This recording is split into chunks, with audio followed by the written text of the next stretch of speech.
Chapter 149. It was because Danny was playing for real, not just for show, and was very good at it, that the others hated her so much. The hatred stemmed from the deep fear. Bravos had held the banner of freeing the slaves for hundreds of years, but the rest of the slave-trading city-states did not react at all. When Bravos used the excuse of abolishing slavery to attack Pentos, Mir, Volantis, Tarosai, and other city-states were watching the fun without any intention of intervening. But Danny did not shout, "I want to abolish slavery," to the world at all. She only secretly engaged in large-scale production in a corner of the world. As a result, the Gaia's alliance attacked, and Quills and Volantis were also sharpening their swords, ready to declare war on her. Even Bravos, which had always opposed slavery, had a faceless person come to assassinate her in just half a year. Danny, who kept a low profile, had become the enemy of the world.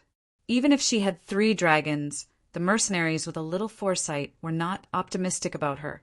Therefore, Danzo sincerely respected her, and the Ragged Prince also wanted to borrow the power of the dragons, but they did not want to rely on her. Well, they did not want to be martyrs. Since Pentos has no national defense force, the wind-blowing group's 2,000 elite infantry should be enough, right? Danny wondered. Your Majesty, you have been to Pentos, so you should know how high and thick the city walls are. Danzo smiled bitterly. Because of the limited military power, Pentos people crazily increased the walls. And Bravo's attitude is uncertain. The Mother of Dragons' reputation is enough to make them not dare to directly intervene. Danny frowned. The wind-blowing group was too smart. 2,000 infantry was indeed a powerful force, but it would only be used once in Yuan-Kai, and they would not rely on her forever. After seizing Pentos, the Ragged Prince obviously did not intend to pledge allegiance to her. It was easy to send the Megalosaurus to help attack the city, but could she bear the pressure from Bravos? Not to mention that Bravos had the world's largest navy, the most powerful shipbuilding ability, the most powerful industrial productivity, and the most powerful assassin group, the Faceless People. Just the Iron Treasury alone was enough to take away half of her life. The Iron Treasury was the creditor of the entire world. Even if all the gold coins in the world's banks were added together, it would not be as much as the Iron Vault. Could it be that the Ragged Prince already thinks of me as a dead person? A dead person naturally wouldn't be afraid, no matter how much blame was placed on him. At most, he would just die. The more Danny thought about it, the more upset she felt, but she couldn't refuse too harshly. A mercenary group of 2,000 elite infantrymen was enough to rank among the top 5 in the Ursos continent. Danny estimated that she would have to sacrifice the same number of soldiers if she were to fight them head-on. I won't lie. If it was another time and place, I would have rejected your wind-blown guild without hesitation. However, with the current situation, the wind-blown guild's attitude is enough to change the outcome of this battle. As such, the Ragged Prince's conditions aren't too harsh. Danny said after some consideration. Danzo nodded inwardly. That's right. It was because they saw that the Mother of Dragons was in a dilemma that they put forward such harsh conditions. He and the Ragged Prince both knew how big and heavy the black pot in Bravos was. Yes, it was the kind of pot that could crush the Mother of Dragons to death again. Again, the Mother of Dragons had plenty of pots to worry about. She had even taken the initiative to take on the world pot of abolishing slavery. Bravos wouldn't make a difference. Thump, thump, thump. Danny tapped on the armrest of the chair lightly and asked softly, "Do you know Illyrio Mopatis?" Danzo's eyes flashed as he nodded and said, "A trading governor in Pentos. He mainly deals in spices, gems, and dragon bones. I heard that your 3 dragon eggs were purchased by him from the Shadowlands." "That's right. Illyrio gave me 3 dragon eggs. He also protected me and Viserys from assassins many times. I lived a princess-like life in his house for half a year. Later, when I wandered to Qualls, he sent 3 ships to pick me up and bring me back to my country. My naval commander, Sir Grollet, and half of his sailors are also his people." Danny looked at him and said, "If it were another city, I might have agreed to the Ragged Prince's conditions. But I would never invade a friend's city, or even, if Illyrio asked, I wouldn't hesitate to take Pentos and give it to him. I wouldn't ask for a single copper coin in return." Finally, she said firmly, "Targaryen, a debt must be repaid." The red-haired Lila, the beautiful Mareth, and the warrior poet Donswa's faces were all twisted in that moment. If that Duke Tywin of Raging Keela was here, they wondered if he would go crazy. Everyone complained in their hearts. All right, the Lannister family's motto was "Hear me roar." Danny didn't break the rules. "I'm afraid that Governor Illyrio won't be able to become Prince of Pentos. He was born poor and doesn't have the bloodline of the 40 great nobles." Donswa said hesitantly, Hee, the Ragged Prince definitely doesn't want to be a puppet anymore. When he comes to power, what will happen to the Governor of Trade, who holds real power? I can't push my benefactor into a fire pit, right?" Danny smiled and threw the blame on the head of her benefactor, Illyrio. "How about this? I don't need you to spread rumors. Anyway, I just need to dawdle in Yuan-Kai. If I can take down Yuan-Kai and you gain Illyrio's recognition, yes, when I receive Illyrio's letter, I'll mobilize the Megalosaurus to help you take down Pentos. At least this was better than a direct rejection. I can't make the decision. I have to go back and discuss it with the Ragged Prince." Donswa said hesitantly, "All right, we can continue the discussion tomorrow night at this time. You can tell the wise master that my price is too high and that he won't budge. I can only go back and ask the commander." Danny nodded. "Thank you, Your Majesty." Donswa bowed respectfully and found Zidane outside the tent. They returned to Yuan-Kai that very night. Mareth returned to the prisoner camp obediently. Under the moonlight and starlight, the two knights listened to the sound of horse hooves as they walked back silently. Suddenly, the Braavosi looked around and asked softly, "Did you succeed?" "No." "Why?" The Dragon Queen insisted on 4 times the normal ransom. Donswa also lowered his voice. "Anyway, the wise master is the one paying, and the current situation is very special. She's not asking for too much." Zidane was puzzled. I did it on purpose. I'll go back and ask the commander tonight." "We'll continue the discussion tomorrow," Donswa said mysteriously. Zidane suddenly came to his senses and patted the old poet's shoulder. He laughed softly and said, "You're old and sly. You've delayed for another day for Yuan-Kai. The wise master should reward you. It's not considered delaying. After all, you saw it too. The mother of dragons needs time to build siege weapons."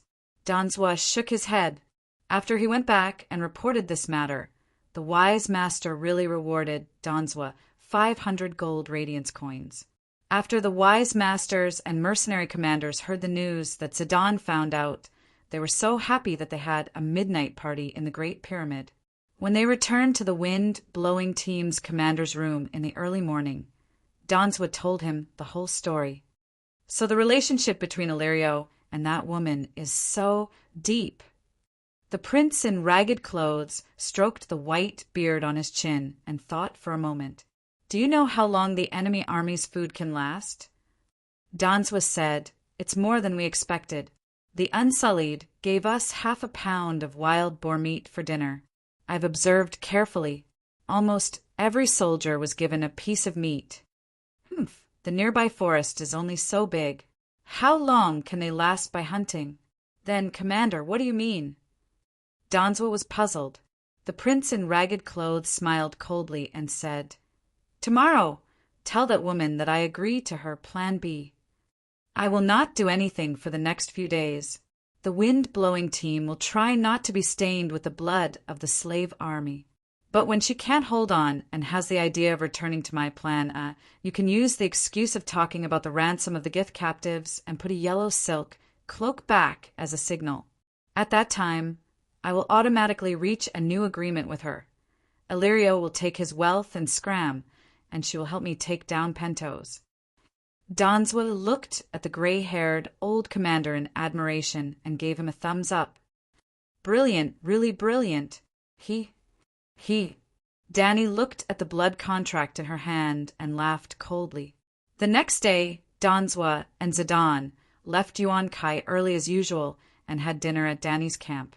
Although the two had different goals, they were both pleasantly surprised. Today's steak was a quarter thinner than yesterday, and the oatmeal was not as thick as last night. The dragon queen also came back later. During the negotiations that night, Danzwa found that the dragon queen was even more tired than last night. It seemed like she was worried about something. Was there no food? The negotiations went smoothly, even though the queen repeatedly emphasized that she, Danny Rise, would not do anything to betray her friends, even if she was defeated, wiped out, or killed. But in the end, he still wrote his name on the contract without hesitation. At noon on the third day, in the giant Jela arena in Yuan Kai City. With the arrival of the Mother of Dragons, Yuan Kai also entered a state of emergency, where the entire city was on alert. Entertainment activities such as gladiators and courtesans' parades were naturally suspended. The giant Jela arena that belonged to His Excellency the Virtuous Lord was no exception. The stands on all sides and the arena were empty. Only the stone hall where the gladiators trained their martial arts could be heard. "No, Uncle, don't kill me. I don't want to die." "Uncle, Virtuous Lord, Uncle Mourinho, no." An 18 or 19-year-old youth was crying and struggling, wailing and crying. The giant Jela arena was also built by excavating the ground, so the training ground next to the arena was 10 meters away from the ground. At the top of the spacious training ground, covered with stone slabs, there were skylights the size of wash basins. The lighting was very good. The golden sunlight penetrated through the skylights to the ground. There were visible black dust in the yellow light, pillars, the charcoal ash of the burning firewood. The circular training ground was about 500 square meters. In the center, there was a 2-meter-high, white jade platform with a width of one's arms. At the top of the stone platform, there was a golden stone egg. The surface of the stone egg was covered with fine scales, like the skin of a young dragon. This was a golden dragon egg. With the stone pillar as the center, there was a pattern of burning flames painted on the ground nearby with red paint. The holy mark of the Light King, Lalo, was similar to the heptagram of the Seven Gods Church. Each holy mark of the flame was the size of a baby's palm. Countless holy marks formed a huge reverse spiral vortex around the stone pillar. 2 iron chains were dragged out from the top and bottom of the stone pillar. The wailing youth's hands and feet were shackled by the iron chains. The youth's long black hair was wet and draped over his shoulders. His toka robe and silk pants were also dripping with a light green liquid. Well, there was a strong olive fragrance. The youth was also surrounded by firewood. Chapter 150. Gandhi for the great Dasnak family, for Yuan Kai, for Slave Bay, for the Gaia's Empire, for the peaceful future of the world's people. You go. Throw yourself into the arms of the Lord of Light. Lalo is also a good home, the virtuous Lord said with red and swollen eyes as he looked at his nephew, who was dragging the chains with a clattering sound. His eyes were not red and swollen, like a sorrowful person who was holding back his tears. Instead, he looked like a leader who had lost half of his public funds in Macau and was gritting his teeth as he placed his final bet on the betting table. "Virtuous Lord, you are mistaken. Your nephew will not enter the kingdom of the Lord of Light. The object of your sacrifice is Lord Lalo, the shadow demon." A strangely dressed old woman beside him chuckled. The old woman was leaning on a walking stick and had a hunched back.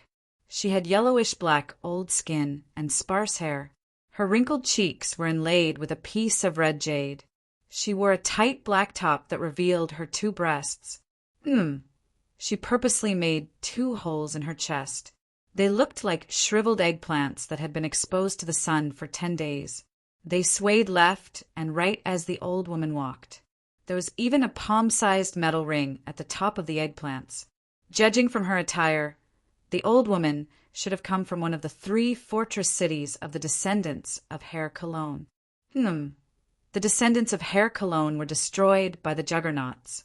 The remaining survivors fled into the three fortresses and gradually developed into the three fortress cities of Shamiliana, Kayakainaya, and Bayasabad. Perhaps it was because too many men had died in the war, or perhaps it was because they despised men for being useless and a disgrace to the legendary hero, Herculean Yasarahai. After the country was destroyed by the zebra people, the descendants of Herculean became a purely feminist society. Before the women of the new era learned how to walk, they had to learn how to ride a horse and climb. Starting from childhood, every woman had to master the skills of using a bow, spear, knife, and slingshot. Adult female warriors who passed the test would have their faces inlaid with rubies and metal rings pierced through their skin. They would also not shy away from revealing their strong chest muscles. As for men, unfortunately, there were not many men left. The three citadels strictly followed the policy that 99 out of every 100 boys would be castrated before they reached adulthood and become eunuchs, serving the city in a variety of service jobs: scribes, priests, scholars, servants, cooks, farmers, artisans, and so on. Only the most intelligent, the strongest, the most courteous, and the most elegant boy could keep his little Gigi, continue to grow, and have children with 100 fierce Spartans. Is this policy good? Even the scholars of Westeros could not tell. But ever since the woman took power, the zebra people in the east, the horse people in the west, and the barbarians in the mountains could no longer bully the descendants of Hair Cologne as they had in the past. And this old woman in front of him was one of those fierce women. The people of Zingis spent half a year to invite her from thousands of miles away. The virtuous lord glanced at the old woman and asked, "Aren't the light monarch and the shadow demon Lalo?" There was a deep fear in his eyes as he looked at her. The virtuous lord was not an idiot.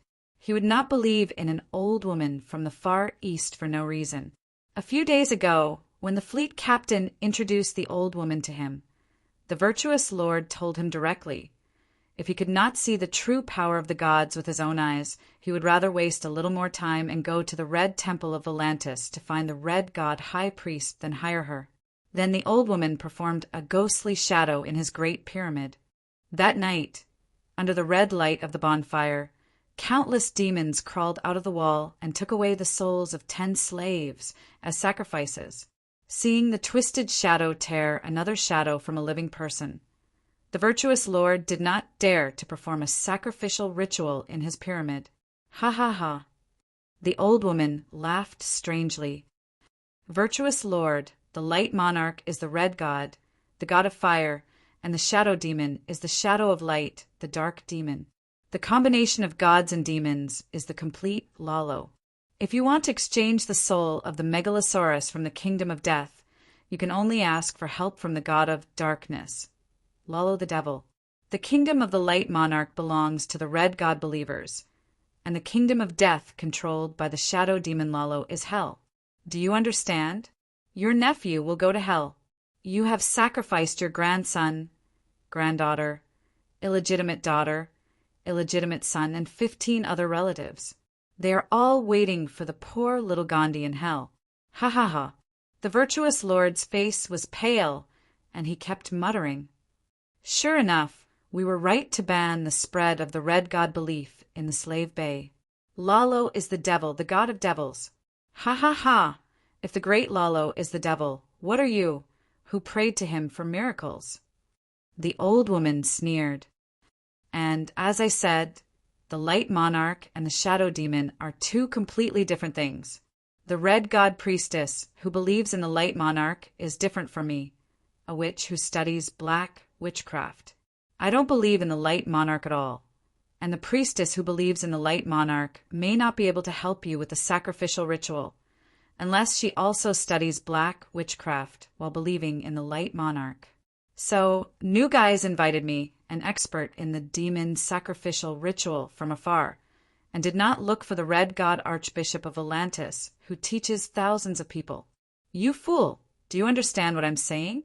This old woman was the same as the witch Mealy who cursed Dany. They believed in the traditional gods of their own people, but studied the shadow demon's black witchcraft as a subject. Lalo, the shadow demon, did not care if the black witchcraft believed in him or not.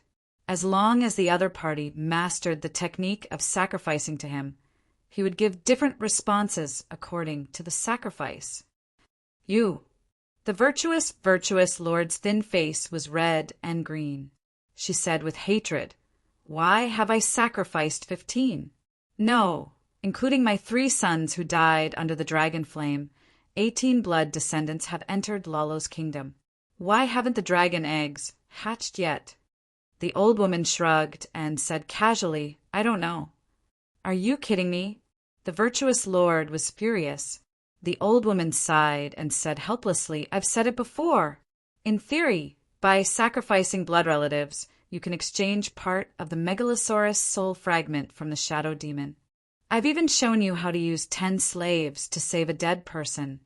The virtuous lord waved her hand and interrupted her impatiently. "Save an idiot who can't speak and can't think. Yes, you are very lucky to have met an idiot." The old woman nodded and said seriously, "Lucky?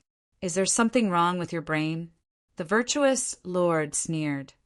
The old woman's dark red eyes flashed with countless black shadows. She said faintly, "Who do you think the sacrifice is? Where did the soul fragment come from?" "The shadow demon, Lalo, the soul fragment from hell. What can there be in hell? If the thing that returns to the human world is not a crazy evil spirit, you should be shouting, 'Lalo, the King of Light, bless!'" "Okay." The virtuous lord understood the meaning of the old woman's words. He gritted his teeth and said, "Even if it hatches an idiot dragon that can fly and breathe fire, I'll accept it. But that woman only lost 3 relatives, and she hatched 3 smart and flawless dragons. Why didn't I get a crazy dragon even though I lost 18 relatives?" "Are you stupid?" The old woman looked at him with disdain and asked, "What kind of blood do you have? And what kind of blood do you have?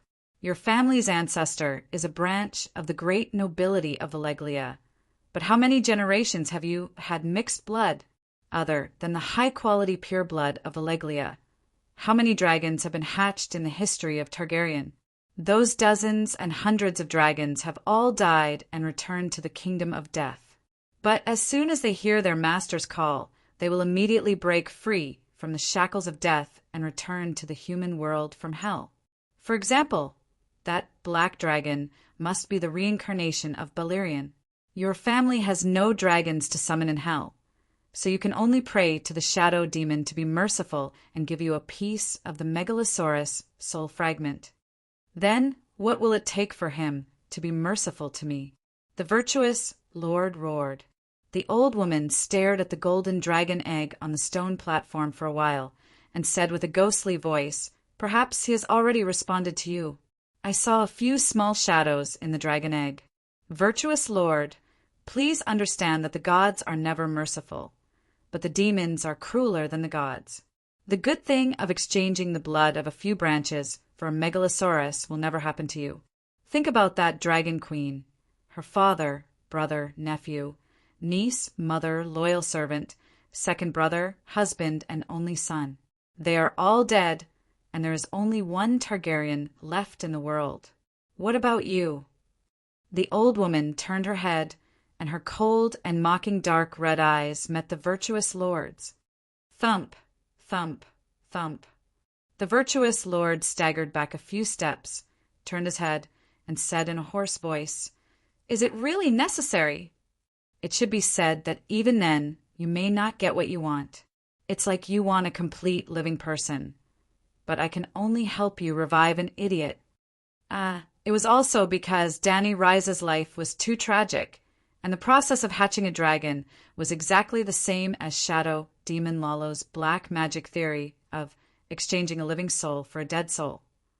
Dany just casually said a few words of speculation that she saw on the forum in her past life, and the others felt like they had finally found the truth. The virtuous lord used his trembling hands to support himself against the wall and asked with great difficulty, "Then can I stop it?" "Yes, of course. You can quit at any time." The old woman pointed at Gandhi, who was still howling with her walking stick. How about we stop burning today? The virtuous lord looked at his nephew with an inexplicable expression. Mourinho, you idiot raised by a mule. I curse the entire Dasnak family to go to hell. Ha ha ha. Do you know Dia? Your secret lover. Her ventriloquism is amazing. I've tried it with my big sword. Ha ha ha. Long live the mother of dragons. Long live the megalosaurus. Yuan Kai will be conquered. Ha ha ha. Ah, looks like we have to continue burning. The old woman touched her nose and laughed. The virtuous lord spat out a word fiercely. Burn! Ha ha! The old woman slammed the black, jade-like wooden stick on the stone floor and shouted in an ancient Far Eastern language. Lord of Shadows, you are the shadow in the fire, the only god in the shadow. Lalo, I offer you a blood sacrifice. Please perform a miracle for the people around me. Boom! The flame stigmata on the reverse spiral vortex pattern suddenly burst into flames, and Gandhi, who was drenched in olive oil, was ignited together with the firewood beside him. Chapter 151. Ah, no, uncle, save me. Mourinho, I will curse you forever in hell. Gandhi, in the flames, let out an inhuman howl. The virtuous lord turned a blind eye to it and took a few steps back in fear. Because the red sacred mark quickly turned from red to black, the red flame also turned into a constantly twisting shadow. Like a wriggling living thing, the originally short shadow gradually elongated, extending on the floor, and finally projected on the wall, climbing to the ceiling, twisting and swaying with the flames of the burning firewood. The old woman raised her walking stick and chanted a mysterious incantation.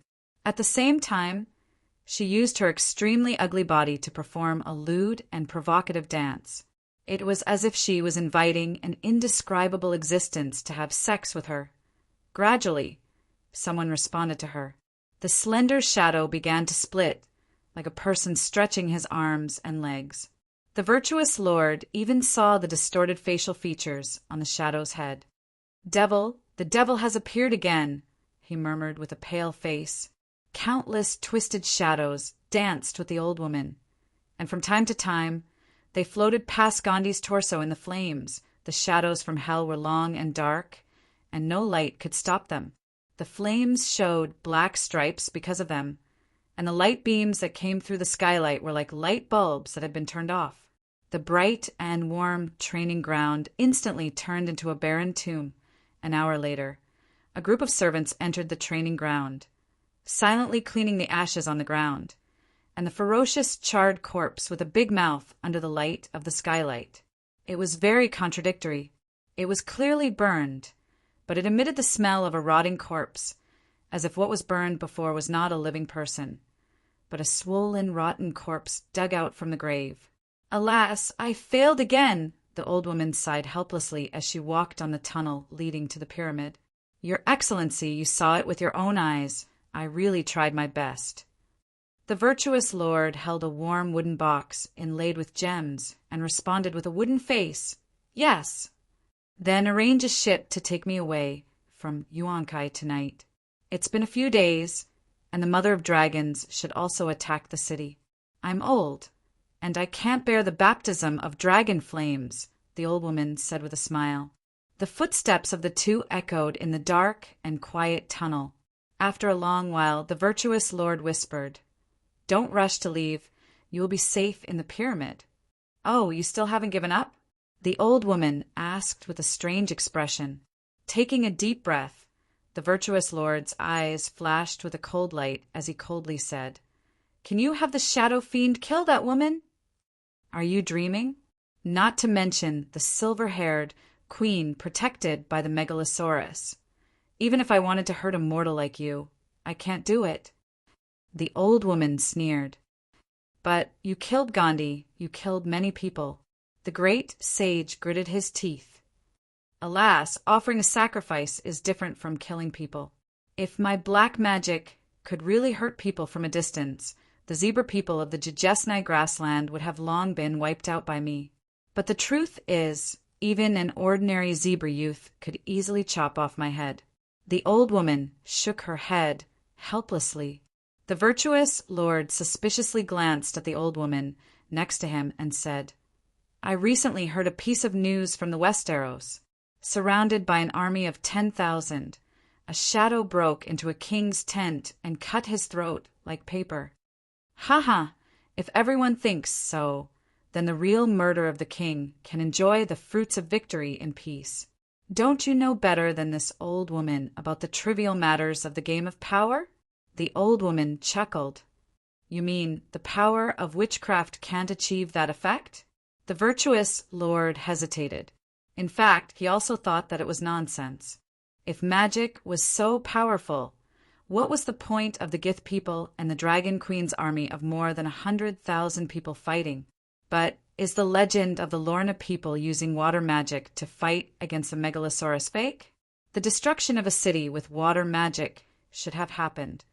The wrinkles between the old woman's eyebrows deepened. But that involves gods. The Lorna River seems to have given birth to a nature god, the main god of the Lorna people. If someone can drive shadows to kill people, then he must be more terrifying than the Megalosaurus, because there must be a god behind him, the god of shadows, Shadow Demon Lalo. Can't you borrow the power of Shadow Demon Lalo? Why can't you drive shadows to kill people? The virtuous lord still didn't give up. The old woman rolled her eyes and asked, How much pocket money does your son get every month? And how much can your dead nephew Gandhi get from you? The virtuous lord said with a straight face, If Gandhi was as good as Dax, I would give him more love. Sorry, I also hope that I'm the best wizard in the shadow demon's heart, but I'm not. The old woman said lightly, I advise you not to think too much. Even if there is someone in the Westeros who can drive shadows to kill people. Well, if the rumors are true, then the other party must be a red-robed priest who is proficient in black magic. Even if you invite that red-robed priest, he can't kill the Dragon Queen. Is her slender little neck stronger than a steel plate? The virtuous lord sneered. Hey, let me tell you this. The magic of the mortal world can't hurt the Dragon King. Otherwise, how can the people of Valeglia rule the world?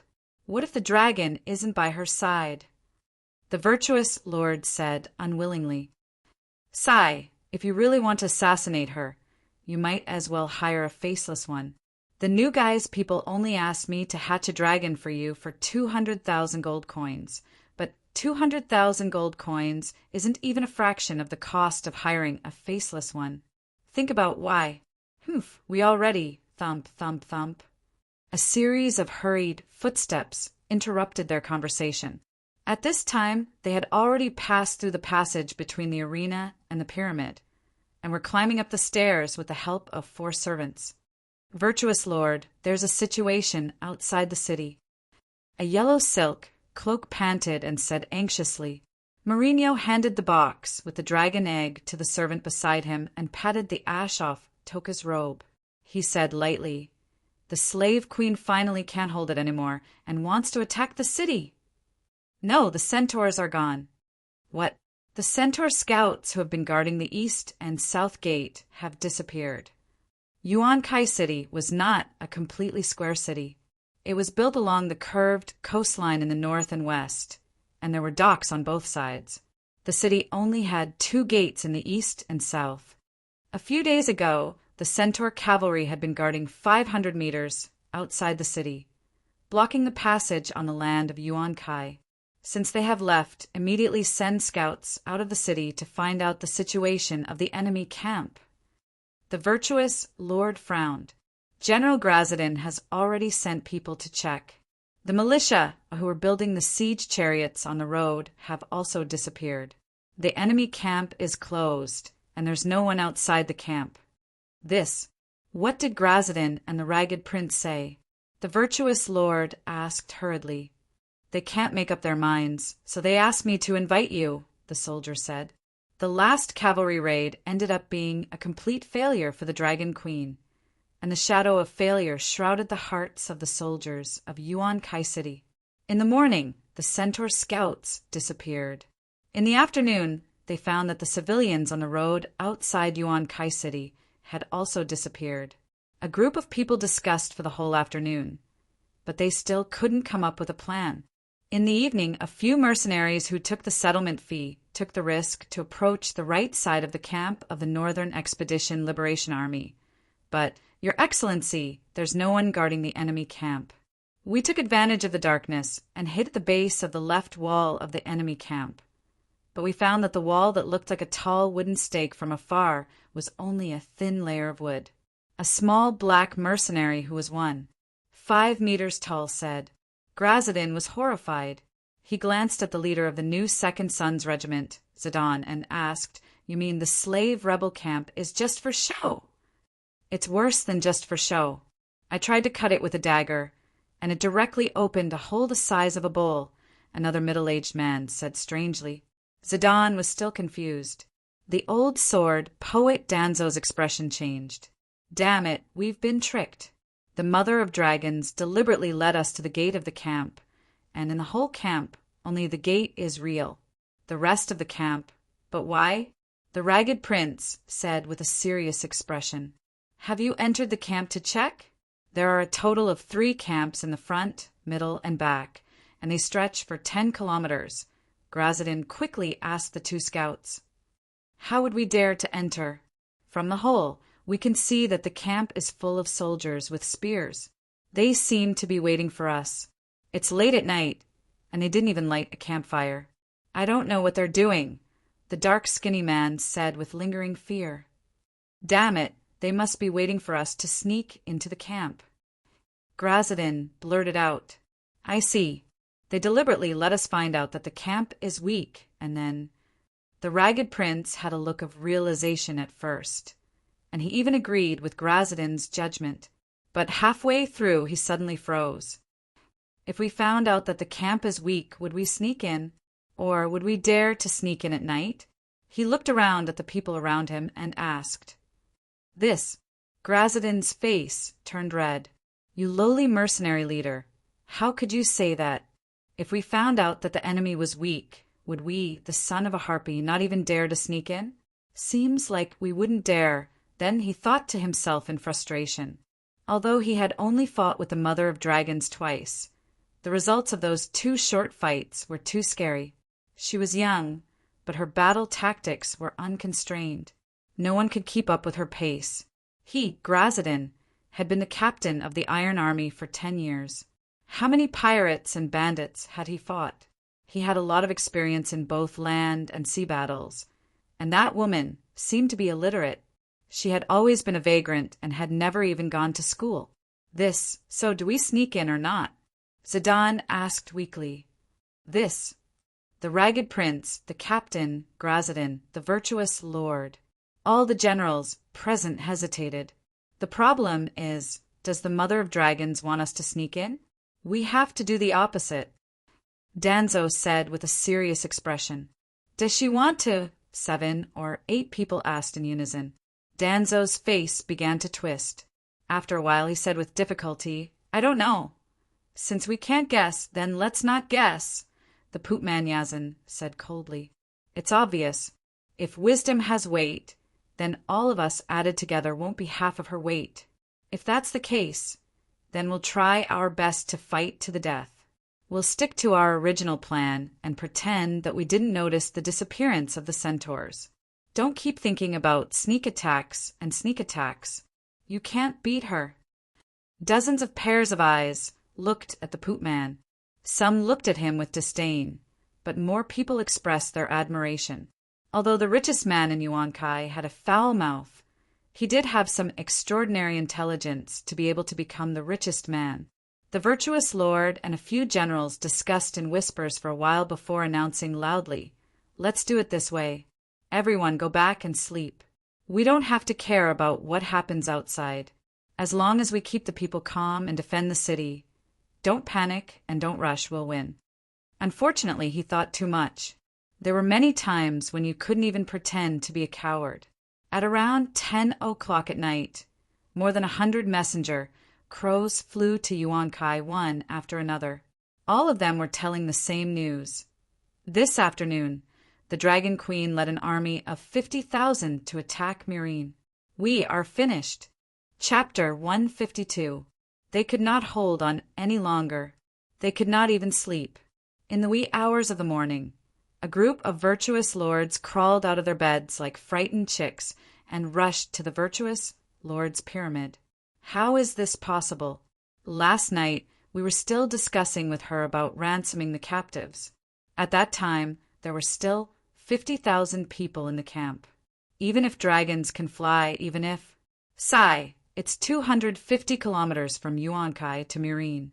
There are so many manors and merchants along the way. Are they all blind? Also, how could an army of 50,000 run 250 kilometers in 3 days? They've already marched 600 kilometers in a hurry. The virtuous lord sat on a wooden chair covered with a blanket. He looked at the generals around him in despair, hoping that a wise man would step forward to answer his questions. There were many generals and famous generals present. The Ragged Prince had 30 years of military experience. Grazadin graduated from the famous military academy and was the war god of Yuan-Kai for 10 years. The warship captain had traversed the 4 seas and fought countless battles. Even Zidane, who had the least experience, had served in the Bravo's army for 5 years and was the captain of a cavalry regiment for 3 of those years. However, they couldn't figure out a simple question. How did we lose? Let's think about it. In the end, it was Yazin who spoke. Yazin was once the wisest person in Yuan-Kai. Together with the war god Grazadin, they were known as the 2 heroes of Yuan-Kai. However, Grazadin was luckier. He developed steadily and had a bright future ahead of him. When Yazin was young, his mind was more flexible. Because he was too smart, he had been trying to explore the unknown world and find the truth between heaven and earth. Yazin went to Sothros, opposite Ursos, to explore and was infected with a strange disease. He went from a promising hero to a paralyzed young man who could not control his lower body. But even if his body was crippled, he still used his wisdom to earn endless wealth and became the richest man in Yuan-Kai. During the negotiation last night, there were 50,000 people in the Mother of Dragons camp. Yazin looked at Zidane. Yes. Zidane nodded. Counting the chimneys? Yazin frowned. Not only the number of bonfires. I also compared the number of tents and soldiers in the camp with the size of the entire camp. I used a few different estimation methods, and the conclusion was the same 50,000 people, Zidane explained. Yazin looked at Danzo and asked, Are you sure you saw the Mother of Dragons in person? Can this be faked? She has silver hair and purple eyes. She's very pretty. More importantly, she gives off the aura of a queen, Danzo said with a frown. He was an old man, experienced and knowledgeable, and was also a poet. His education level was very high, so he would not make a mistake in his judgment. Azin said thoughtfully, Maybe the Megalosaurus could... Wait, Grazadin stepped forward and stared at Danzo. He asked in surprise, You saw that woman's face? I'm not blind. Of course I saw his face. Danzo was baffled. She did not wear a helmet? Asked Grazadin. What's wrong with her? It's late at night and she's in her own tent. Why is she wearing a giant helmet? Danzo was even more confused. Who's with her? Red-haired Lara from the Rose Regiment and a few unsullied. Sigh, the last time she negotiated with us, she was wearing a helmet. The Royal Guards and the Blood Alliance Guards were present. You might have met an actress with great acting skills. A great lord of Milin lamented at the side. He was one of the leaders of the 10-man alliance. He was as lucky as Grazadin and managed to escape back to Yuan-Kai. The poop man, Yazan was stunned.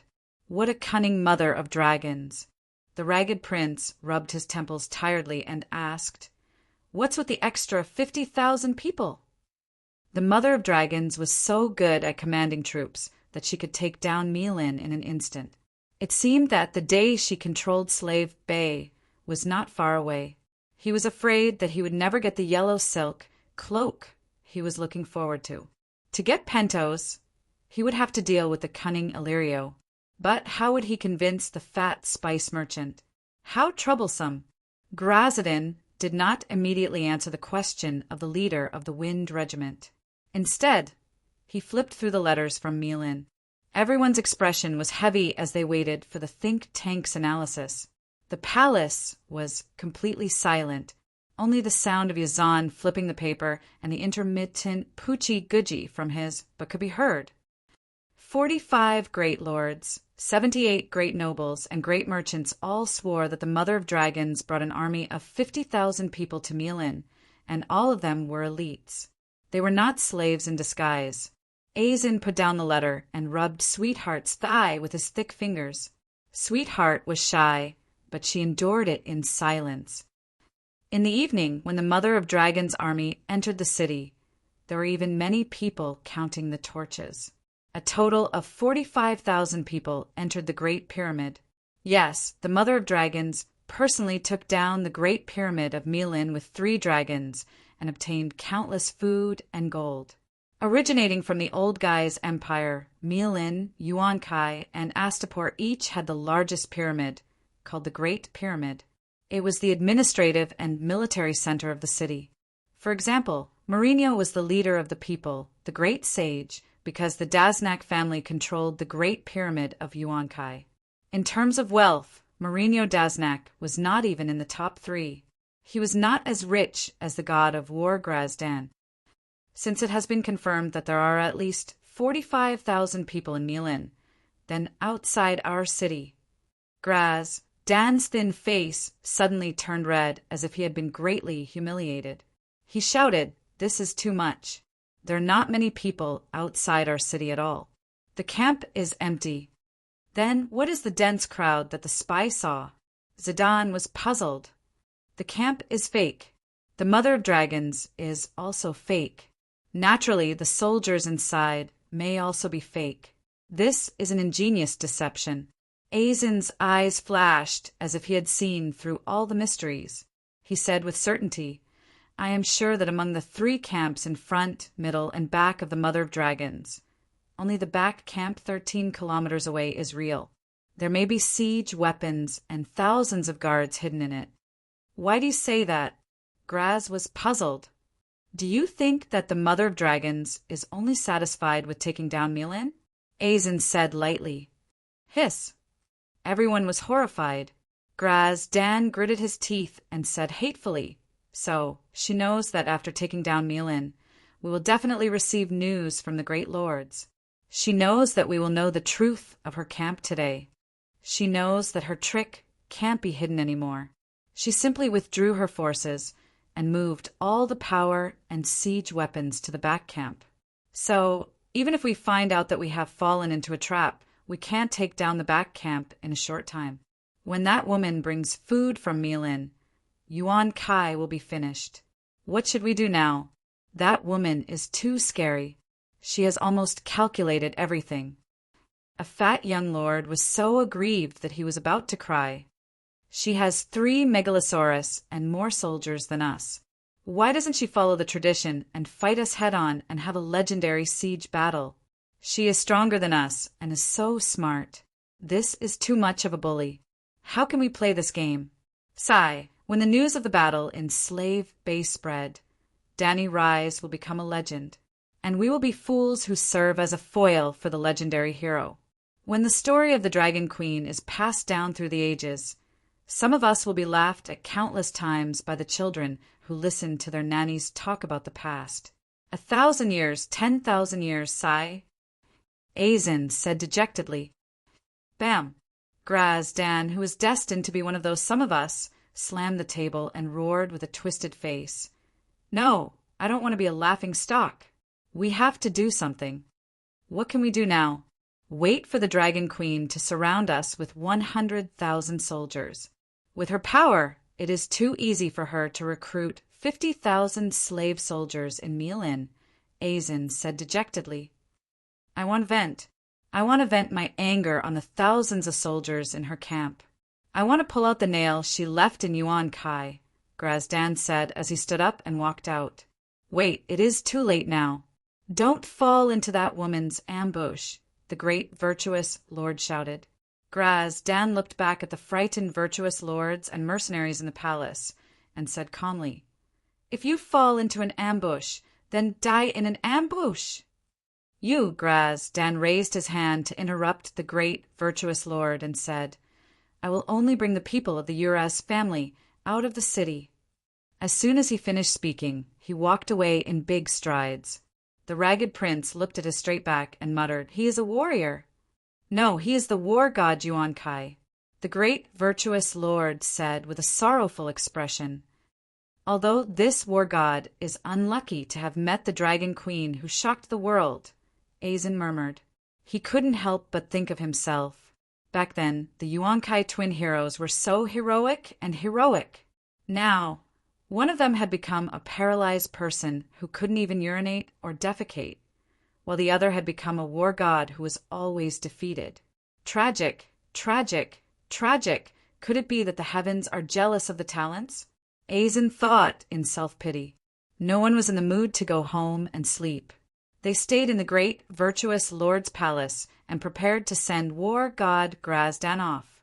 Report, about 3 hours later, at around 2:00 in the morning, a man in a yellow silk cloak covered in blood staggered into the hall.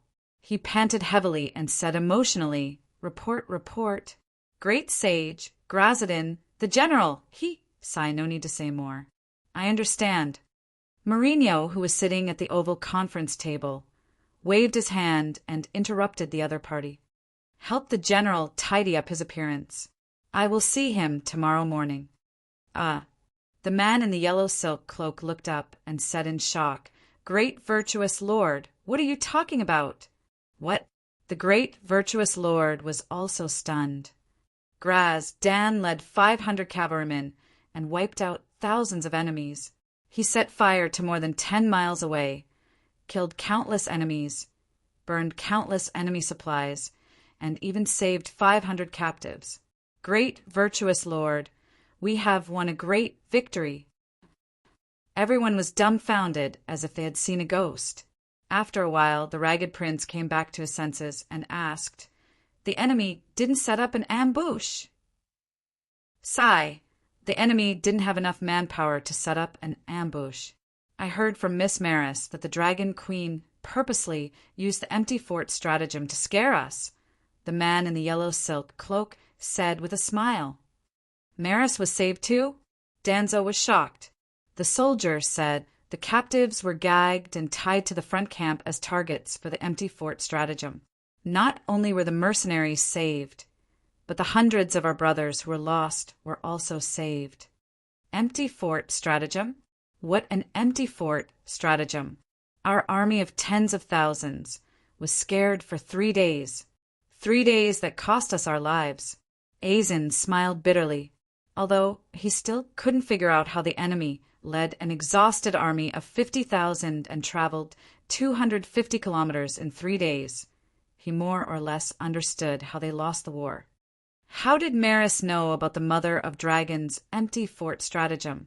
The ragged prince asked. That Lila, a knight under the Mother of Dragons, told her. The other party thought that there was no need to hide this from the captives, because they knew that the Mother of Dragons would definitely win. There were even a dozen mercenaries who turned to the Mother of Dragons on the spot. I see. The great virtuous Lord nodded. He also understood what kind of people mercenaries were always on the side of the victor. The Mother of Dragons used this method to recruit the captives was considered smart. What else did Maris say? Danzo asked. Miss Maris said that the empty fort stratagem was very clever. If we were smart enough, we would definitely fall for it and not dare to act rashly.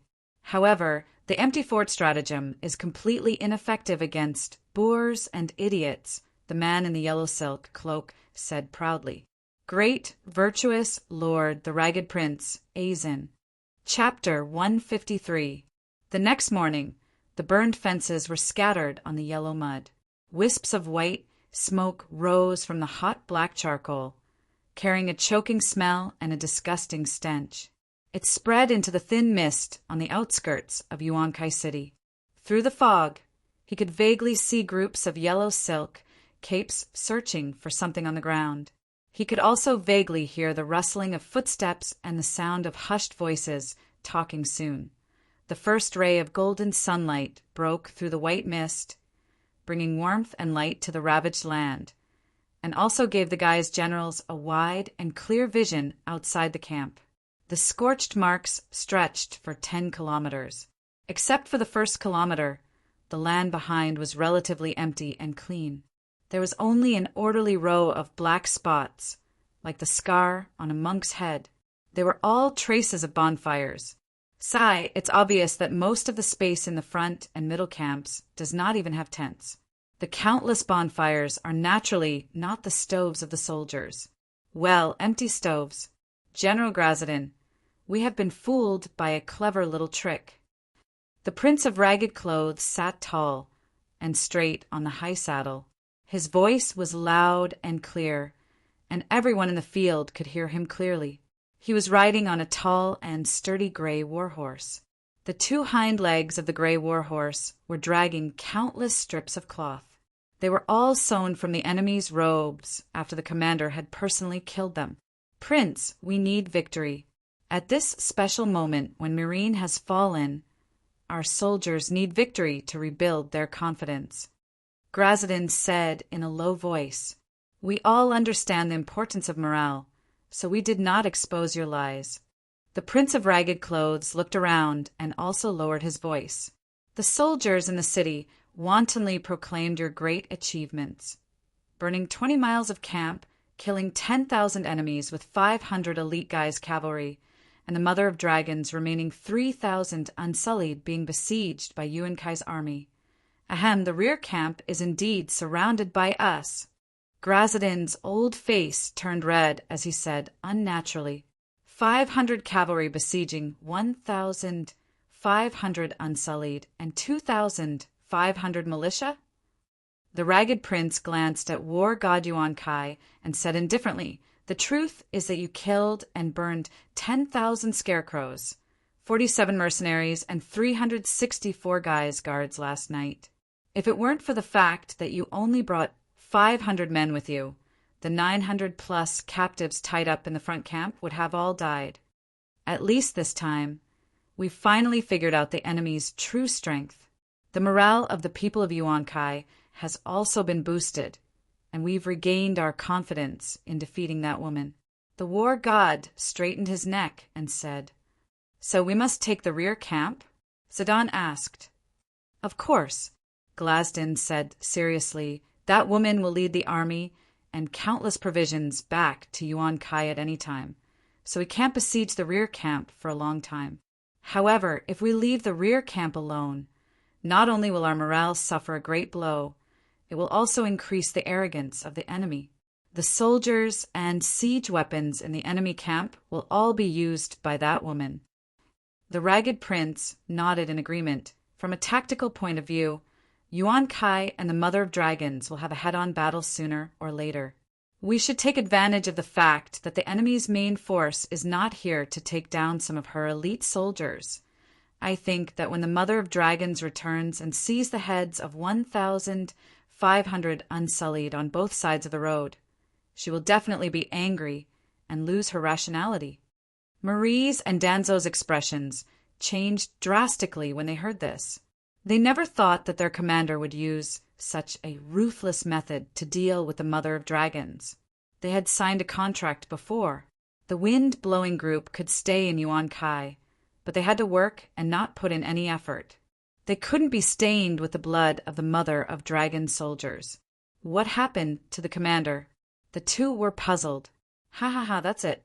The 50,000 slaves didn't disturb her state of mind, but the 4,000 heads of her soldiers must have made her furious.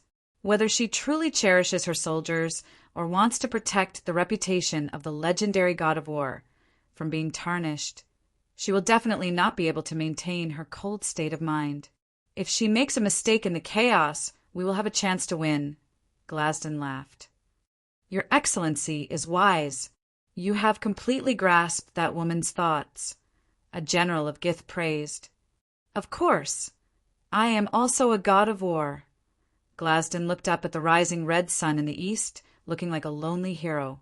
Only heroes can understand heroes. Although she and I are enemies, I have to admit that both of us are lonely people. How can we not be lonely when we are at the top of the world? In the past few decades, I have experienced thousands of battles, big and small, and returned victorious every time. I am lonely and proud. So, after the defeat at Bayang Slope that day, my state of mind was almost crazy to the point of collapse. I couldn't calm down for a long time. Such a state of mind caused me to make mistakes in judgment in the following days, until the great and sacred victory last night. The Prince of Ragged Clothes said with a straight face, "I have a big slap in the face. Do you want to eat it?" Glasden, who had finally defeated the Dragon Queen once and was about to defeat her a second time, did not notice the constipated expressions of the people around him. He said with emotion, "I can understand her feelings the most. After winning several battles in a row, she must be proud and proud. But as long as she suffers a major setback, it will be like falling from the top of the mountain to the bottom of the valley, and there will be no chance for her to rise again. Your Excellency, the enemy's army is not small, more than 4,000 people, and 1,500 of them are unsullied. I am afraid that we will not be able to take them down in a short period of time." Maris could not help but interject. "Humph, we have 2,000 elites in the wind-blowing group. Can't we take down 1,000 unsullied?" The Prince of Ragged Clothes glanced at the interrogator expressionlessly, then looked at Glasden and said, "How many troops does your Excellency intend to send?" "All of them." "All of them?" The virtuous lord put his palms on the table and shouted, "Glasden, are you crazy? Our goal is to protect Yuan Kai. If you bring all your troops out of the city, what about Yuan Kai?" "Virtuous lord, please listen to my analysis." This time Glasden, who had a draft in mind, systematically explained the psychology of the ever-victorious war god to all the virtuous lords and great generals present. Seeing that everyone seemed to understand, he concluded, "Perhaps her state of mind is stronger than mine, but she is only 15 years old, and she has just miraculously defeated Meereen. How can she not be angry when she suddenly sees the heads of 4,000 of her trusted soldiers? Don't forget the Targaryen family's mad blood gene. When she goes crazy, we will have a chance to win. Is there something wrong with your head?" Azen stared with his yellow eyes and shouted, "If the city is breached, the Dragon Queen, who has been provoked by you, will probably slaughter everyone in the city." Hiss! Everyone sucked in a breath of cold air, and their expressions became hesitant. The virtuous lord suddenly said, "That's fine." "What?" "Glasden, 15,000 newly formed Gith militia will remain in the city. They are new recruits and are good enough to defend the city, but they are not qualified to fight in the field. You can bring 10,000 gladiators, 10,000 Gith warriors, and 3,500 mercenaries out of the city.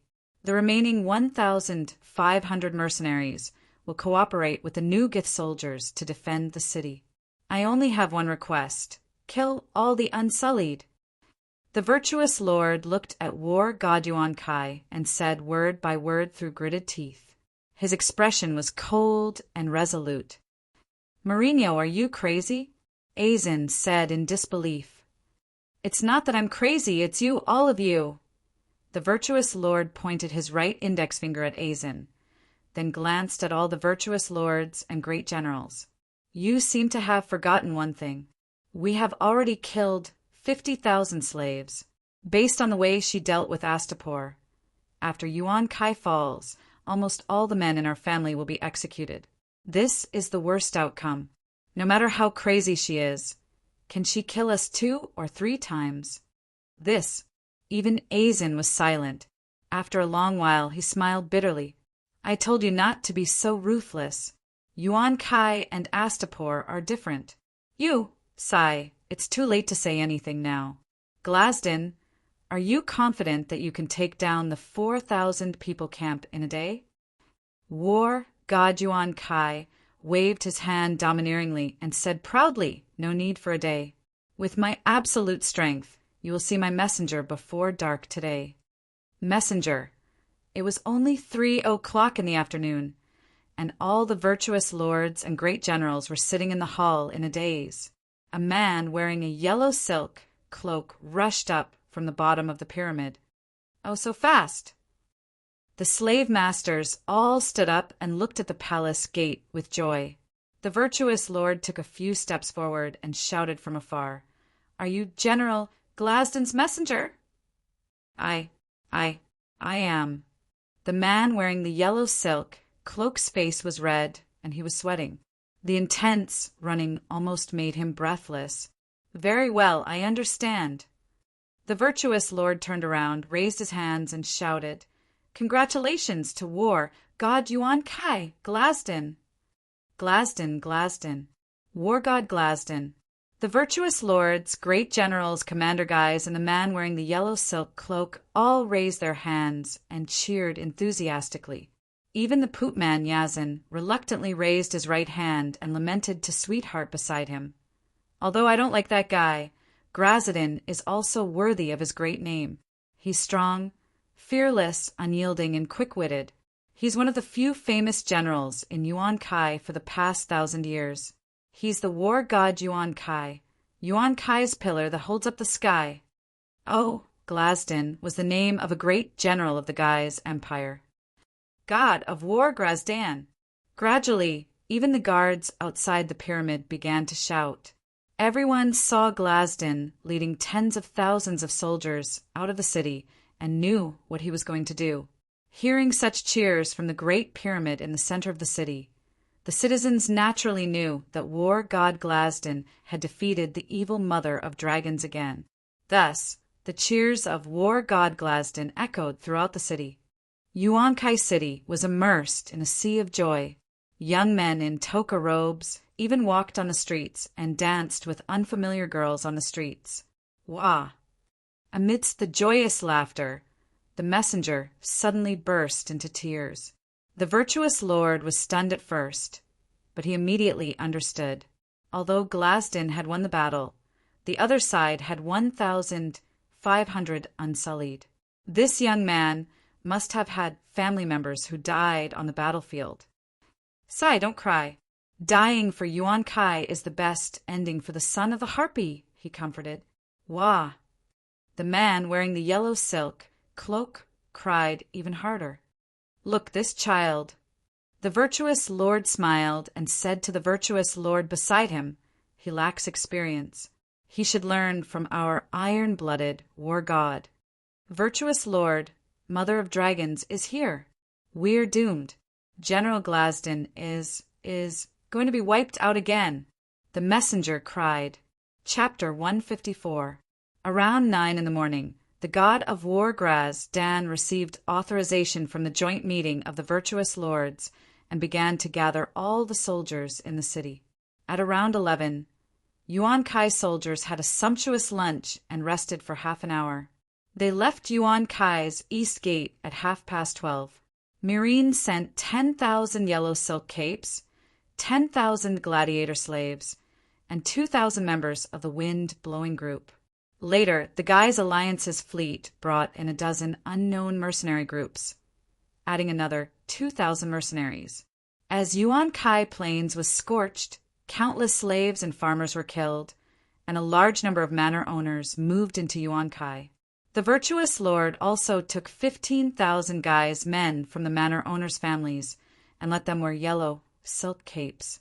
In addition to the huge Alliance's fleet in his extreme state, Yuan Kai's forces were actually very strong. Under normal circumstances, the Gai's Alliance army was not afraid of sieging Dani.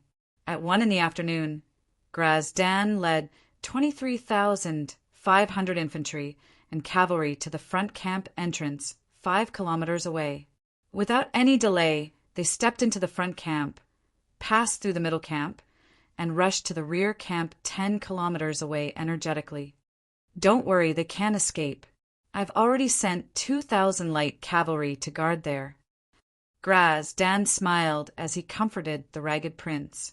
"How can 2,000 light cavalry stop 1,500 unsullied?" Danzo frowned. For some reason, Ever since he walked out of the city gate, he felt a sense of uneasiness. Even though the scouts at the front had reported many times that the rear camp was normal, with no ambushes or dragons, suddenly, the warrior poet's gaze focused. He pointed to the trench on the left that stretched to the east and asked, "Did you notice that the trench on the left and right is a little strange? It seems to have widened." "Is it?" Grazdan looked around and smiled. "It's narrower, right?"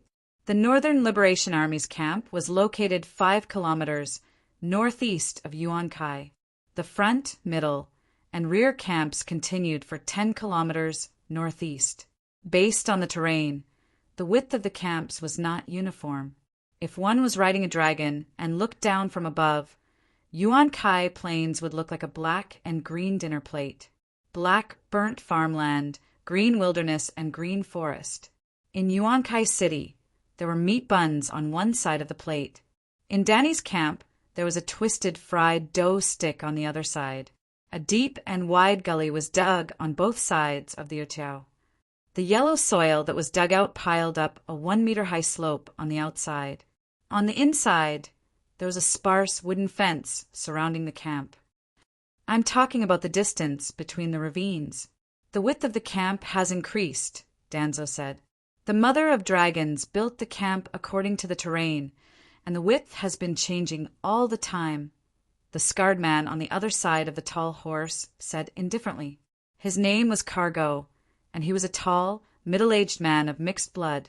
He was a mix of Dothraki and Bravos. Like Danzo, he was also the deputy commander of the Windblown Gang. One of them was a scholar, while the other was a warrior. Together, they assisted the Ragged Prince. But Danzo's face flushed red, but he did not know what to say. In truth, he did not know what he was trying to say. After a while he muttered, "We ought to fill in those 2 ditches. Sai, have you gone senile?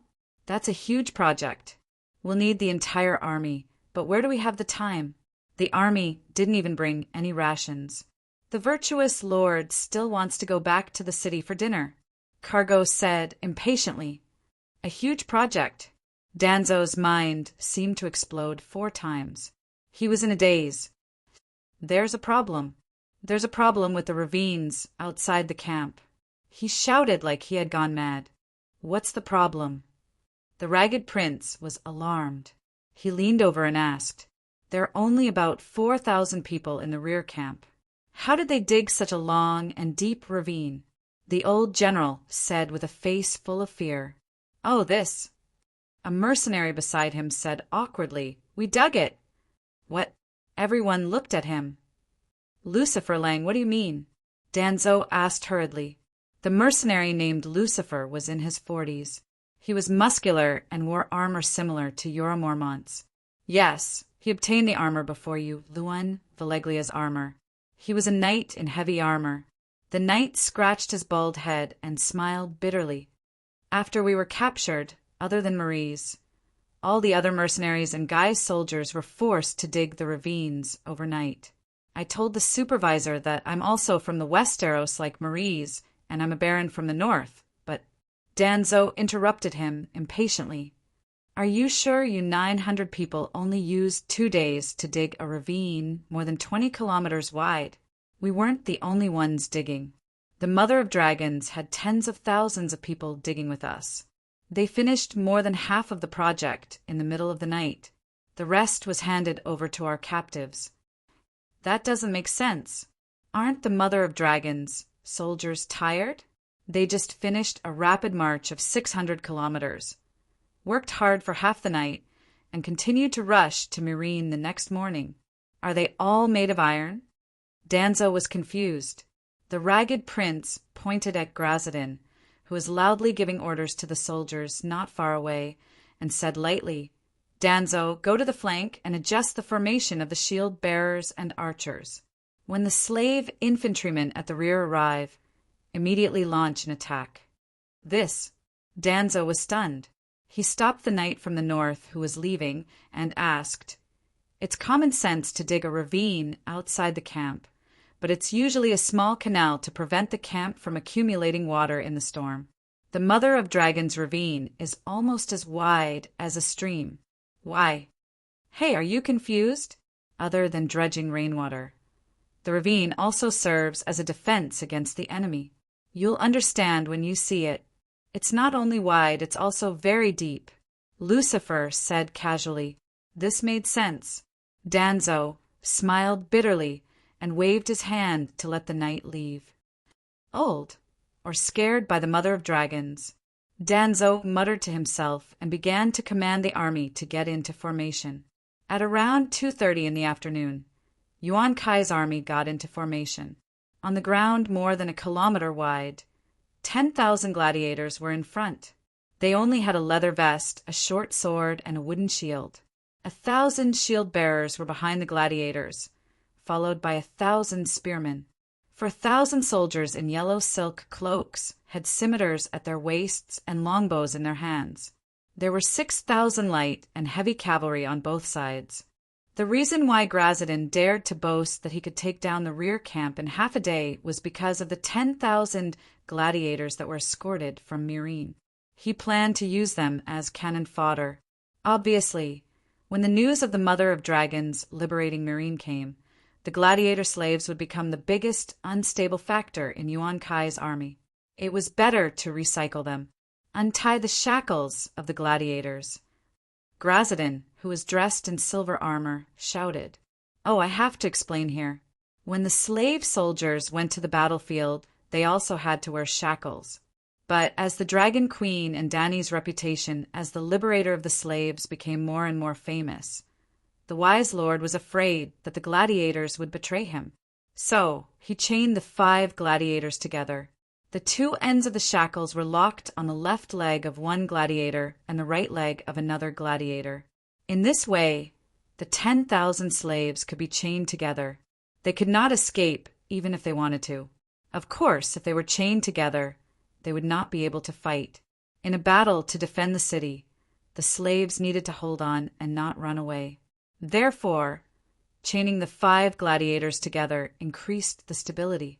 But now they were not defending the city.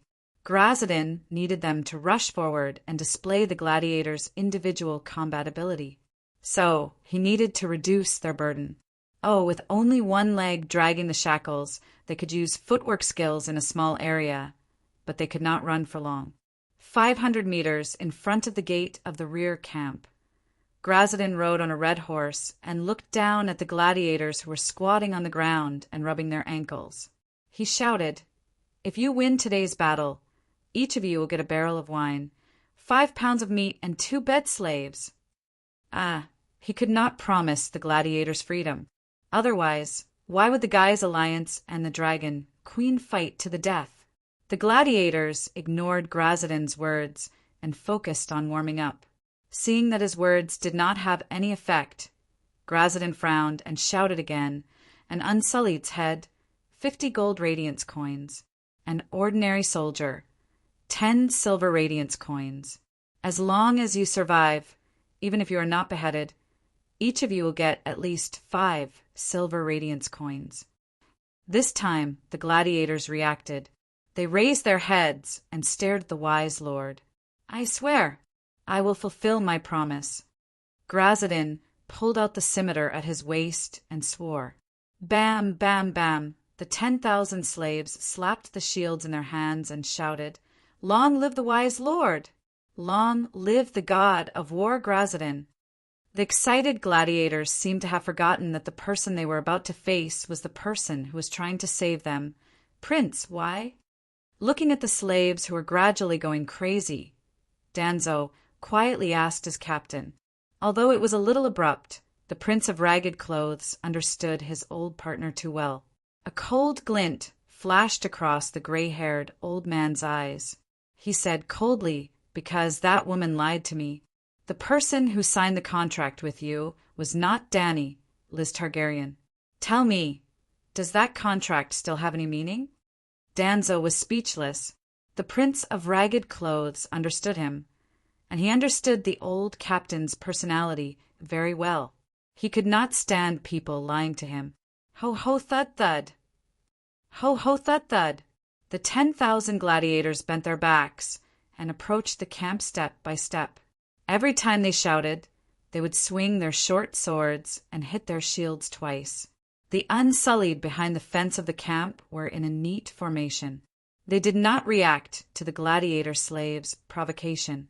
When the gladiators were 50 meters away from the camp, Grazdin waved his hand and roared, "Kill! Thud! Thud! Thud! Thud!"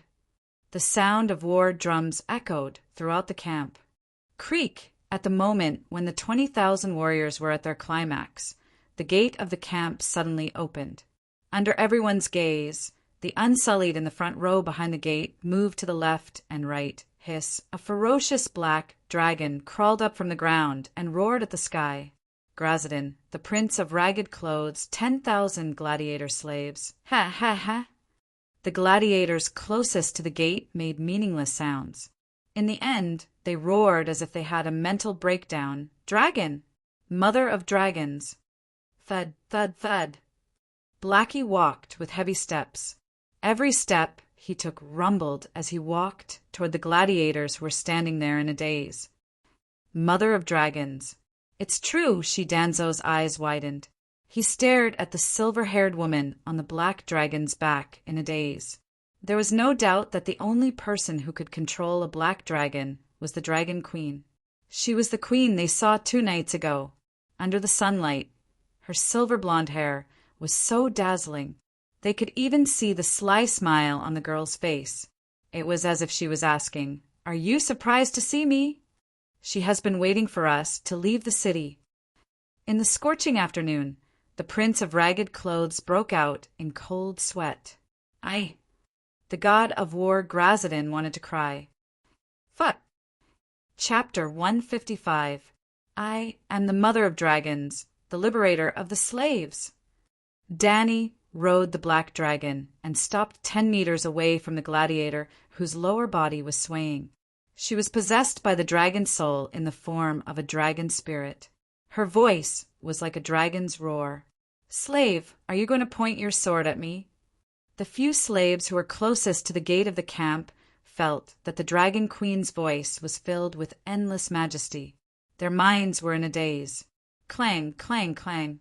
A dozen gladiators who were intimidated by the dragons might dropped their short swords and shields. They knelt on the ground and shouted in a trembling voice, "Long live the mother of dragons! Long live Queen Dani!" It was as if a domino had been pushed down. From near to far, it was as if a hurricane had blown across the wheat fields. 10,000 gladiators knelt in a row and kowtowed. "Mother of dragons! Mother of dragons! Misha, Misha!" Before the Discali soldiers could recover from the shock of Dani's appearance and the betrayal of the gladiators, they were shocked to hear a monstrous sound coming from both sides of the camp. Then, groups of soldiers holding white, red, and blue flags suddenly appeared on the mound outside the trenches like groundhogs that crawled out from the ground. Rumble. Then there was the thunderous sound of horse hooves outside the camp. The low mound and the densely packed spearmen and shield men blocked Grazdin's and the other's sight. However, the rumbling of horse hooves and flying dust outside the camp all told one thing. The Mother of Dragons' army had surrounded them for no reason. In just a few minutes, the situation had changed. Grazdin, who had come back to his senses a few times, was shocked again. Misha, Misha, Misha. The Discali language with the meaning of mother rumbled among the slaves again and again. It was like a sound wave attack. The slaves in yellow silk, cloaks behind them, were scared out of their wits. Involuntarily, they began to retreat step by step. Boom! The wall of the camp behind Dani suddenly collapsed. Countless armored cavalrymen rushed out. "Kill!" Dani drew her sword and shouted, "Kill!" The thousands of cavalrymen behind him and the soldiers on both sides roared in unison. The gladiator, who had just surrendered, was almost scared to death when he saw the cavalry charging at him. "I've already surrendered," and called out Misha. "Why would the Mother of Dragons still want to kill me?" Then Dani shouted again, "Gladiators, follow me to kill the yellow silk cloaks and the iron armor mercenaries. Kill the yellow silk capes. Kill the iron armor mercenaries. Thousands of foot soldiers and cavalry followed the dragon queen's lead and shouted, "Kill the yellow silk cloak! Kill the iron armor mercenaries!" Gladiator came to his senses and roared as well. They picked up their shields and short swords and joined the charge. The cavalry that came out of the camp did not gallop. Instead, they slowly walked past the gladiators and forced their way towards the Gith shield formation that was at a loss. "Shoot! Shoot! Kill all the slaves!" Grazadin howled from the back of the archers. Swoosh, swoosh, swoosh. Subconsciously following their commander's order, the 4,000 archers shot out weak arrows, causing screams in the crowd of gladiators and clanking sounds when the arrows hit the iron armor of the cavalrymen who were closing in. There were also 2 or 3 unlucky ones whose eyes were pierced by the arrows and fell from their horses while howling. But that was it. Whoosh, whoosh, whoosh. 2 ceramic incendiary bombs that weighed more than 50 kilograms fell from the sky and smashed into the archers' formation, creating 2 empty spaces with a radius of 10 meters. Then 2 flames rose from the ground with black smoke billowing out. The dense formation of archers was like wheat in the field. They were blown away by the 2 circles of flames. 40 to 50 archers were struck by the explosive incendiary bombs and died on the spot. There were also hundreds of yellow silk capes that were ignited. They looked like hundreds of human-shaped torches as they ran in all directions without any sense of direction. Almost half of the archers that could have dealt great damage to Danny's army had collapsed. Not many soldiers actually died under the incendiary bombs. The total number of casualties was less than 200. However, the scene was too horrifying. Their formation was instantly disrupted. Even though Grazadin and the generals were unafraid of death at the front line to stabilize the formation, there were still the 2 dragons, Danny and the black dragon, attracted everyone's attention. They forgot that the green dragon and the white dragon had not appeared yet. The 2 dragons each carried an incendiary bomb and circled in the sky. Because the archers and shield bearers kept retreating, the 2 dragons had to adjust their aim.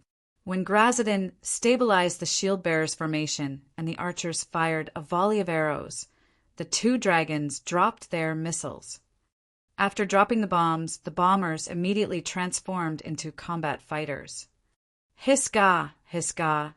While the archers were in chaos, the 2 dragons drew a beautiful arc in the air above the shield bearers' formation, leaving 2 trails of fire behind. 2 gaps appeared in the shield bearers' formation. Charge! Danny led the way on the black dragon. Blackie was like a clumsy penguin. It ran on the ground with a rumble. Beside it were 500 elite knights of the Queen's Guard, led by Koe Luo. Blackie had transformed from a combat fighter to a light cavalry. Hiska-boom! Blackie's dragon flames created a 3rd gap in the scattered shield-bearers' formation. It was like 3 huge holes in a dam blocking a flood. Thousands of cavalry broke through in one wave. The 1,000 shield-bearers of Gith were drowned by the flood of cavalry. The 1,000 spearmen behind the shields were like defenseless chickens. They struggled and were scattered by the cavalry. Then they were surrounded by the 10,000 gladiators who came after them. Without the protection of the shield-bearers and spearmen, the 3,000 archers who had already fallen into chaos completely collapsed. The black dragon ran and spat fire all the way. How could the archers, who only wore a layer of leather armor, not collapse? When the Gith infantry formation was pierced through by Danny's heavy-armored cavalry, they were not harassed by the enemy's light cavalry. They also did not face the enemy's heavy cavalry head-on. Yes, the 6,000 cavalry all ran away. Even if they were frightened by Danny's dazzling appearance, even if they were surrounded by countless soldiers, even if the gladiators defected to the Mother of Dragons, even if, in the beginning, the cavalry commander and the mercenary corps were prepared to grit their teeth and fight that cunning woman to the death. After all, they were also human. They were men and proud old mercenaries. They were played like monkeys by a 15-year-old girl. Even if they knew that fighting head-on would not end well, but their pride still drove them to stabilize their formation. They waited for their shield-bearers to block the enemy's first wave of cavalry. They lowered the speed of their horses. If the speed of the horses was low, the impact would be small.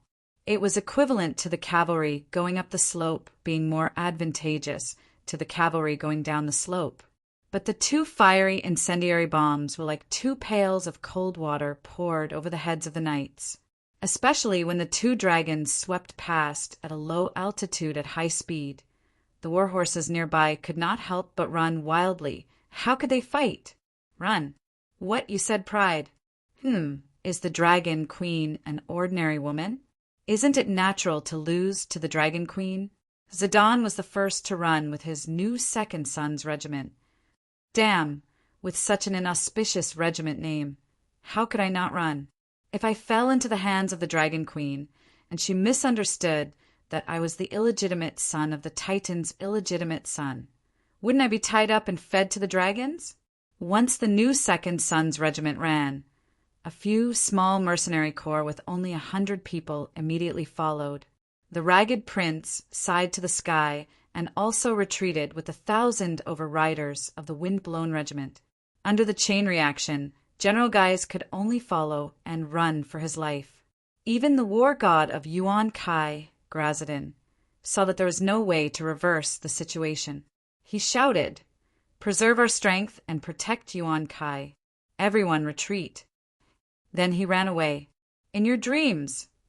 Danny smiled coldly and patted Big Black's neck. Big Black then ran a few steps and jumped into the sky with a kick.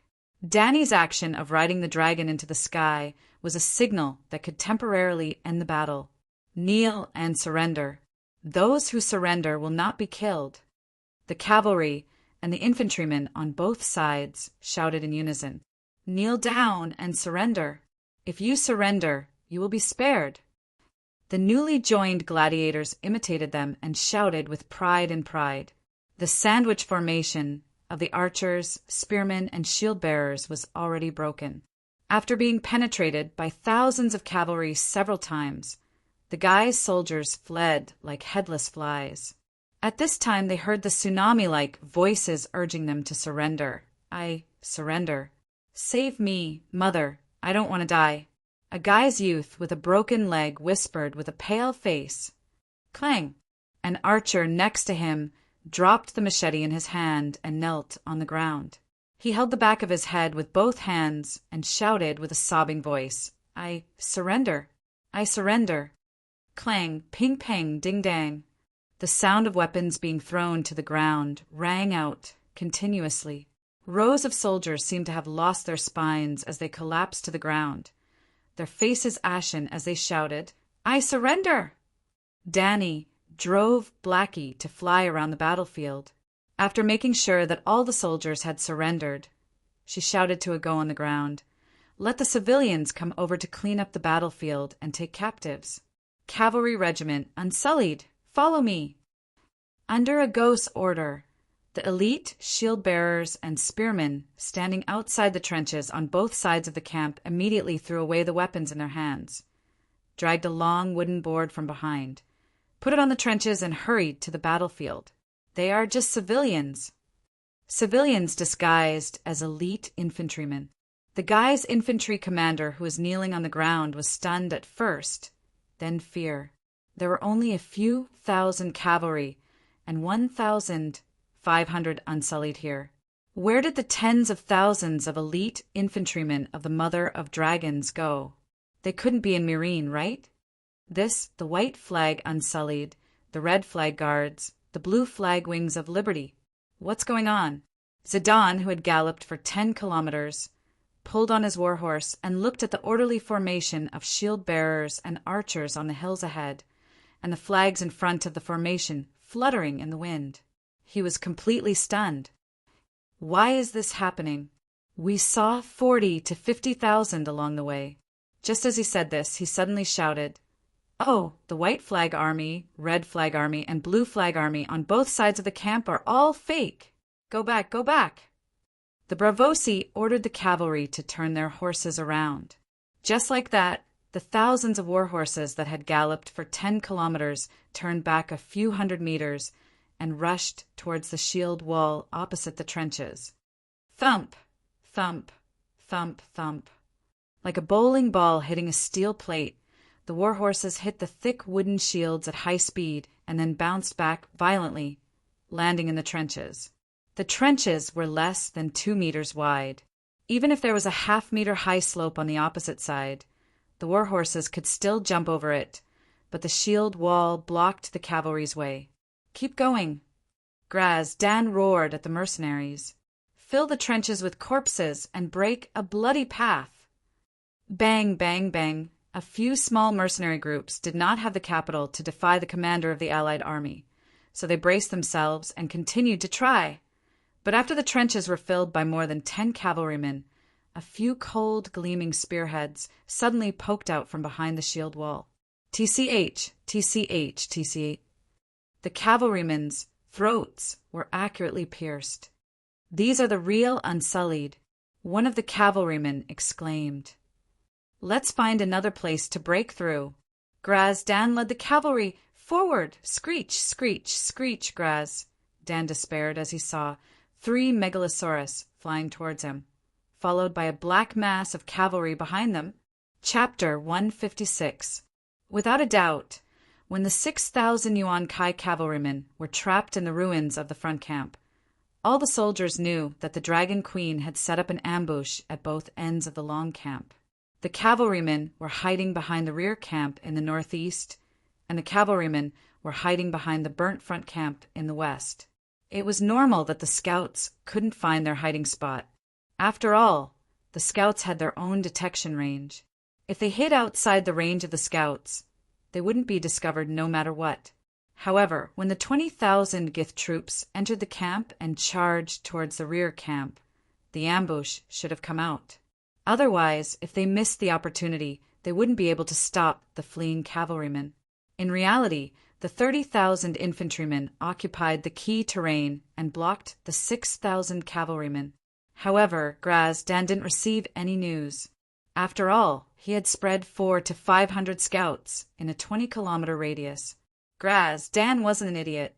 Even if he was the Prince of Ragged Clothes and the other generals wouldn't allow him to be so.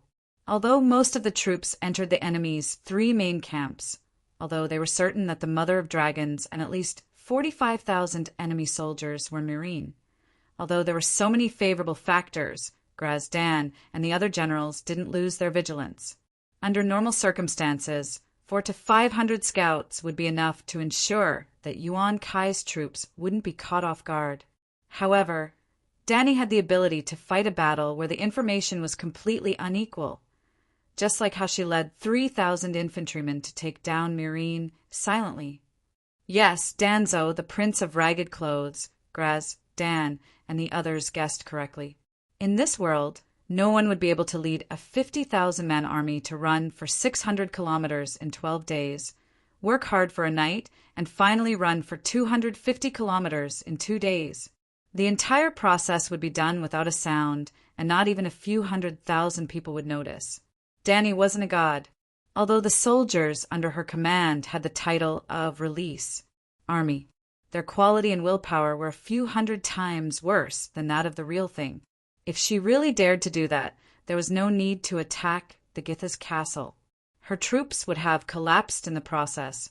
Traveling 600 kilometers in 12 days was thanks to the rich resources in Slaver's Bay. The army didn't need to bring too much rations. The 3 dragons gave everyone meat, fish, wild boar meat, even if the supplies carried were small enough, even if each person had at least 2 horses. When they arrived at Yuan Kai City, Danny's 50,000 troops had almost reached their limit. Therefore, in order to take down Mireen through a blitzkrieg, she could not have too many soldiers. 3,000 fierce men.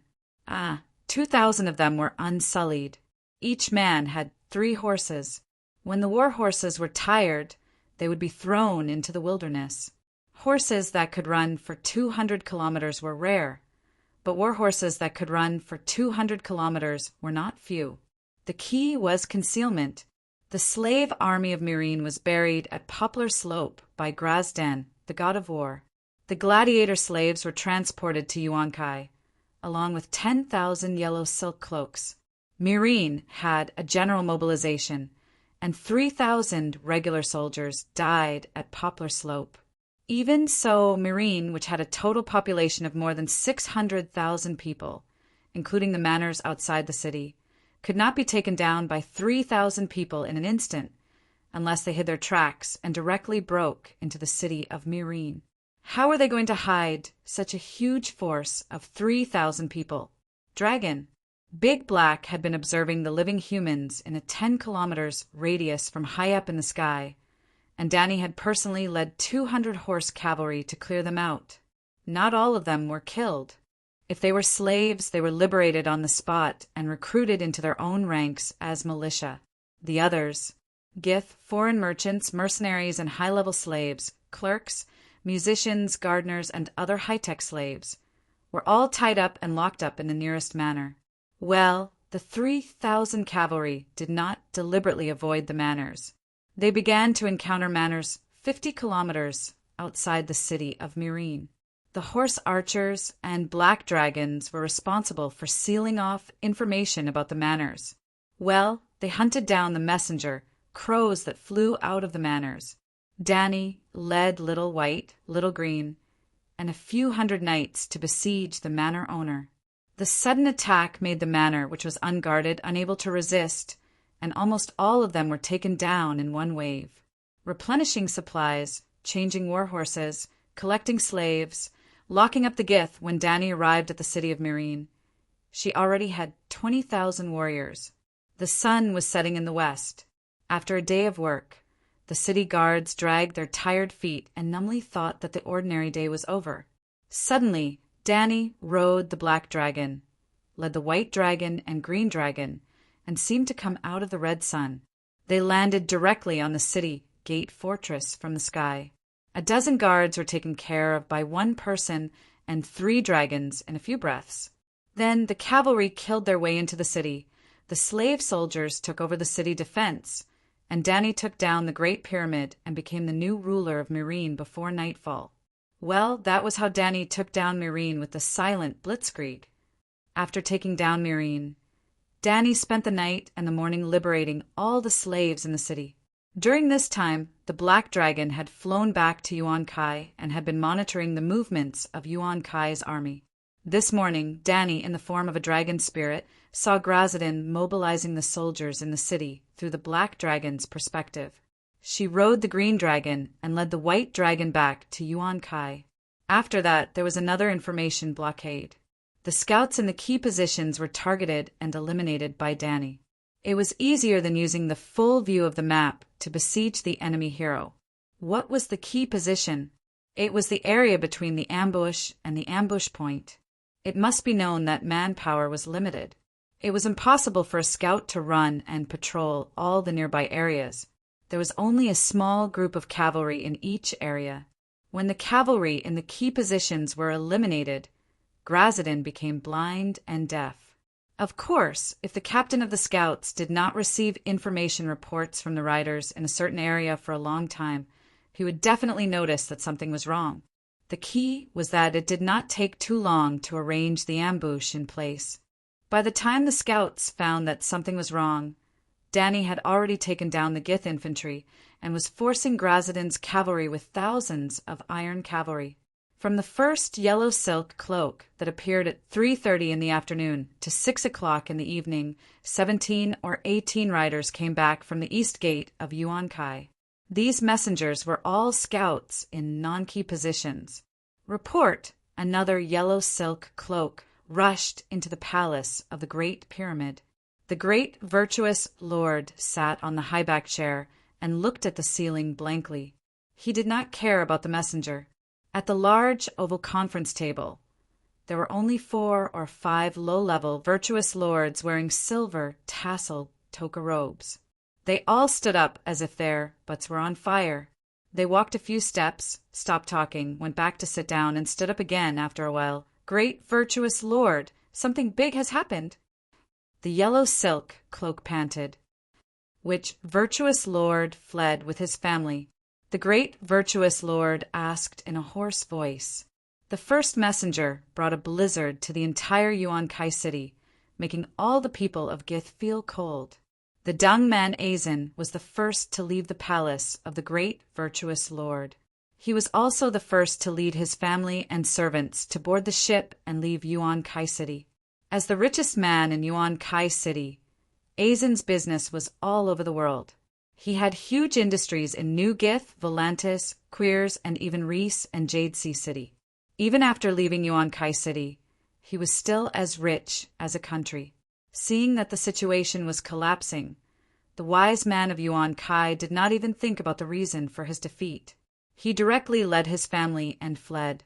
It was because he was smart that he understood how dangerous the situation was. If the great virtuous lord did not kill the 50,000 slaves, he would have stayed behind to mediate the peace talks. But now, it was useless to say anything. The maxim of the Targaryen family: blood and fire come from the same source. Damn it, blood and fire. Just hearing it sounds scary. With Azin taking the lead, the virtuous lords and great lords began to bring their families and big boxes of treasures to the docks. If they were late, the ships would be gone. Before the Mother of Dragons was free, they had to escape through the night. Even their employers had begun to flee. Would the mercenaries who worked for them stay? In the end, even the big merchants and the people of Gith in the city began to rush to the docks. Great virtuous lord, you should escape quickly. The east gate has fallen. The yellow silk cloak wailed. What? As if he had been struck by lightning, the great virtuous lord almost slid down from his chair. He stared with his bloodshot eyes and shouted in disbelief. When did the enemy come? Why didn't they even attack the city?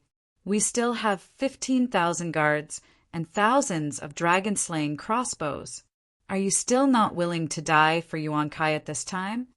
Your Excellency, it's not that our army is not working hard, but the enemy is too cunning. The old guard in his early 50s cried. Well, the great virtuous lord was recruiting soldiers in Yuan Kai. Even the teenagers of 12 or 13 years old and the old people of 50 or 60 years old were recruited into the city guards. That woman. The great virtuous lord's voice trembled, and he asked with a pale face, What did she do? Just now, back to half an hour ago, outside the east gate of Yuan Kai City, the sun was setting and the sky was dark. The guards on the gate tower suddenly shouted, Be careful, a large number of enemies are attacking. The guards immediately became alert. Not long after, the guards on the city wall also saw a black shadow running quickly to the gate. Before they could ask, there was a loud shout in the noisy running sound. Quick, open the gate. There are pursuers behind. Are they on our side? As a few torches were thrown out of the city, the Gith soldiers on the city wall breathed a sigh of relief. It was a group of Gith infantry wearing yellow silk cloaks. There were about 200 remnant soldiers, all covered in blood. Their armor was broken, and many people's yellow silk cloaks had obvious burn marks. However, the gate commander did not immediately open the gate. Instead, he said vigilantly, Now is a special time. In order to prevent spies from sneaking into the city, you must stand under the torch and let us see your faces clearly and report your name and home address. The remnant soldiers below cursed for a while with dissatisfaction. Finally, an officer who was obviously in a higher position stood up and reprimanded the irritable soldiers with a few words such as, Take the overall situation into consideration, and evil Mother of Dragons is insidious and cunning. Then the officer was the first to stand directly below the gate. He raised his face in the fire and introduced himself. Is the gate commander General Haya? I am from Mirine's Graza family, Lingard Graza, nephew of King Salsger and commander of the infantry regiment for King Salsger. There is this person. I remember that King Salsger did bring a nephew to Yuan Kai City. Immediately, a guard whispered to the gate commander, I am the gate commander personally appointed by General Grazadin, Higher Karaz. Responding to lingered below, General Higher turned back and asked the guard in a low voice, "See if it is him." The guard looked up and saw that the man below had lost his helmet. His black and red hair was messy on his shoulders, and there were black stains on his dark face. It should be. The guard was not sure. "Your Excellency, where is King Salsger?" General Higher asked again. "Bring King Salsger over." The general, named Lingard, waved behind him. Chapter 157. Two men in messy yellow silk capes carried a stretcher and ran toward the bright light at the city gate in a hurry. "Be careful, don't hurt the great lord," Lingard shouted. As he spoke, he walked forward to support the slightly swaying stretcher. Under the light of the fire, the commander on the city gate found that the stretcher was made up of 2 spears and a few pieces of leather armor. It was very simple. On the stretcher lay a tall general in silver armor.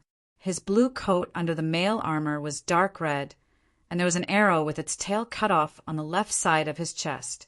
Obviously, the general in silver armor had an arrow in his chest and was in critical condition. Rumble. At this moment, there was the sound of horse hooves in the distance. There were arrows flying over from far away. The enemy's centaur scouts had caught up. Fortunately, the distance was a little far, and the 200 remaining soldiers were huddled at the base of the city wall. There were more than 10 soldiers outside with shields. When Lingard carefully removed that person's helmet, the city guard commander's expression changed, and he loudly shouted, "Quickly, quickly open the city gates. That is infantry, great Commander Thorsky. Quickly call for a doctor." Lingard was a small character, and not many people knew him. But Thorsky was the infantry commander of the Marine Army and had a high position. He was previously in charge of the defense of Yuankai City and could be considered the commander's immediate superior. Seeing the great lord bleeding from the corner of his mouth, his face twisted because of the pain, his mouth opened and closed silently, and he struggled to raise his right hand to ask for help. How could the commander endure it? Creak. As soon as the city gate opened, the commander quickly ran out and held the great lord's raised right hand and said affectionately, "Great lord, don't worry, I will immediately arrange for the best doctor for you." In the time it took to say 2 sentences, the stretcher had already entered the city gate. The great lord glanced sideways and saw that most of the remaining soldiers had already entered the city gate. His eyes suddenly bulged, his face was extremely distorted, and his throat made a hee-hee-hee sound. Blood kept flowing out of his mouth. Obviously, he was agitated.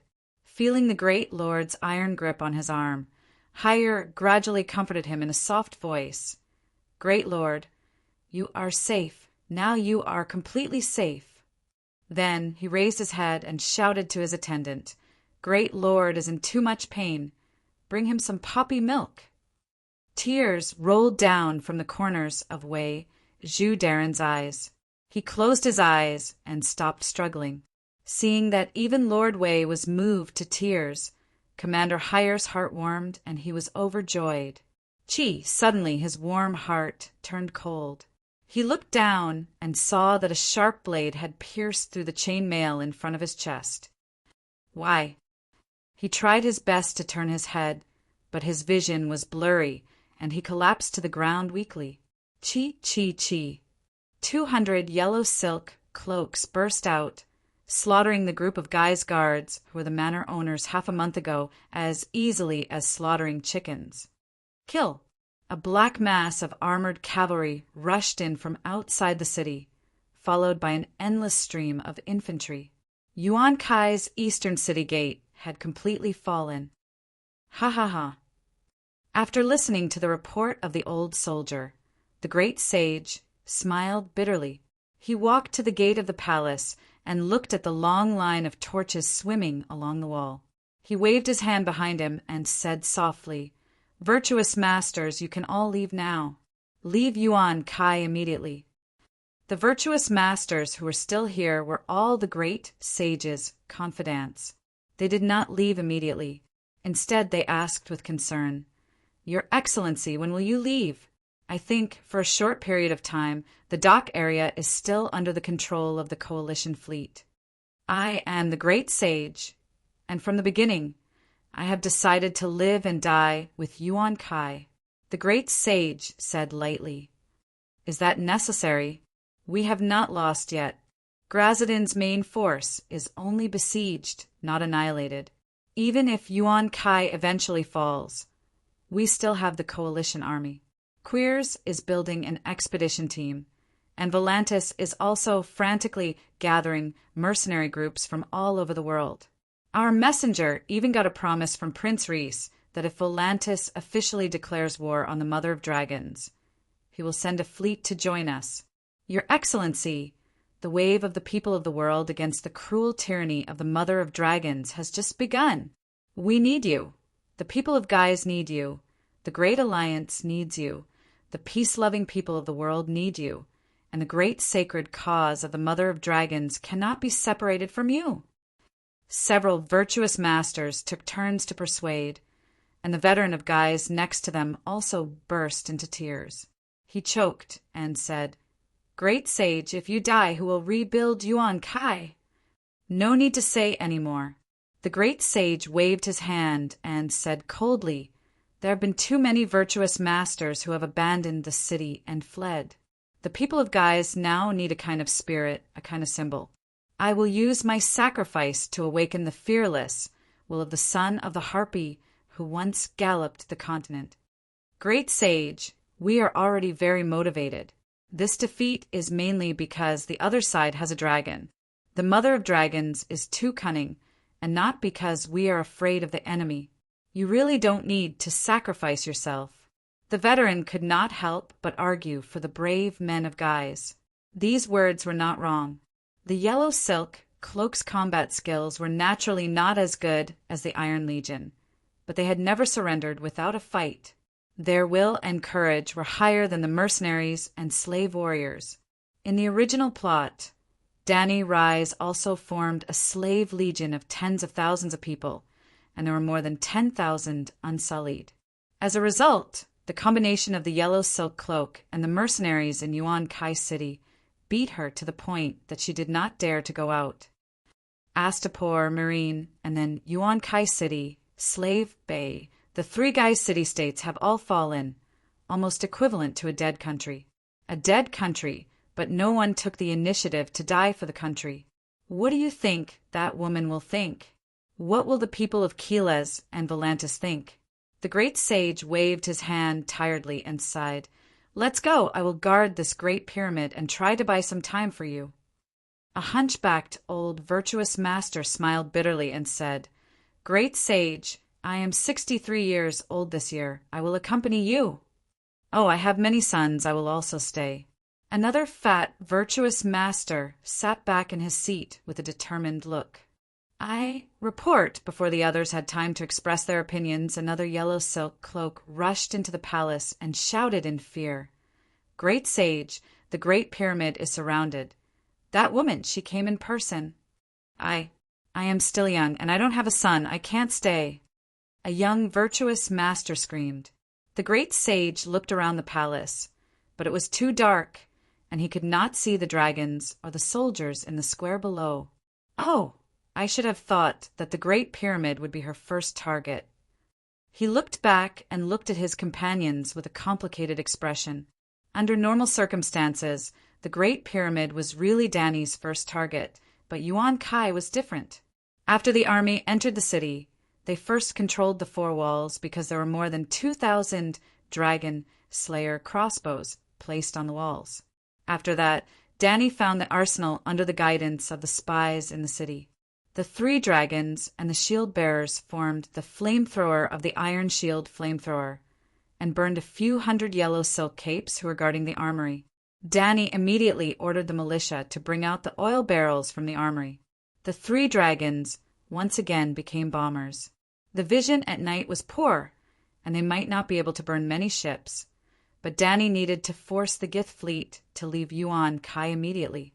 There were 80 or 90 warships and more than 400 ships at the dock. If they were left alone, how many Gith people and Gith gold could they take away?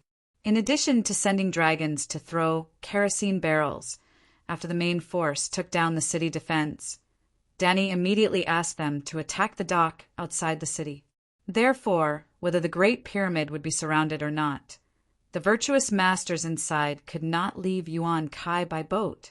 The chaos in the city lasted for 4 or 5 hours, during which the residents of the city hid in their homes and did not dare to go out. Only from time to time there were horses running in the streets and soldiers shouting, but the dock area became a sea of flames. The north and west sides of Yuan Kai were close to the sea, and the Mother of Dragons army almost unscrupulously threw kerosene barrels and everything that could be burned outside the 2 walls. Dany told her soldiers in advance that Yuan Kai did not need a dock and burned all the ships, houses, warehouses, and people on the beach.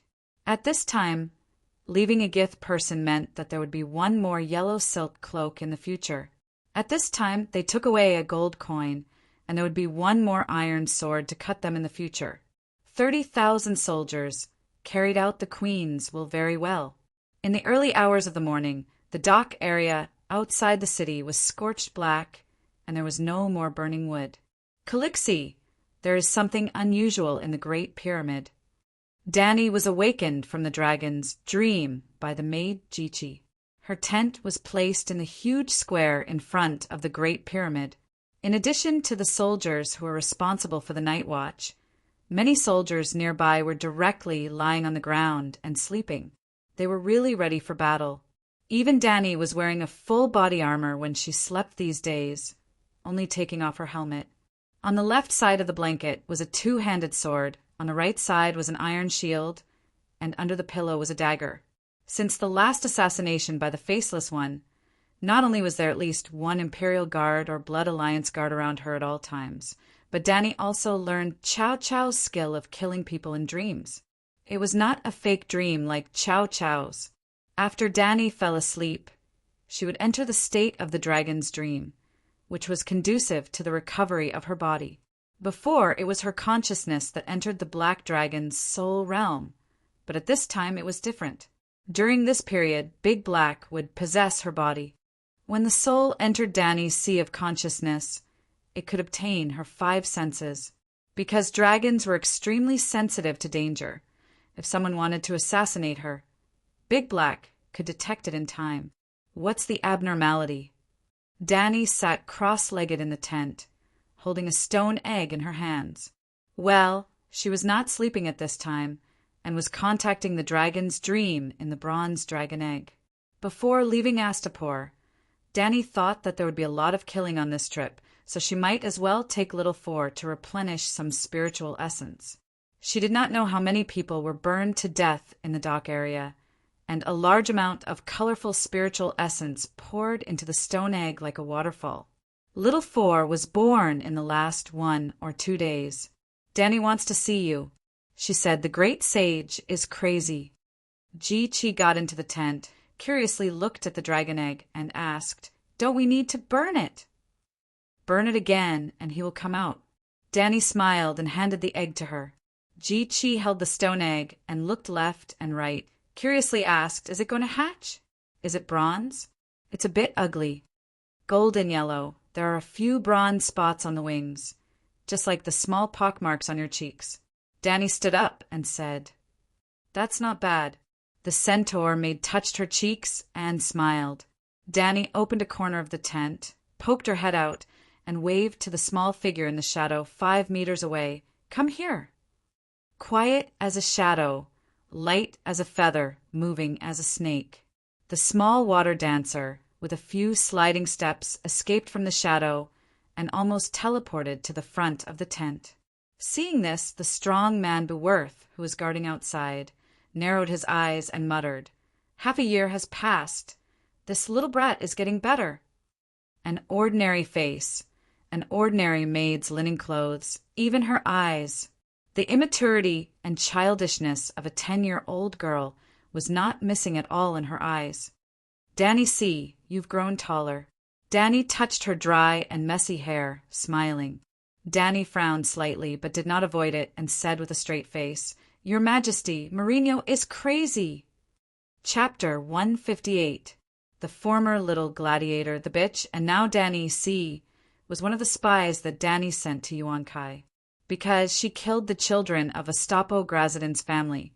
She was sentenced to death after the code was published. Well, remember the performance when Danny learned from Boss Chow's cutting off hair in place of the head? It was the Queen's whipping code that shocked hundreds of thousands of Ostapo people. By whipping oneself to atone for the death row prisoners. Buying people's hearts was a secondary purpose. The main purpose was to establish the sanctity of the code. Even the Queen could not change the laws of the code at will. Little Danny C. was also among the rebellious slaves whose hands were stained with the blood of the innocent. She was honest. When she knew that she was going to be beheaded, she neither resisted nor cried. When Danny C. was whipped in front of her, the little girl cried. Alas, the people in this world were too simple, and Danny C. was too small. She was tricked and became Danny's loyal follower. Not only Danny C., but many of Danny's guards were once members of the death row prisoners. After being exchanged blood for blood by the Queen, almost all of their loyalty was off the charts. Danny C. was originally going to arrange for a kind family to adopt Danny C. and let her live a peaceful and normal life. As a result, the little girl refused to leave and said that she wanted to be the Queen's right-hand woman, like Miss Sandy-Eye. Bearistan also persuaded her that it was a pity for such a little girl to go to the manor and be a peasant woman. She could be kept as a seed of the King's Guard. So in the beginning, Danny C. was Danny's maid and little bodyguard. Later, Danny C. began to form a spy team and arranged for spies to go to Murine and Yuan Kai to inquire about the enemy's intelligence. The little bodyguard had been listening, but suddenly found that the work of spies was more suitable for her. In this way, Danny C. changed from a bodyguard to a small intelligence leader. She did a good job and sneaked into the Great Pyramid and became the little girl of the Great Sage's house. Well, she helped the Great Sage raise hounds. The virtuous lord has gone mad. Danny mused. But how did you get out? Is it dangerous? Danny was more concerned about the little spy's safety. I'm small, so I can enter and exit most of the rooms through the ventilation duct. There are also vents on the ground floor.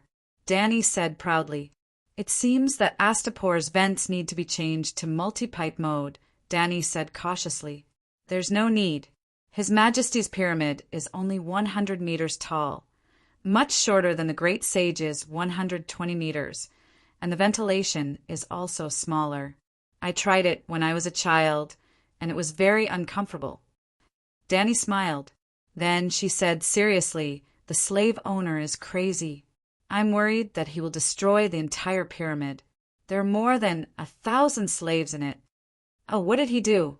Danny was interested. He burned his son, daughter, wife, and relatives to death. Sigh. The sorrow of the last emperor is nothing. Danny sighed. There were many similar emperors and heroes in the ancient times of the Celestial Empire. It's not a normal burning, it's a sacrifice. The witch summoned a shadow demon to devour souls. It's too scary, Danny said with a pale face. Shadow demon? Danny was stunned. An old witch with bare breasts, big iron rings, and rubies on her cheeks summoned the shadow of a demon that seemed to crawl out of hell. It danced under the witch's spell, under the illumination of the flames. Danny's face was filled with fear as she recalled the whole process. Ji-Chi's face was pale, and she was trembling, not to mention the centaur maid. Even Danny herself had a layer of white sweat on the back of her neck. What was scarier than listening to a ghost story in the middle of the night was listening to a real ghost story. The demon summoned by the witch took away the souls of those people. Ji-Chi said with a trembling voice, seeing her shrinking into the blanket. Danny quickly comforted her. Don't be afraid, we have dragons. No matter how strong the witch is, she's not as strong as an immortal. Big Black is monitoring the cavalry in the wilderness. Little Green and Little White are looking for corpses to eat at the docks. They're not here. Ji-Chi said. What? Those two bastards want to eat people again? Danny's anger immediately drove away her fear. Why didn't you tell me before? She glared at the maid. Calixie, compared to disturbing your rest, eating a few charred corpses is nothing. The maid said, Sigh, I can't let them get used to it. Green dragons, white dragons, and black dragons are different. Saying so, she took out the dragon striker whip, a long whip made of thin metal. She opened the tent and prepared to go to the docks to teach the two disobedient brats a lesson. Your Majesty, what should we do with Mourinho? Danny pulled her back. Don't worry, let him die. He's sacrificing his family to hatch the dragon eggs. Danny shouted. It can't hatch. Sacrificing his family to hatch the eggs is a lie I deliberately put out. Danny didn't encourage everyone to do things that went against human ethics. It was mainly based on Danny's previous experience that this kind of lie was the most credible. Before she crossed over, she and countless other Tiabat friends also thought so. If Danny said that as long as the whole family gathered together and prayed to the 7 gods happily, the little dragon would hatch. Who would believe that? Another point was that the method of hatching the dragon that Danny said was itself a paradox. Only by sacrificing the person you loved most could you hatch the dragon. But when you took the initiative to sacrifice your family to hatch the dragon, it meant that your family wasn't the person you loved most at all. You loved the dragon more.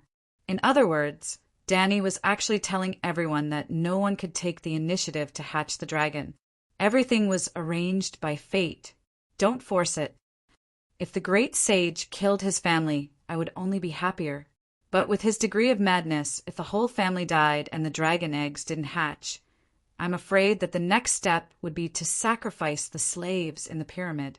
This is also why I came out to find you. Danny said quickly. This. Danny hesitated. It had to be said that, although Danny was young, she considered the problem very thoroughly. How crazy would it be to sacrifice the whole family? There are at least 1,000 Gith guards in the pyramid. We can't attack in a short time, and the environment at night is bad. If we launch a strong attack, our losses will be too great. She hesitated. Who would want to set up a tent in the square if they could live in the comfortable pyramid palace? But Yuan Kai was different from Murine. Murine's military strength was extremely empty. The great sage didn't think that Danny would attack Murine and was completely unprepared. Yuan Kai had a large number of soldiers. The great sage had long known that she would attack the pyramid. The last time the black dragon attacked and killed 3 of the great sage's sons. Therefore, every pyramid in Yuan Kai City was stationed with a large number of yellow silk cloaks and dragon slayer crossbows. Danny was still waiting for Sir Shackle to help her solve this big problem. Well, Butcher Cleon was almost at Yuan Kai. Then, I'll kill him. Danny said decisively. Don't. Danny quickly dissuaded. Your life is far more precious than that dying man. How could she, a little assassin, survive if she killed the great sage in front of so many people? No matter how precious it is, it's not as precious as 1,000 slaves. Danny gritted her teeth. This little girl had been led astray. She was too righteous.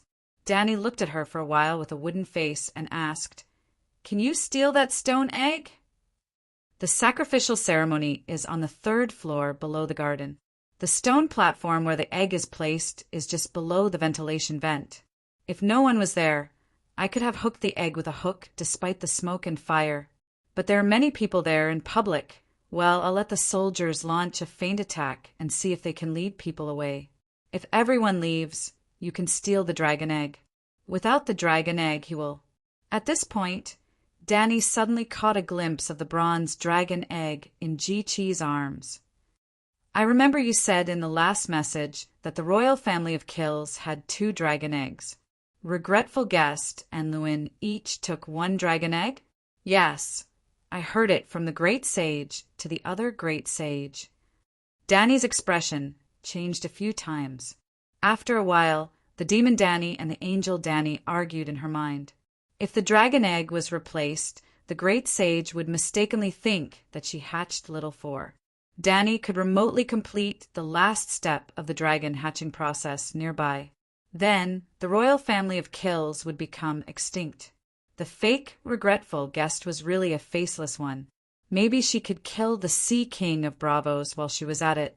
The faceless one's backer must be the government of Bravos. The ruler of Bravos was known as the Sea King. But this kind of thing was too immoral. It might even hurt little Four. Sai, after stealing the dragon egg, escaped to the top floor garden immediately. Don't go down. It's too far and too dangerous. She finally said. Even if the great sage's attention was distracted, it wouldn't last long. The opportunity was fleeting. Such a short time was not enough for Danny to escape by the original route. The place where the sacrificial ceremony was held was only 3 floors away from the top floor garden. The top floor was the closest distance. What happens after I escape to the top floor garden? Danny was puzzled. I'll let the dragons pick you up. There were no crossbows in the top floor garden. There were no guards because no one wanted to repeat the mistake of the 3 sons of the great sage. Watching Danny step into the shadows, Danny sighed. Under the protection of Bevo's and the others, she carried the whip and walked to the dock area. But before she left the square, there was a sudden situation on Blackie's side. The more than 5,000 cavalrymen trapped in the old camp were ready to break out. Did they notice a change in Yuan Kai? Danny was puzzled. Of Danny's army of 50,000, 3,000 went to Meereen. Yuan Kai left behind 47,000. In the afternoon, he instigated another 10,000 gladiators. With almost 60,000 soldiers, there were less than 6,000 cavalrymen and 3 dragons. The original encirclement was almost impenetrable. There was no fear of Grazadin breaking out. But now almost 40,000 people entered Yuan Kai. There were less than 20,000 left. The army seemed to be weak. There were 3 main reasons why she didn't take down Grazadin in one go. First, it was late when she trapped them. Second, Grazadin's 5,000 cavalrymen didn't bring any food or horse feed. The longer the battle dragged on, the better it would be for Danny. There might even be a large-scale defection of the mercenaries. She had already arranged for Lila to contact the wind-blowing group in the middle of the night. Last but not least, Danny's army of 50,000 didn't bring enough armor-piercing arrows. They didn't even have iron arrowheads, crossbows, fire oil, and other powerful weapons. For example, the incendiary bombs thrown by the White Dragon and Green Dragon in the afternoon. The camp didn't have any stock. The 2 dragons flew them from Meereen, which was 250 kilometers away. Fortunately, they had been fighting for the past month and killed countless enemies. There were also 50,000 slaves slaughtered by Yuan Kai. In the process of burning the corpses, Little White and Little Green also got a share of the spiritual rain. The 2 dragons grew at an exponential rate. The largest weight they could carry was 200 pounds. Chi-Chi, go and call the generals. We'll settle everything tonight. Danny had an idea. She came up with a plan to kill them. Chapter 159. Before dawn, the stars were hidden and the moonlight was gone. The sky was like the bottom of a pot that had been burning for 100 years. It was dark and heavy, making it hard for people to breathe. Well, at least Warlord Yuan Kai was so nervous that he could barely breathe. He was about to do something that would affect Yuan Kai's future. Break out of the encirclement before dawn. He couldn't wait any longer. Even a commander like him was so hungry that his stomach was growling. How could the ordinary soldiers have it easy? Besides, they didn't dare to kill horses and roast meat. It was late at night. Would they light a bonfire and become targets? There were dragons in the sky. Dragons could throw bombs. If they really waited until tomorrow morning, not to mention whether the woman would attack them or not, there was an 80% chance that the 1,000 or so mercenaries in the group would defect and become enemies. Faced with such a desperate situation, Grazadin could only try his best. He would break out of the encirclement as many as he could. At least he wouldn't be completely wiped out. He Warlord Yuan Kai couldn't lead an army that was completely wiped out every time, right? In order to persuade the prince in ragged clothes and the other mercenary groups to fight with him, Grazadin promised that he would lead the charge with the yellow silk cloak. The mercenaries only needed to follow behind the main group. In a way, Grazadin saved this group because just 2 hours ago, red-haired Lila secretly met with Danzo. Lila told Danzo that since the wind-blowing group wasn't stained with the blood of the Northern Expedition Liberation Army, the previous agreement was still valid. If the wind-blowing group was willing to backstab the Gith people in the morning tomorrow, the Dragon Queen would allow them to take away the commission they received from Yuan Kai. Of course, if the wind-blowing group resisted stubbornly and was completely wiped out, the Mother of Dragons wouldn't have any obligation to fulfill the agreement. Under such coercion, Danzo and the prince in ragged clothes felt aggrieved. But in order to not be wiped out, they could only listen to Danny's orders. Not long after, Zidane and the leaders of a few small mercenary groups also found the prince in ragged clothes.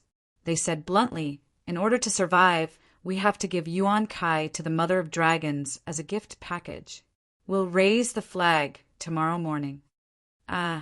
Danny looked down on those small mercenary groups and didn't send anyone to contact them at all. Zidane and the others were completely following the tradition of mercenaries that everyone knew. Looking at Zidane's newly sewn flag of the Imperial Guards, the black dragon flag with a red background, the prince in rags had a blank expression, but he heaved a huge sigh of relief in his heart. I was just about to look for you, but you came here on your own. You came at the right time. I don't need to be tainted with the stigma of betraying my employer. Brother Zidane took the initiative to take the blame. In other words, if Grazadin did not break out of the encirclement and take the initiative to take on the role of cannon fodder, he would most likely be wiped out in the battle tomorrow morning. The process of breaking out of the encirclement was much easier than Grazadin had expected. Only about 300 cavalrymen died, and they managed to break through the defensive circle of the trench. By the grace of the gods, we have found the weakest point, Grazadin shouted in high spirits as the night wind blew across his face and the sky to the east turned indigo. He did not suspect any trickery because the encirclement was 2 kilometers wide and 3 kilometers long. Even if the enemy had 60,000 men, it was impossible for every place to be filled with soldiers. In other words, both sides knew that the encirclement had more than one weak point. If it was during the day, even if the Gaia's cavalrymen managed to reach the weak point before they could break out of the defensive trench, a large number of mobile cavalrymen would immediately rush over and turn the weak point into a death meat grinder. But at night, rumble. A large number of cavalrymen did indeed catch up, but it was too late. I didn't expect that we would really break out of the encirclement after the Mother of Dragons received our promise. She was much less vigilant. Danzo's expression was complicated. He did not know if he should be happy or upset. Grazadin may have lost many battles, but he lived up to his name as the god of war. He must have noticed that something was wrong with the mercenaries, and he also keenly noticed that the Mother of Dragons' troops were a little lax before dawn. His accurate grasp of the situation of both sides allowed him to find the opportunity to win. His repeated defeats were not because he was too stupid. He did not even make a small mistake. The key was that the woman's tactics were too imaginative. The prince in rags sighed. The Dragon Queen still has a dragon. A dragon can throw kerosene bombs. It's even more terrifying than the legendary devil dragon that burned cities, Kago muttered loudly. Danzo looked around and saw mercenaries galloping on horses nearby. He asked, "Then what do we do now?" The Mother of Dragons who signed the contract with us is a real person. She also recognizes the contract. The prince in rags hesitated for a moment and shook his head. Let's go back to Yuan Kai first. We have come all the way from the land of strife to the west. We have also seen the evaluation of the Mother of Dragons by the major cities. She is almost the enemy of the entire world. Without the cheap slave workers, the cost of the great voyage trade would increase by almost 5 times. For some slave merchants, it would even increase by 10 times. How much of a conflict of interest is there? Many sea merchants would like to take out half of their property to join the Anti-Dragon Mother Alliance. Perhaps in a few days, there will be ships transporting tens of thousands of troops to Yuan-Kai. Nay, when the indigo night sky in the east was dyed with a few streaks of dark red, Grazadin, who was at the front, finally arrived at the city gate. "Who are you?" The torches on the city gate tower shone brightly. A familiar shout came from above. "Is that General Hyer?" "It's me." Grazadin let out a sigh of relief. Judging from the voice, the person shouting on the city gate was the gate commander he had personally arranged before the army left. Whoosh! A torch was thrown down the city wall. The voice said excitedly, "Lord Grazadin, it's really you? Did a messenger report that you were trapped in?" Grazadin interrupted him. "I found an opening in the enemy and led the army to break out." "Hyer, hurry up and open the gate. Let the soldiers go in first. There are still pursuers behind us." Oh. Hyer nodded. He turned around and shouted, "Open the gate! Inform His Excellency, the virtuous sage, that His Excellency Grazadin has returned. Our Yuan-Kai Empire has regained its backbone. This kid must have been scared out of his wits yesterday afternoon," Grazadin said to a virtuous lord beside him with a smile. This virtuous lord named Azel was like Grazadin. He had a dark and thin face, a muscular body and long limbs. He was a rare virtuous Lord General in Yuan-Kai. That was why Grazadin chose him as his deputy. "You're not wrong. You're the backbone of Yuan-Kai," Azel said respectfully. Creak! The city gate opened. A few people wearing yellow silk cloaks were setting up torches on the stone walls. Grazadin stood on the saddle and looked behind. He said to his deputy without turning around, "Azel, bring the men in first." "You're worried about the mercenaries?" Azel asked in surprise. "Humph. Why else would I risk breaking out in the middle of the night? There are 3 types of people in this world that you can't trust. The bed slaves that Yuan-Kai trained, the mercenaries that roam the world, and the Westeros politicians," Grazadin said disdainfully. "Why are there Westeros? The mother of dragons is cunning, but she's not a liar." The deputy was confused. "I'm not talking about her. That Tywin Lannister, and— Ouch, don't fight, don't rush." As soon as the city gate opened, the cavalry rushed into the city like sheep being chased by a dragon. One of them was so anxious that he bumped into Grazadin's horse, almost knocking the virtuous lord off his saddle. "Go in and maintain order," Grazadin yelled at his deputy. "Mercenaries!" Grazadin pointed at the thick, dragon-slaying crossbows that poked out from the murderous hole above. He smiled and said, "Don't worry, there are countless crossbows near the city gate.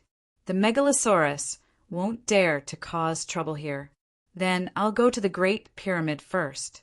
Sigh, I have to figure out why we lost so inexplicably this time.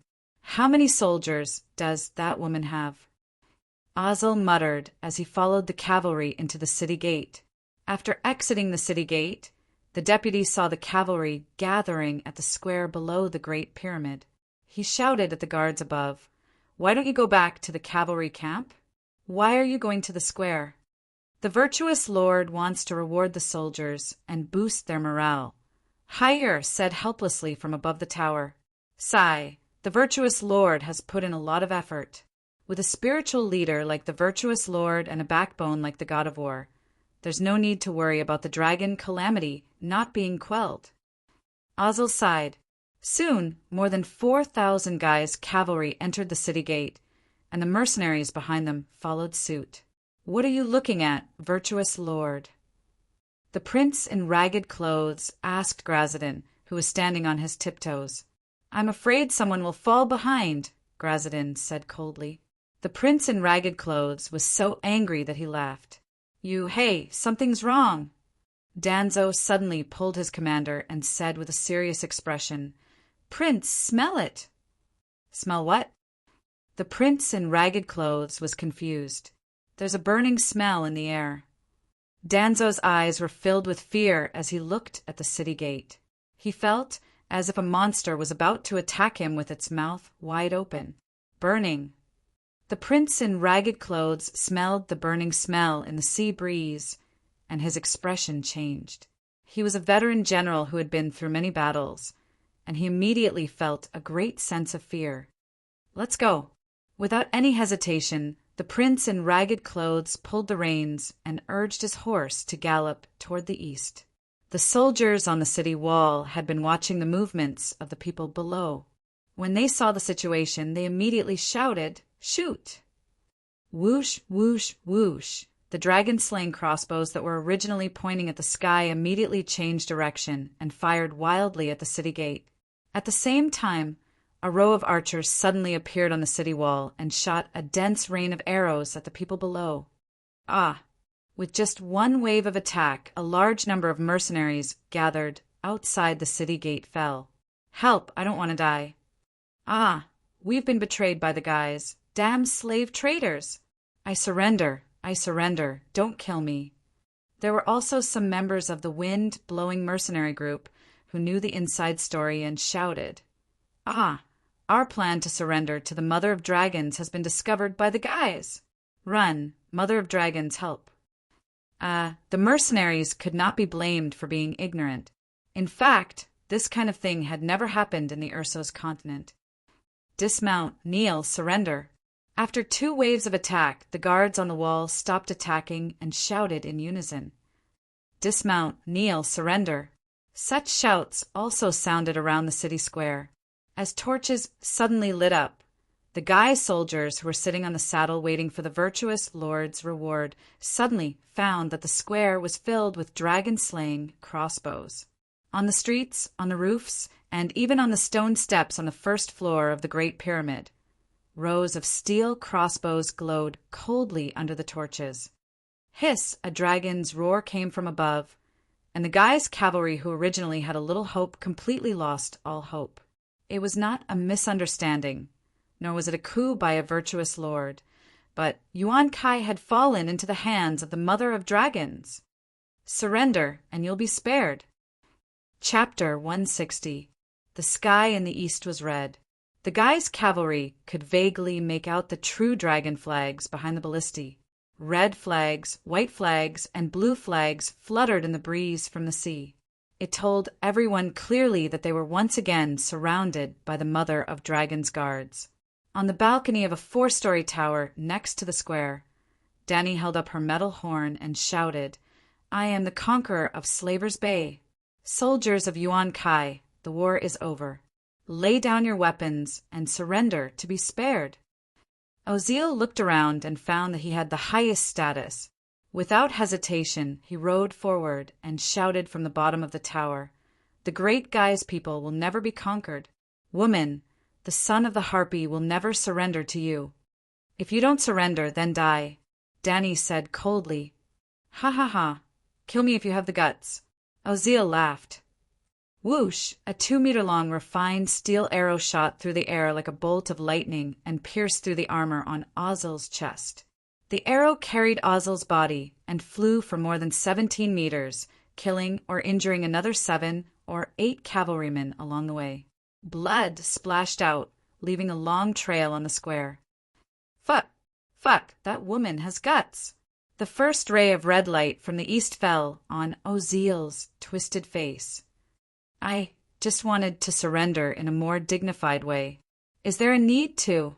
After saying his last words, this General Yuan Kai's neck tilted, and he breathed his last. The metal horn reflected the golden-red light in the sun. Dani shouted at the guy's people below, "Who else?" Thud, thud, thud. The cavalrymen near her shrank back together with their horses. "Ready." She raised her hand, and the sound of bows and arrows being raised rang out. "Don't shoot, I surrender." A mercenary threw down his sword, jumped off his horse, and knelt on the ground, crying. The guy's general next to him was furious. He pulled out his scimitar and was about to strike. "What about me?" We only have a total of 5,000 people. Not counting the archers and the dragons in the sky, the other side has more than 2,000 dragons shooting crossbows. How are we supposed to fight?" The mercenary cried. The general was silent. He put down his scimitar. "I surrender! I surrender!" The mercenaries were the first to surrender. They only hesitated for a few breaths. The Gith cavalry also silently dropped their weapons and knelt down. Under the golden red sunlight, 5257 Gith cavalry and mercenaries knelt on the ground. "It's over, it's completely over." The great sage who was watching from the entrance of the Great Pyramid muttered to himself. The warm red sunlight shone on his body, but it couldn't hide the paleness of his cheeks, nor could it drive away the cold and despair that seeped into his spine. "Sigh, we can't blame those children. Other than surrendering, what else can they do?" The old virtuous master said helplessly, "What's wrong with that idiot Grazadin? Half of Yuan-Kai City has been burning for half a night. Can't they see it?" Another young virtuous lord cursed loudly. Of course he couldn't see it. Danny's front camp was 5 kilometers away from Yuan-Kai. If they were on the plains, Grazadin might be able to see the burning red light at the dock, but the front camp was on the hills. Simply put, the front camp, the middle camp, and the back camp, 3 camps that stretched for 10 kilometers, the main camp was on the hills. It was common sense to build a camp on high ground. After the 20,000 Gith soldiers entered the ambush, the front camp was occupied by Danny's army. Before the Gith cavalry could retreat, Danny personally led people to block their retreat. As a result, more than 5,000 cavalry were stuck in the valley between 2 hills. To be honest, the front camp's hills were not high. It was only a gentle slope of 30 to 40 meters. But this slope could completely block the Gith cavalry's vision, not to mention Grazadin. Even the defenders on the hills of the middle camp did not see the fire in Yuan-Kai City. Although Danny's brain was flexible, she was not Zhuge Liang. She did not expect this to happen. The camp was also chosen by the old general, Baristan. To be honest, she did not expect Grazadin to break out in the early morning. If Danny did not transfer the 40,000 troops to Yuan-Kai City, he dared to break out. She dared to let the 5,000 cavalry not see the sun of the next day. The reason was very simple. In the night, when the Megalosaurus roared, the enemy's war horses could not charge. The cavalry that lost their momentum was a training target for the spearmen. A series of coincidences led to the current situation. Of course, the virtuous masters who did not go to the battlefield did not know these things. They were all cursing the war, God Yuan-Kai loudly. While they were cursing, the old witch of Helkelin ran with her walking stick, shaking the 2 dried eggplants hanging low on her chest. As she ran, she held, "Your Excellency, it's not good!" The virtuous master, who was standing at the gate of the palace and watching the sunrise, seemed to be numb. He was stunned for a while before he turned around and asked, "Is there a slave revolt in the pyramid?" "No." "Oh, I don't know, Sai." The old witch slammed the hardwood walking stick in her hand and shouted, "The dragon egg was stolen!" "What?" The virtuous master was stunned. Then he showed an anxious look and said excitedly, "Which bastard dared to steal my dragon egg?" Because of the fear of slave rebellion, there was not a single slave on this floor of the palace. In the virtuous master's mind, if the dragon egg was stolen, it could only be Gisni. "It doesn't seem to be your guard. I was at the door, but I didn't see." The old witch was not sure. The drastic change in the square interrupted the sacrificial ceremony. Most of the virtuous masters and guards went out to check the situation, but the old witch was not interested in the life and death of the Gisni. She just took a look and went back to the sacrificial hall. When she came back, she found that the dragon egg was missing. "Virtuous master, there are traces of someone climbing through the skylight." Soon, a guard found something strange. In fact, the vent above the dragon egg was the first place to be checked. Just by looking, they found clear traces of crawling in the passage that was blackened by thick smoke. There was no need to think about it. A small man took advantage of the time when everyone was away and hooked the dragon egg through the skylight. The virtuous master was furious and shouted to the guards, "Search carefully." Suddenly a guard rushed into the hall and shouted, "It's the mother of dragons!" "What?" "Go out and see, outside the pyramid. The mother of dragons stole the dragon egg." Although the virtuous master and others did not understand, they did not slow down. Some rushed to the window, and some ran directly to the gate of the palace. Hiss! Under the golden morning sun, the black dragon flew towards the square in front of the great pyramid. A 7 or 8 meter long hemp rope was tied under his right claw. A little girl in gray clothes was holding the rope with her left hand and a golden stone egg in her right hand, floating in the air with the wind. Damn it, damn it! The guard shot arrows, but the arrows could not get close to the girl. It's over. Even our last hope has been taken away. The virtuous master's legs went soft, and he fainted. Phew! The old witch breathed a long sigh of relief. She was a little grateful to the mother of dragons that she had never met before. The dragon egg was stolen. The virtuous master's whole family died except for his 13-year-old son. If he could not hatch a dragon in the end, that crazy guy would probably burn himself. It's not that I didn't work hard, and it's not that I didn't have enough power.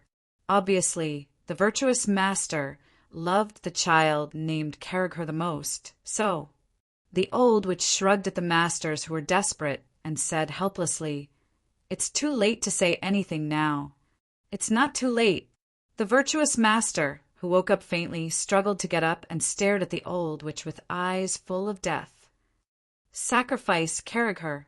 But the virtuous master and the old witch said in unison. The two looked at each other, and the old witch closed her mouth. The virtuous master said, "But you only have one blood descendant left, Carragher." The virtuous master sighed and said coldly, "In this way, Carragher will not be able to survive. I must have been crazy to leave him for last." "But the dragon egg was stolen," the old witch immediately said. "Let me ask you, is Lalo a god?" The virtuous master's eyes turned red as he stared at the witch. Although she was scared to death, the witch still shook her head and said, "He's not a god. He's a demon, a devil, a demon. It doesn't matter if he's a demon or a god. He has received so many offerings from me, and he must know what I want. A few 100 meters is nothing to a demon god." The virtuous master roared. "I'm not sure." The witch could only say this to the madman who was on the verge of going crazy. "You better be sure, 100% sure," the virtuous master said with killing intent. "Damn it, it's not easy to earn 200,000 gold radiance coins." The witch sighed and said, "Virtuous master, you have to understand that the sacrificial ceremony has its own rules. Let alone a few 100 meters, as long as the runes and incantations are wrong, the ceremony will not be completed. Even if Shadow Demon Lalo responds to your prayers, the baby dragon will still fall into the hands of the Dragon Queen. Isn't this helping the enemy? Do what I tell you, don't talk nonsense." The virtuous master roared crazily. The witch finally understood. In his despair, the only thing the virtuous master had left was to hatch the dragon. This was the only thing he could hope for, and it was the only thing he could do. All right. At around 11 o'clock in the morning, Sir Shackle led 10 cavalrymen and rushed over. Danny was smashing the dragon egg. For some reason, the fake dragon egg that had been hatched once really contained, how to put it, a purple-black mass of spiritual substance. It was evil and vicious, and it was unknown what kind of monster it could hatch, or if it was just spiritual substance. If not for the fact that Danny could see through the spiritual substance, she would have thought that the witch's sacrifice had no effect on the fake egg. It seemed that the sacrifice of Lalo could really get a response. Danny did not dare to absorb the spiritual substance of unknown origin. She was also afraid that it would really hatch into a demon. After hesitating for a while, she decided to smash the stone egg. The butcher took a total of 500 cavalrymen from Astapor. Yesterday afternoon, when he was 80 kilometers away from Yuan-Kai City, he received a message from Danny. 2 things. First, cooperate with the Centaur Rangers to clean up the remaining soldiers that escaped from the south of Yuan-Kai City. Second, come to Yuan-Kai City as soon as possible to help her destroy the pyramids. After defeating Yuan-Kai City, go to Myrine and continue the fight. Well, Myrine had the most pyramids. Except for the Great Pyramid that was controlled by Danny, most of them were surrounded by the new freedmen. After all, there were only 3,000 elites, and it was difficult to maintain order in the city. Sir Butcher handed the 490 soldiers under him to Ago, while he rushed towards Yuan-Kai on his light horse. "The Queen needs me," he said to Ago. Danny did need him. She was a just and benevolent queen. Attacking the pyramids often led to the destruction of the great slave owners. Although they deserved it, it was not good to do it, and their reputation was bad. It was better to let Sir Shackle work for the Queen. After this wave, Danny would promote him to the Earl of Shackle. Receiving the hint in the Queen's words, Sir Butcher patted his chest and promised, "Your Majesty, you can rest assured that you will be able to live in the Great Pyramid tonight." Then Danny posted a notice to all the citizens and merchants of Yuan-Kai City that Sir Shackle would temporarily take over the position of the master of Yuan-Kai City, and she would ride the dragon back to Myrine to continue liberating the slaves. Outside the city of Myrine, there were still manors with a radius of hundreds of kilometers that had not been conquered. Chapter 161. After Sir Butcher took office, the first thing he did was to check the household register of the guards of the Great Pyramid. The yellow silk cloaks guarding the pyramid all came from Yuan-Kai. They had families and businesses, old and young. They had recently joined the army because of the great sage's extreme recruitment. Through the household register of Yuan-Kai, Sir Butcher easily found most of the guards' families and then took them to the square of the Great Pyramid. He first shouted for the soldiers to come out and surrender. If the yellow silk cloak in the tower refused, it meant that his family's ordinary free people label was removed. More directly, the families of the guards who refused to surrender were not under the protection of Queen Danny's code of law. In this way, there was a lot to be done. Sir Butcher wanted to let the Gith people taste his clean 18-pig slaughtering techniques, but he was afraid. He was afraid of Queen Danny, afraid of her dragon, and afraid of her code of law. How could he not be afraid of the Queen, who could even whip herself into a bloody mess? However, he also had a way to deal with these Gith people. Sir Butcher selected men over the age of 13 from their families, put shackles on their feet, and then distributed a short sword and a wooden shield to each of them, forcing them to charge at the Great Pyramid. Well, he personally led the battle supervision team to follow behind. Whoever dared to resist would be killed directly. It only took 2 hours for the Great Pyramid to be broken through. The battle process was very tragic. More than 1,000 people died. Dozens of people went crazy, and more than 200 yellow silk cloaks chose to commit suicide after surrendering. Their father, brother, and nephew died in front of them, even under their own arrow rain. Normal people could not bear it. If they fought with the army of the Mother of Dragons, they would not be afraid no matter how many casualties there were. Many people even had the awareness that they would die, but the suffering and despair of slaughtering their compatriots and even their loved ones was unbearable for the soldiers. When the Great Pyramid fell, almost all the yellow silk cloaks had problems with their minds. After taking down the Great Pyramid, Sir Butcher was in high spirits and began to attack the next pyramid almost tirelessly. He used the same method to take down the second pyramid. Then the third, the fourth, at noon the next day, Danny rode Blackie back to Yuan-Kai and found that all the pyramids had been taken down. Her side did not lose a single soldier, and even saved arrows and kerosene. "Sir Shackle, I'm impressed by your efficiency." Danny praised sincerely. This was the truth. Previously, she had thought of letting the mercenaries and Gith warriors who had surrendered to attack the pyramid. Even so, she still felt guilty and felt that she had mistreated the prisoners. She didn't even dare to think about Sir Shackle's crazy method of making his guards fight with his family members. More importantly, Sir Shackle didn't break the law. Those old and young nominally belonged to the militia who served the corvée because their relatives committed crimes. Wasn't it natural for the militia to attack the city for the Queen? It's my honor to serve the Queen. Butcher revealed an ugly smile. Sir Clyde, after we take down the Pyramid of Meereen, with your achievements in the past month, you will definitely be made an earl. Once you become a count, you will have the right to choose your fief. You will be the first noble under my command to receive a fief. Danny smiled and encouraged him. Thank you, your majesty. Long live Queen Danny Liz. Long live the Mother of Dragons. Sir Butcher shouted excitedly, By the way, is the virtuous lord dead? He's dead. He burned himself to death. I also caught 2 virtuous lords and a witch from the Great Pyramid. That witch has been clamoring to see you.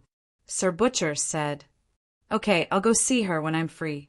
Danny nodded and said casually, After Clyde left, Danny began to command the sergeants in the square to move her Queen's palace. A large tent, 2 large wooden boxes with clothes, blankets, and medicine. It was very simple. Why did you leave the Great Pyramid to Clyde? On the way to the West City, Jiki muttered unwillingly. I didn't leave it to Clyde. The Great Pyramid is the administrative center, and I can't stay in Yuan Kai permanently. A pyramid is enough as a temporary residence. The Great Pyramid was left to the city lord. Danny said, The little silver horse was left in Meereen. Danny was riding a big yellow horse at this time. In front of her were 3,000 unsullied walking in line, and behind her were 8,000 armored knights.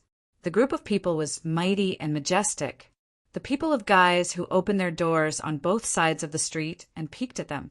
Their eyes were filled with respect, fear, and the last part was hatred buried deep in their hearts. Jiki looked around and said, The people of Guise on this street don't like us. There are many new free people living near the Great Pyramid. They love you very much. I still think you should live in the Great Pyramid. This was related to the overall layout of Yuan Kai. Most of the manor owners who moved into the city from the Great Plains lived in the East City. The West City was close to the sea and was more of a commercial area. There was no doubt that Danny hated the owner of Yuan Kai Manor, who slaughtered more than 50,000 slaves. She didn't let any of those bastards go. According to the household register, Danny found all the families who owned land in the Great Plains. All the boys over the age of 10 were imprisoned, and all their property was confiscated. This time, Danny was more ruthless and limited the age of men to 10 years old. Those slave owners didn't let the slaves go just because they were young and didn't have the strength to rely on Danny. In fact, even the babies of the slaves were hung in the cemetery. As a result, large areas of the East City block were vacated. They were first taken over by Danny and then assigned to the newly liberated slaves to rent for free. Well, when Danny was done with this, she would organize the people in Yuan Kai Manor, distribute the land and property equally, and then the new free people could choose which house to buy. The main industry of Yuan Kai Manor was the trading of bed slaves. The training bases for training boys and girls in the 7 kinds of crying in spring were mostly located in the West City.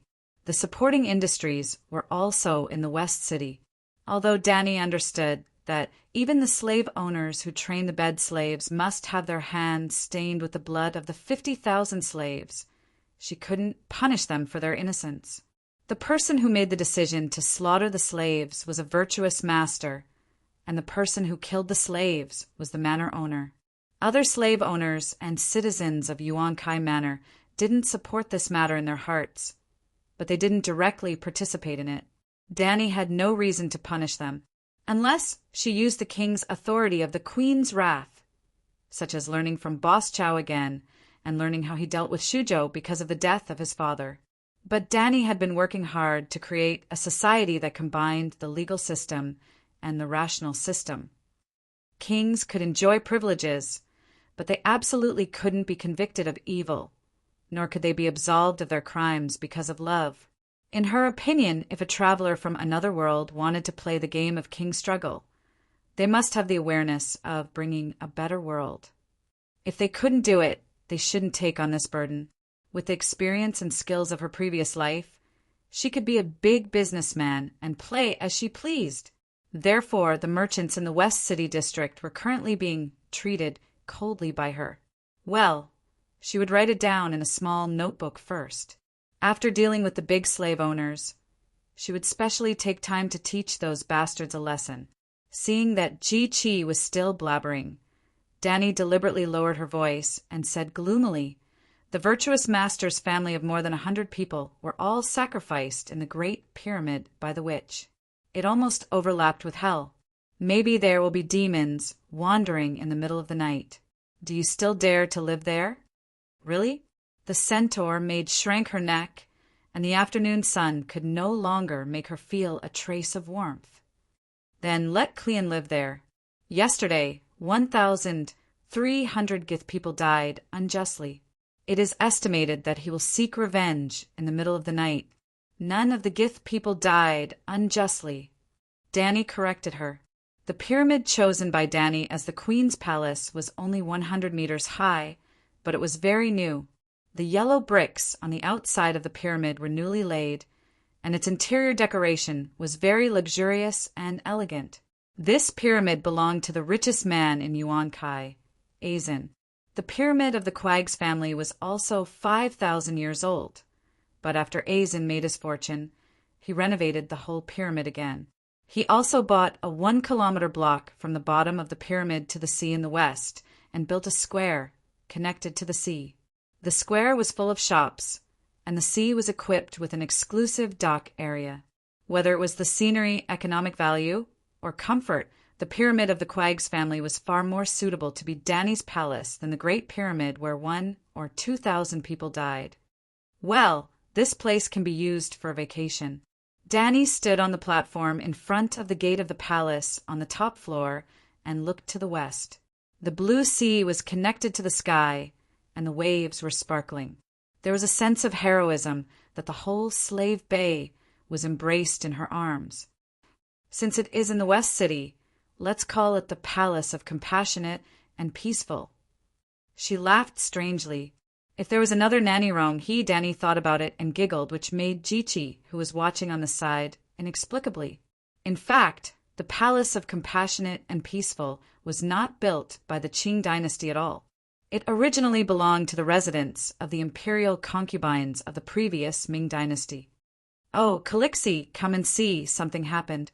In the afternoon, when Danny was discussing the plan to deal with the prisoners of war with several generals in the front hall, the maid who helped Danny make the bed in the bedroom of the back hall suddenly shouted in panic. What happened? Danny paused the meeting and walked a few steps to the back hall and asked, "Calixi, your egg cracked." Ji-Chi shouted, "What do you mean, my egg cracked?" As she said that, Danny's expression changed, and she quickly ran to the front of the bed. She saw that the bronze dragon egg in the wooden box at the bedside had a thin crack, and the crack was spreading at a speed visible to the naked eye. "Is this a natural birth?" Danny asked strangely. Soon, under Danny's command, a group of Unsullied built a charcoal stove in the garden on the top floor with bricks. The charcoal burned with the help of a blower, and the wire mesh above the stove was fiery red. "Why are you burning the dragon egg?" Liberty Wing's infantry commander Morono was puzzled. The stove, which was 1/2 meter in diameter, seemed to be imprisoning countless fire demons, and long red tongues were sticking out through the holes in the wire mesh.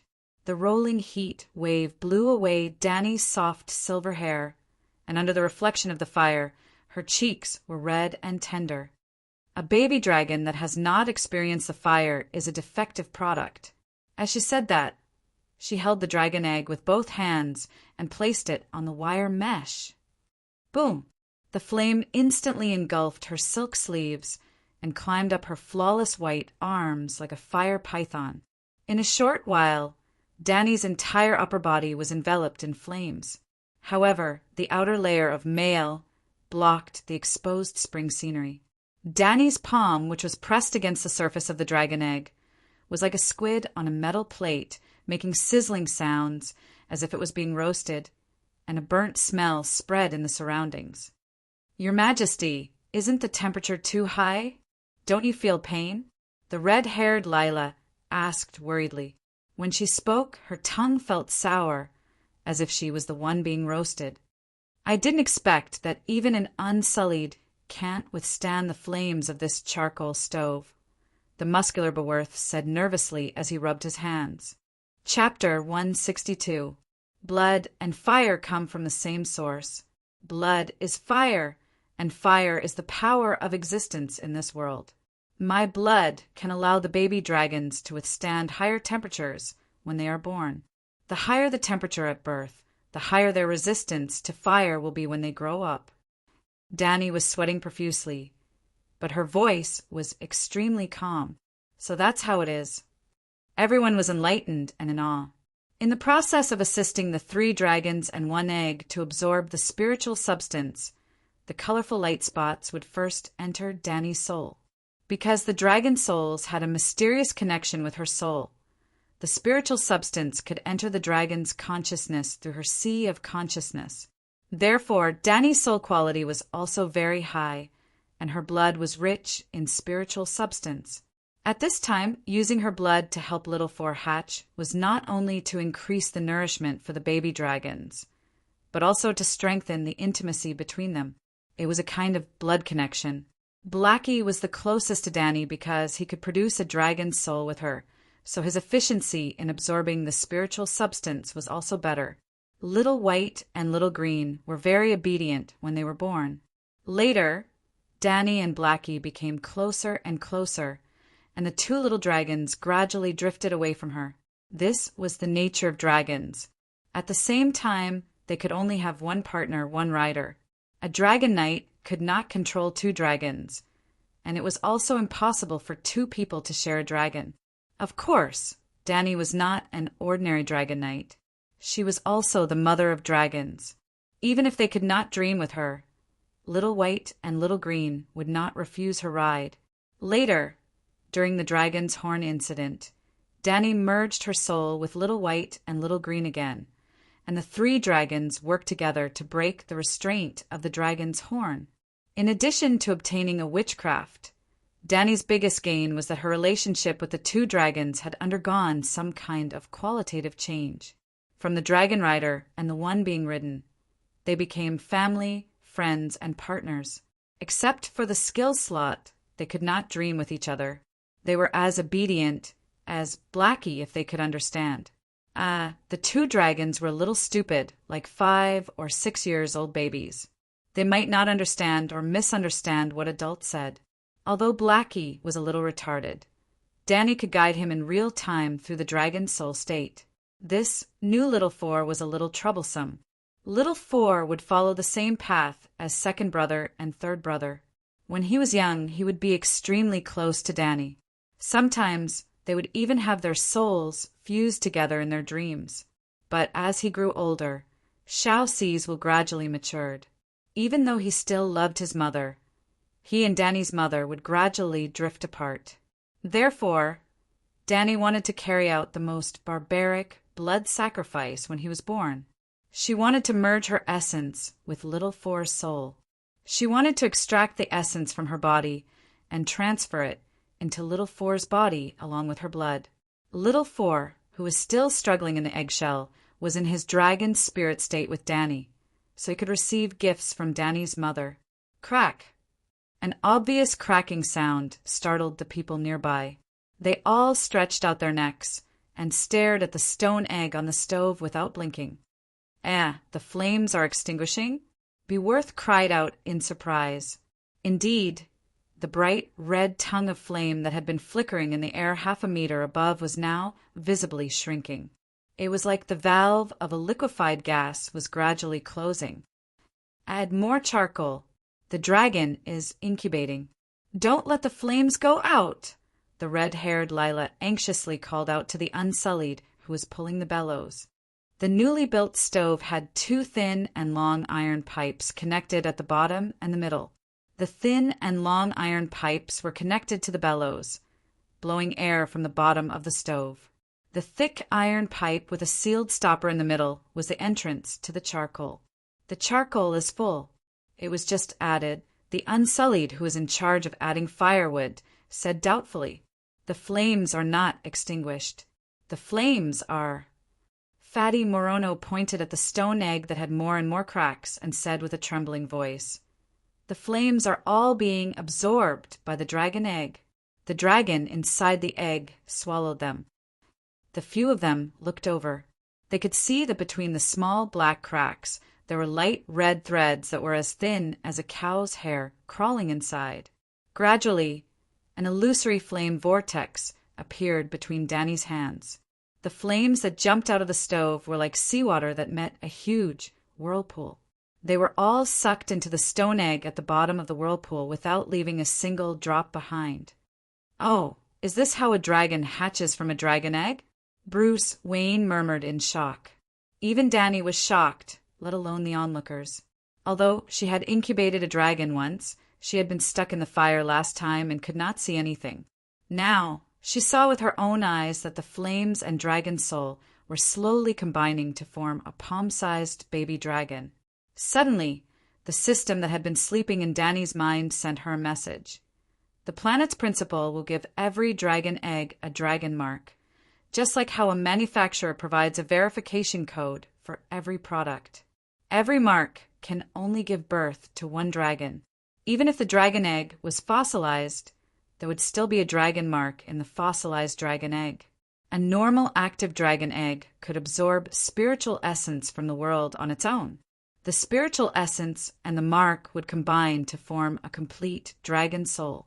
The dragon soul and the baby dragon embryo in the eggshell would mature together.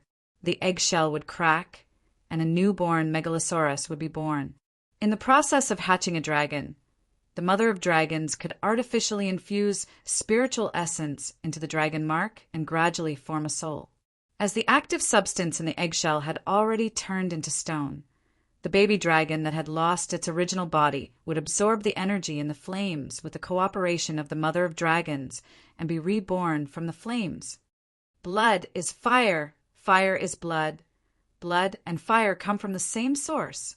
Danny suddenly had a new understanding of the maxim passed down from Valeglia. Fire is the source of life. I use the power of the flames and my blood to build a body for the baby dragon, Danny said proudly to the people around her. This, red-haired Lila's eyes widened in disbelief. This is more mythical than a myth. Yes, even Westeros fairy tales aren't this exaggerated, Bruce nodded and muttered. But this is real.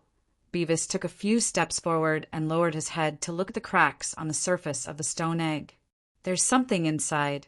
There's a dragon. The flames formed the dragon's body. As he said that, the tall eunuch showed a look of realization. No wonder their bodies are so hot. The dragon essence, is also so hot. I'm sweating all over. I've been swallowing fire. Crack, crack. Crack, crack, crack. The cracks became bigger and bigger, and the stone egg finally cracked into a few pieces. Hiss! A palm-sized baby dragon crawled on Danny's palm and raised its head to roar. Look, its body. Beavis pointed at the baby dragon and shouted in shock. It's illusory. The baby dragon's body seemed to be made of golden red glass. It looked transparent and illusory. Its body is solidifying. Morono thought, Her Majesty is right. The true dragon absorbs fire to build its body. No wonder the stone egg can hatch a dragon. As long as the soul exists, the true dragon can use fire as its body. After the baby dragon hatched, it continued to burn for 2 hours. After burning a few hundred kilograms of charcoal, its body finally solidified completely. Danny looked at the baby dragon that was nibbling on its finger like a cat and laughed. Since you look golden, I'll call you Gold. As soon as she said that, everyone who had just witnessed the dragon queen hatch a dragon froze in awe. What kind of stupid name was that? Moreover, the baby dragon was not completely golden. Its wings had obvious bronze spots. Even the skin covering its spine was dark green. Dani was very happy that she had just won a great battle and hatched a dragon. She decided to hold a banquet in the garden on the top floor. All the high-ranking officers were invited. Cleon was the first to arrive. He even brought a guest with him. "Your Majesty, it's been a few days. That witch has been wanting to see you. This." Before the banquet started, Butcher Knight found Dani alone and said hesitantly, "To be honest, I'm a little afraid of her. I don't dare to reject her directly, but without your permission, I don't dare to release her. You should just deal with her." "What are you afraid of?" Dani asked casually as she played with gold. "That which sacrificed hundreds of Mourinho's family. How can I not be afraid?" Butcher Knight, who had a fierce face, mumbled, "Didn't I tell you that if you respect ghosts and gods and avoid them, the disaster will be eliminated? As long as you don't come into contact with them, you won't be in danger most of the time." Dani did not say anything definite. Under normal circumstances, avoiding the mysterious people would prevent them from being harmed by witchcraft. There were many wizards in this world, but 99% of them were trash. A machete could kill a large number of them. However, there were very few existences that had surpassed the mortal realm and entered the realm of gods. For example, the immortals and demigods. For example, the red-robed woman Melisandre, who served under Stannis. Obviously, the gay Duke Renly did not provoke anyone from the mysterious realm, but he was still killed by the blood witchcraft. "Your Majesty, do you want to release the witch? Why don't you lock her up in your pyramid?" Cleon said with his head lowered. "You can't even pronounce Palace of Compassionate and Peaceful. You want me to help you resist the lightning?" Dani glanced at him and said, "Bring her to the garden on the top floor." The chef was still cooking downstairs. There were only 3 wooden tables that were 8 or 9 meters long in the garden. If the place was spacious enough, Dani would even put the 3 tables together. Well, according to the customs of this world, the king and vassals ate at the same table. When the old witch followed Cleon to the garden on the top floor, the first thing she saw was the 3-headed dragon climbing on the western wall. Then she looked down and saw a silver-haired girl sitting under the megalosaurus. Without a doubt, the pretty girl with a hint of childishness and a hint of heroism on her face was the dragon mother. She was so young, just as the rumors said.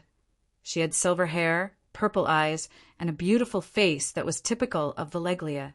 The witch sighed in her mind and walked up to greet the girl. Hiss! The old woman's actions startled the giant dragon on the wall. However, its 6-fist-sized eyes only glanced at her and Cleon before it turned its head away. It continued to stare at a palm-sized beast sitting at the front of the long table in the middle. The beast was tearing at a piece of charred meat that was as thick as a finger.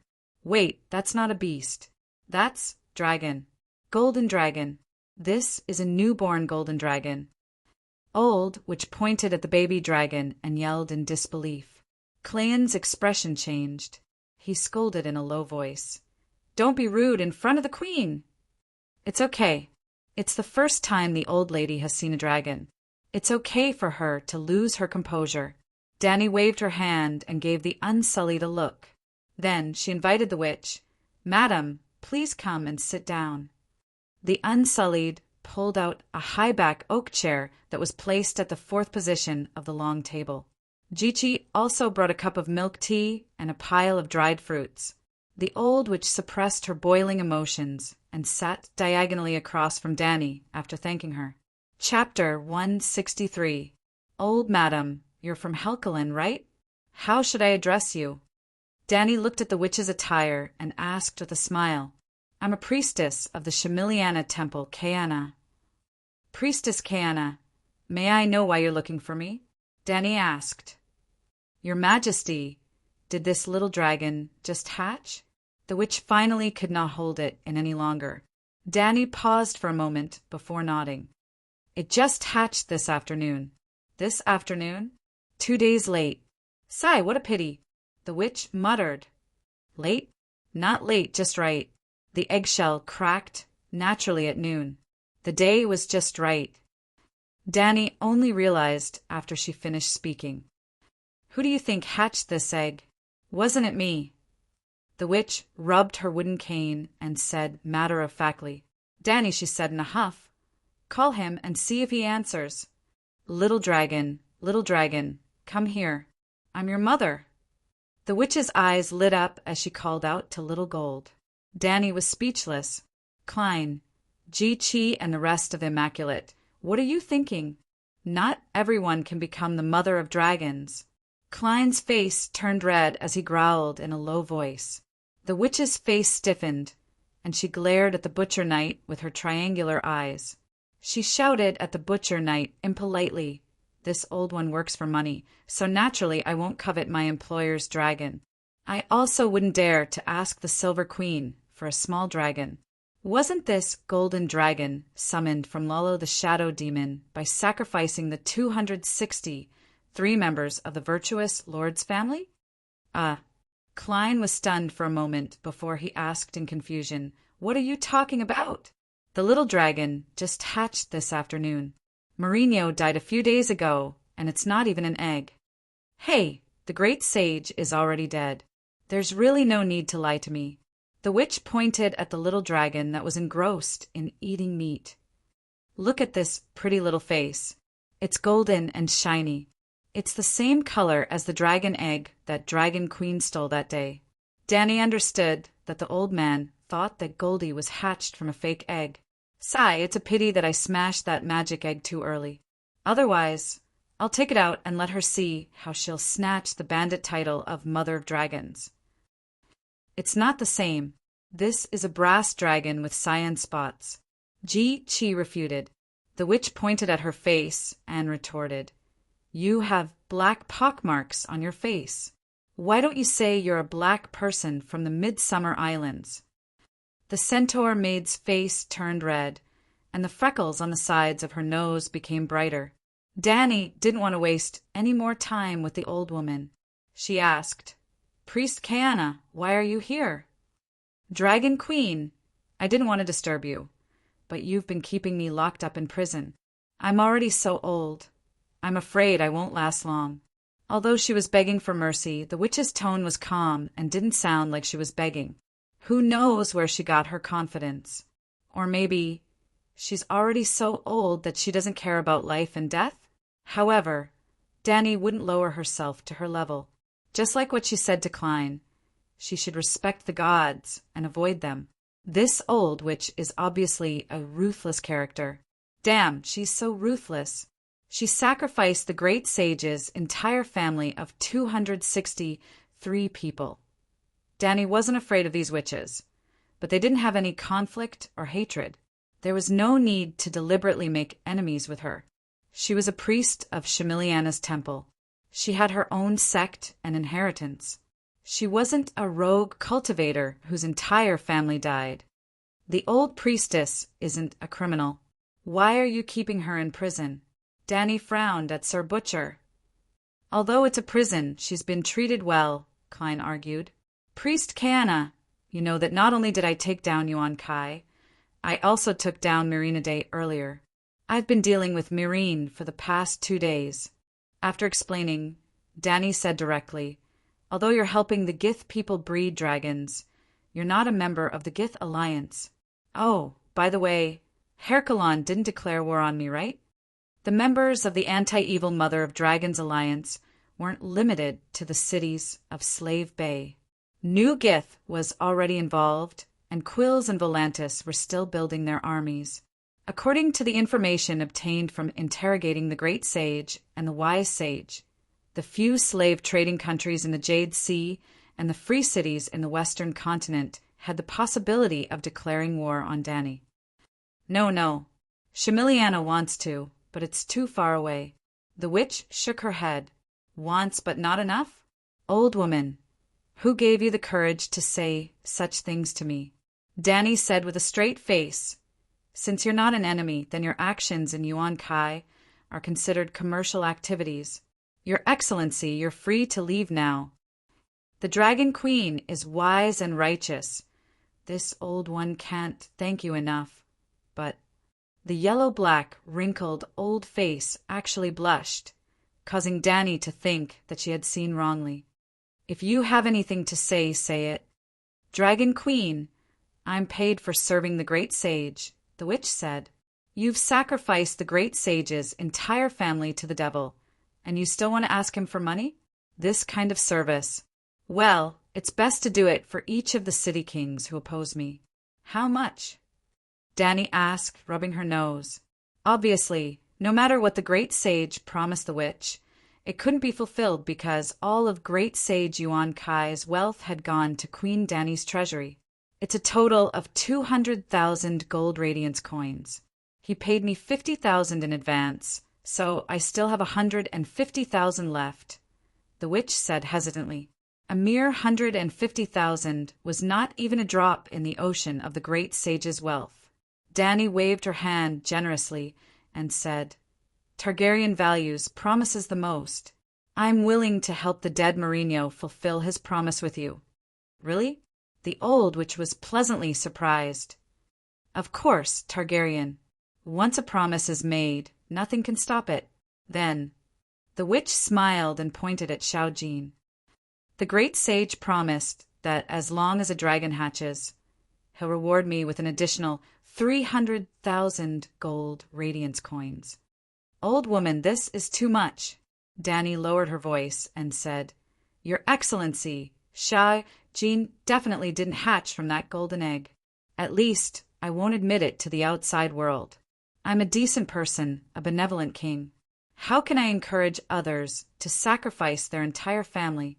This is too vicious. I can't do it. I'm going to deny it. I'm going to tell the world. I want everyone to understand that whether a dragon can be hatched is completely up to the heavens. It can't be forced. I understand. Even if a sacrifice can't guarantee that a dragon can be hatched every time. Thinking of the great sage's threat to her, the witch felt a sense of familiarity with Danny. As long as I sacrifice your entire family, even if your entire family dies and you don't hatch a dragon, you can't blame me. After all, the mother of dragons also admitted that whether a dragon can be hatched is up to the heavens. How can you not believe the words of an expert? Danny emphasized, a sacrifice can't hatch a dragon at all. Sacrificing the person you love the most to hatch a dragon is a logical paradox in itself. I've already said so. Do you still not understand? I understand. The old witch nodded repeatedly. It's good that you understand. Danny sighed in relief. Then, Your Majesty, Dragon Queen, what about my 300,000 reward for hatching a dragon? The witch blinked and asked. Danny almost choked on her saliva. What the hell do you understand? At this time, an Unsullied came to the queen and asked, Your Majesty, everyone is here. Should we start the banquet immediately? Your Excellency, please stay for a meal. We'll talk after that, Danny said helplessly. She actually wanted the old witch to leave immediately, but it would be too rude to do so. Other than the personnel on duty, there were a total of 40 to 50 generals. 3 8-meter-long wooden tables were placed side by side. The tables were quickly filled with delicacies. Danny sat at the head of the wooden table in the middle, and a dozen people sat on both sides according to their positions. Cleon and Bevos sat on her left and right, respectively, while the witch sat opposite Danny as a guest. Yes, 2 blood guards and Barristan went with her to Meereen. Ago, who stayed in Yuan Kai, led thousands of light cavalry to search for the remaining Gith soldiers outside the city. The ambush last night didn't work. The Ragged Prince and Grazadin ran away with 400 to 500 riders. Congratulations to the Queen. Congratulations to the true Dragon Gold. Everyone raised their cups to congratulate Danny. Ha ha ha, brothers. Congratulations to all of us. Congratulations to the unification of Slave Bay. Congratulations to no more slaves in Slave Bay. Danny raised her cup in response. Long live the Queen! Everyone enjoyed the meal. Danny also thought of a good idea to deal with the old witch during the banquet. After the banquet, she asked the old witch to stay and handed her a stack of parchment. These are the deeds found in the virtuous master's house. There are 10 luxurious villas in North Queers. I don't need to emphasize. You should know the value of these deeds. The old witch hesitated. She knew how expensive the houses in Queers were. According to the data on the deeds, the 10 villas were worth at least 1,000,000 gold coins. Will the people of Queers admit it? She doubted. Why not? Just say that the virtuous master gave these deeds to you before I entered Yuan Kai. Even if the people of Queers guessed the truth, they could only admit it. After all, if news of them breaking the contract spreads, who would dare to do business with them? Danny said. The witch thought about it and agreed. She smiled and said, Thank you, Your Majesty. After sending off the witch, Ago returned to Yuan Kai with a face full of dust. He also brought 2 captives with him. They were the 2 vice leaders of the wind-blowing group, Danzo and Kago. Hey, Ago, you're late. Our banquet just ended. Ago was not in the mood to care about that. He said in frustration, Calixi, those guys escaped. Oh, how did they escape? Danny asked curiously. A ship released a small boat to pick them up. Ago pointed at Danzo and Kago. He said in frustration, These 2 guys led 30 suicide squads to stop them. They tried to buy time for those people to escape. Danzo and Kago were not in good condition. The poet swordsman's old face had a twisted scar across the bridge of his nose. Kago was stabbed in the left side of his waist. His clothes were wet and emitted a strong smell of blood. Due to excessive blood loss, the rough man with a scarred face was pale. His eyes were dim and lifeless. Seeing that the 2 of them did not say a word, as if they were waiting for death, Danny laughed and said, Why? Why bother? When did I say I was going to kill you all? Why are you so determined? Since it's already like this, Your Majesty, you can do whatever you want with us, Danzo said calmly. Io, your resentment is quite strong, huh? Danny smiled and asked, Tell me, how many times have I given you guys the chance to surrender? Chapter 164. After the news of the fall of Mireen reached Yuan Kai, you should have come to me immediately. After all, we have a contract. Even if your leader had unrealistic fantasies and wanted to make one last gamble, after more than 20,000 soldiers were ambushed by me outside the city, the fantasy should have been shattered, right? My request is not high. The wind-blowing group will turn against the Gith people and help me take down Yuan Kai. Then you will leave with the commission promised by the Gith people and get a promise from me. To be honest, I really can't guess what your leader is thinking. Danny shook her head and said in a helpless tone, The wind-blowing group with 2,000 soldiers was qualified to negotiate with her. That was right. But 2,000 soldiers could not change the situation of the entire battlefield. The price she gave was absolutely fair. Grazadin suddenly wanted to pull us to break out of the encirclement and disrupted the leader's plan. Danzo sighed. Well, even if the plan was disrupted, the Gith people had all entered the city. Even if you found out that you were tricked, why did you run away? Do you know how many people died the night before? Because of your sudden escape, nearly 800 mercenaries died in the chaos. Your wind-blowing group accounted for 90% of the deaths, and only 1 Gith person died. That's right, only 1 sage lord. Danny sneered. No, impossible. Kago struggled and shouted. What's impossible about that? The Gith people were already surrounded, and there was no way to escape. The people who rioted were all from your wind-blowing group. Even if I had no malice towards the wind-blowing group, I had no choice in that situation. Danny said lightly, It was me, I killed those brothers. Danzo's voice trembled, and 2 clear watermarks were drawn on his dirty old face. Why didn't you slaughter the Gith people and the mercenaries who entered the trap? Kago glared at Danny and asked, He was extremely unbalanced.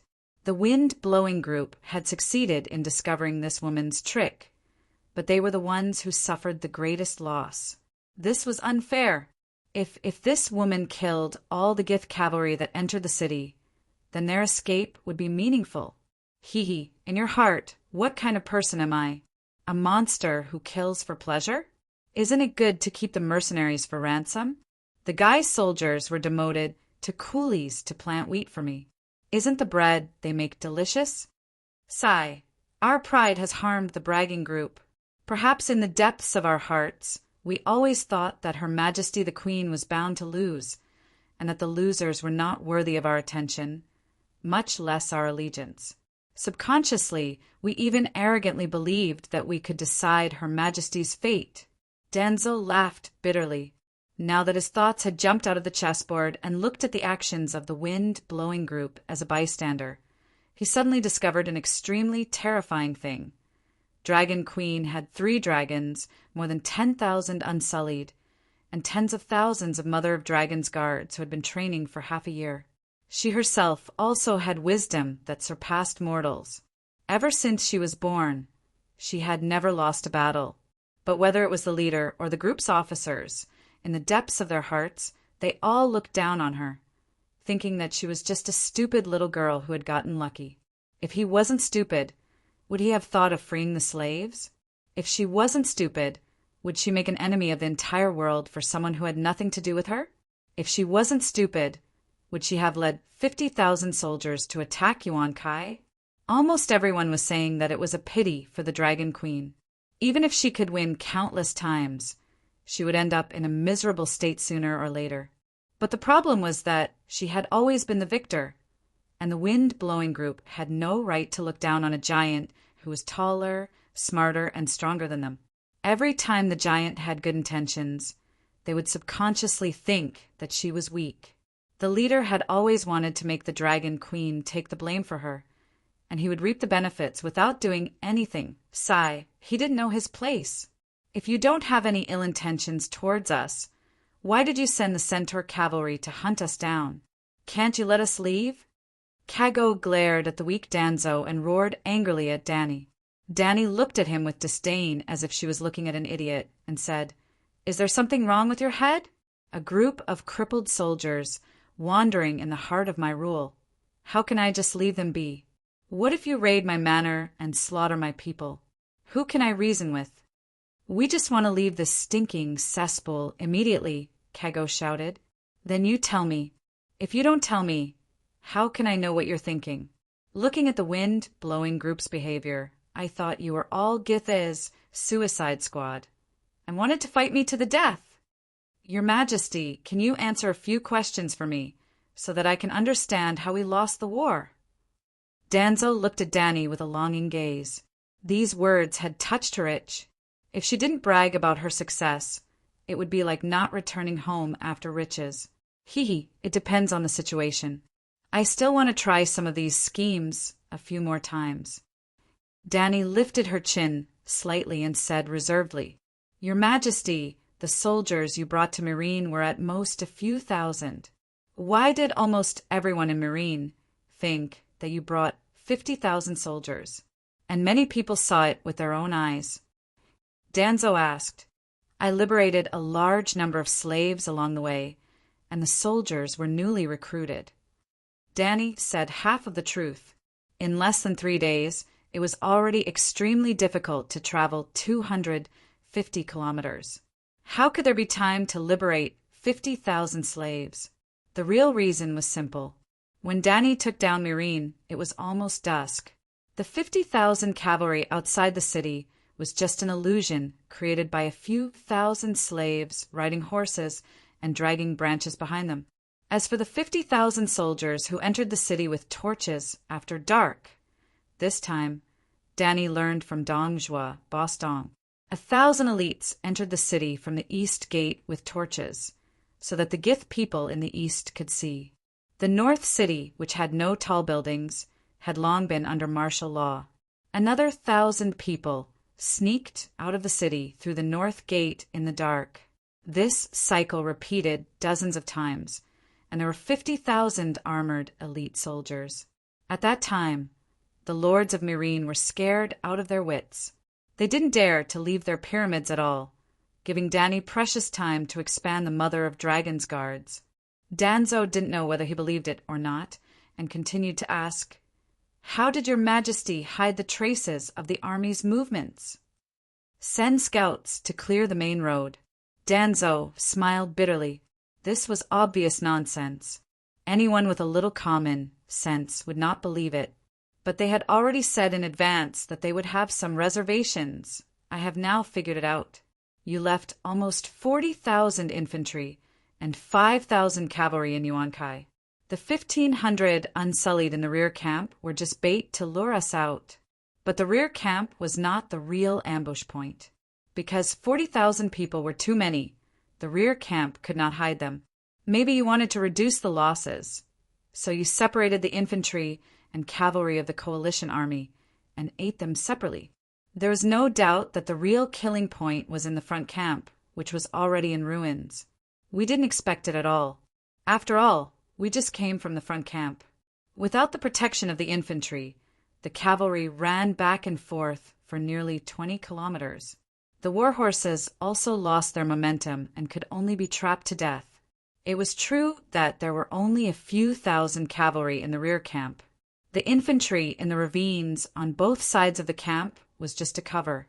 There might be no one in the rear at all. As for the rumbling of horse hooves further behind, it was just a few dozen centaurs driving the horses. Oh, there were branches behind the horses' tails. A Gith scout saw it and told us the next day when he met us. Dany nodded and said with a smile, "You guessed right. I didn't want to make it so troublesome, but as you said, 40,000 soldiers were too many to hide in the rear camp." Danzo's eyes flashed and asked, "The key is, where did you hide the 40,000 ambushers?" As mentioned before, the Gith people were not stupid. When they left the city to attack the rear camp, there were hundreds of scouts who investigated the territory 20 to 30 kilometers around the camp.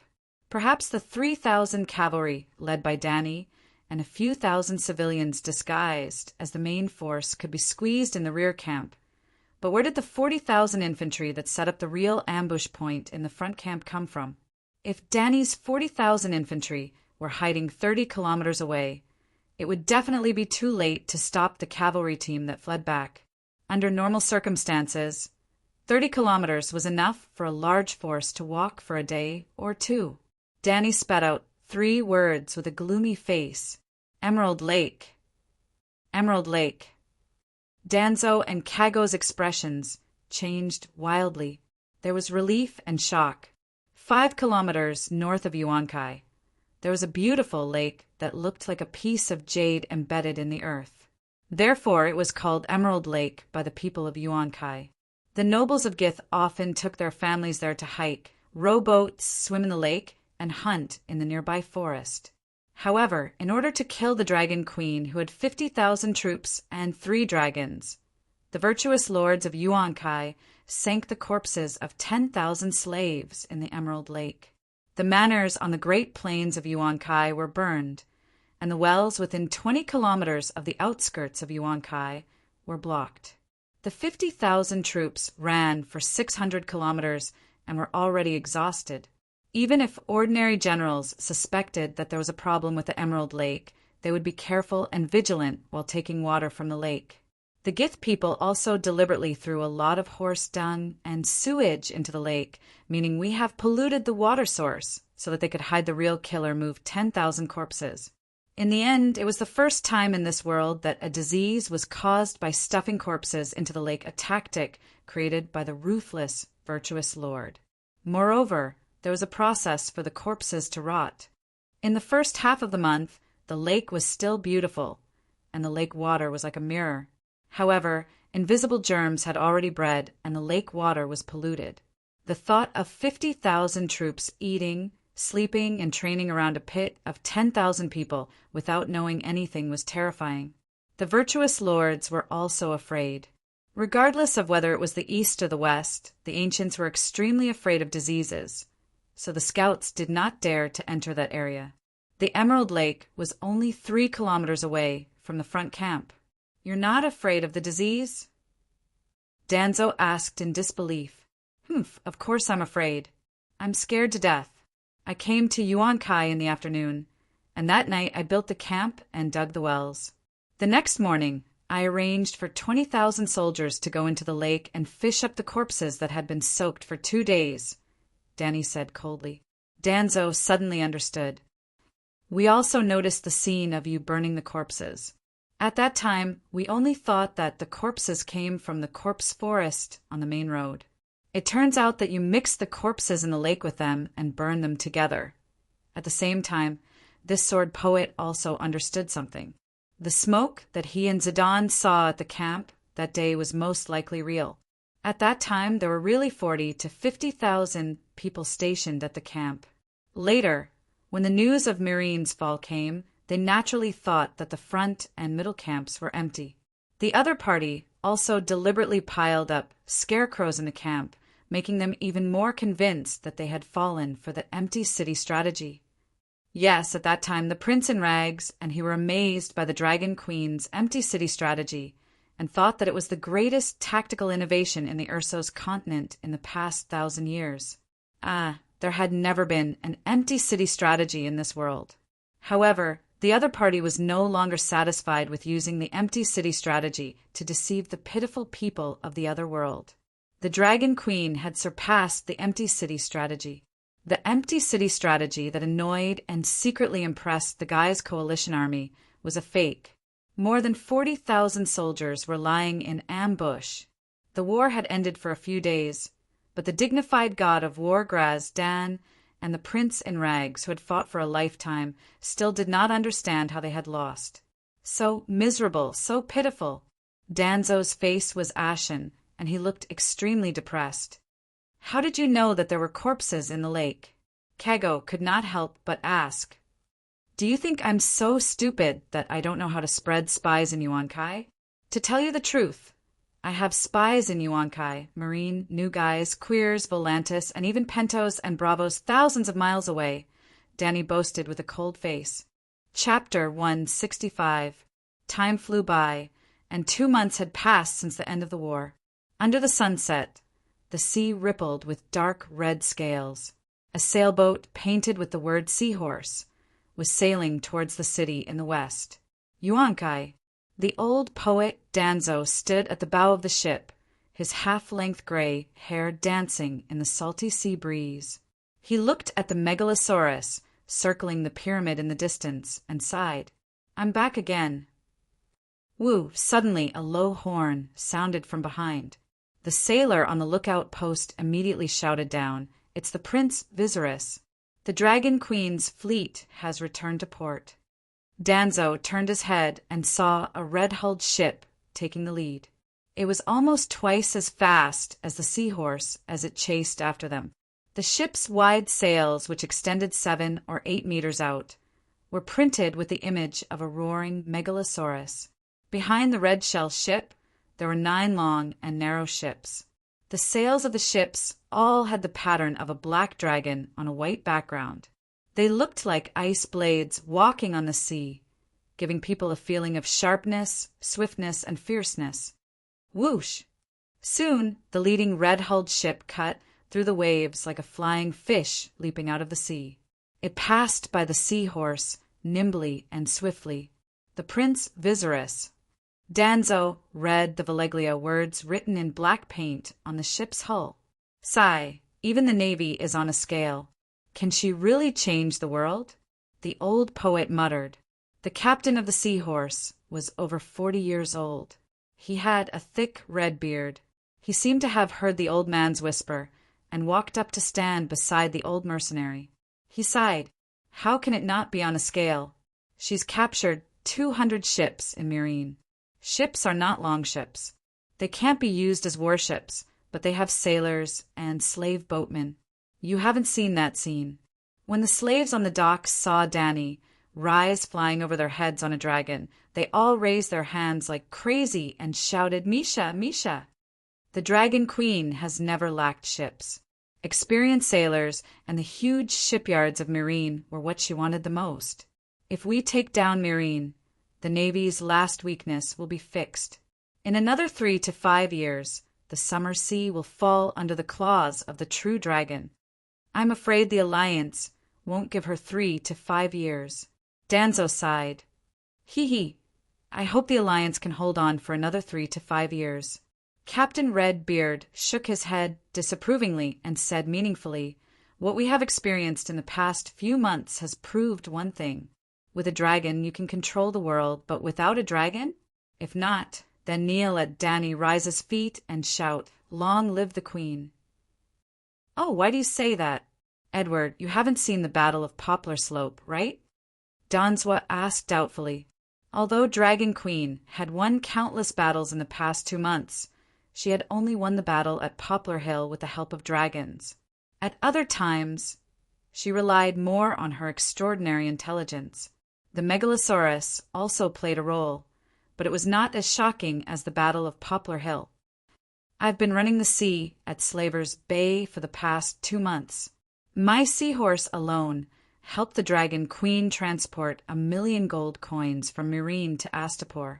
TSK. After taking down Slaver's Bay, Queen Dany suddenly became the richest person in the world.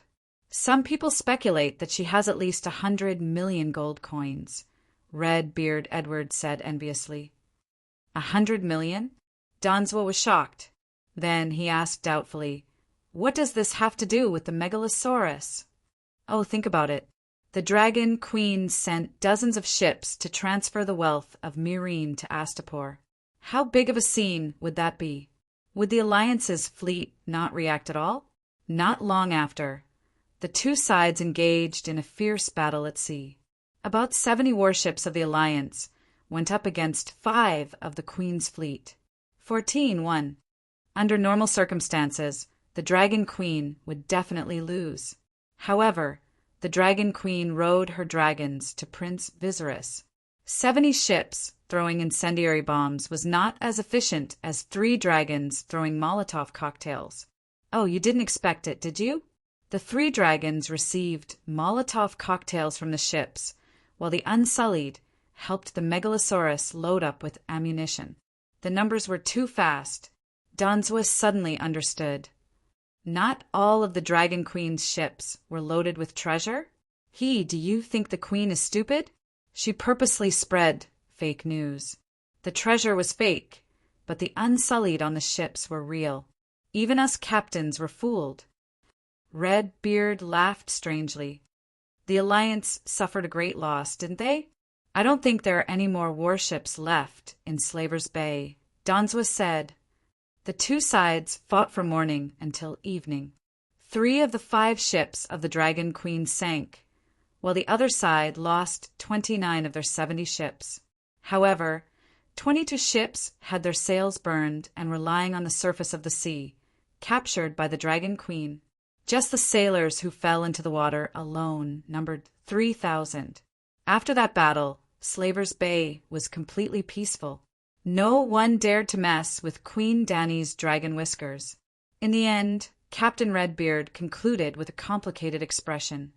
That's why I said that the Dragon Queen is almost invincible with her dragons. Perhaps. Danzwa looked at the shore that was getting closer and closer. He could not help but think of the old witch who had left Yuan Kai with him that day. The Ragged Prince had followed Graz Dan to New Guise. Danzwa wanted to find his captain, so he naturally went to New Guise. The witch was going to sell her house in Keles before returning home in the Far East. The two of them had different goals. They were supposed to part ways in New Guise, but the people of New Guise did not let the witch go. They had heard that the witch had really hatched a dragon. This news was too shocking. The meaning behind it was also extraordinary.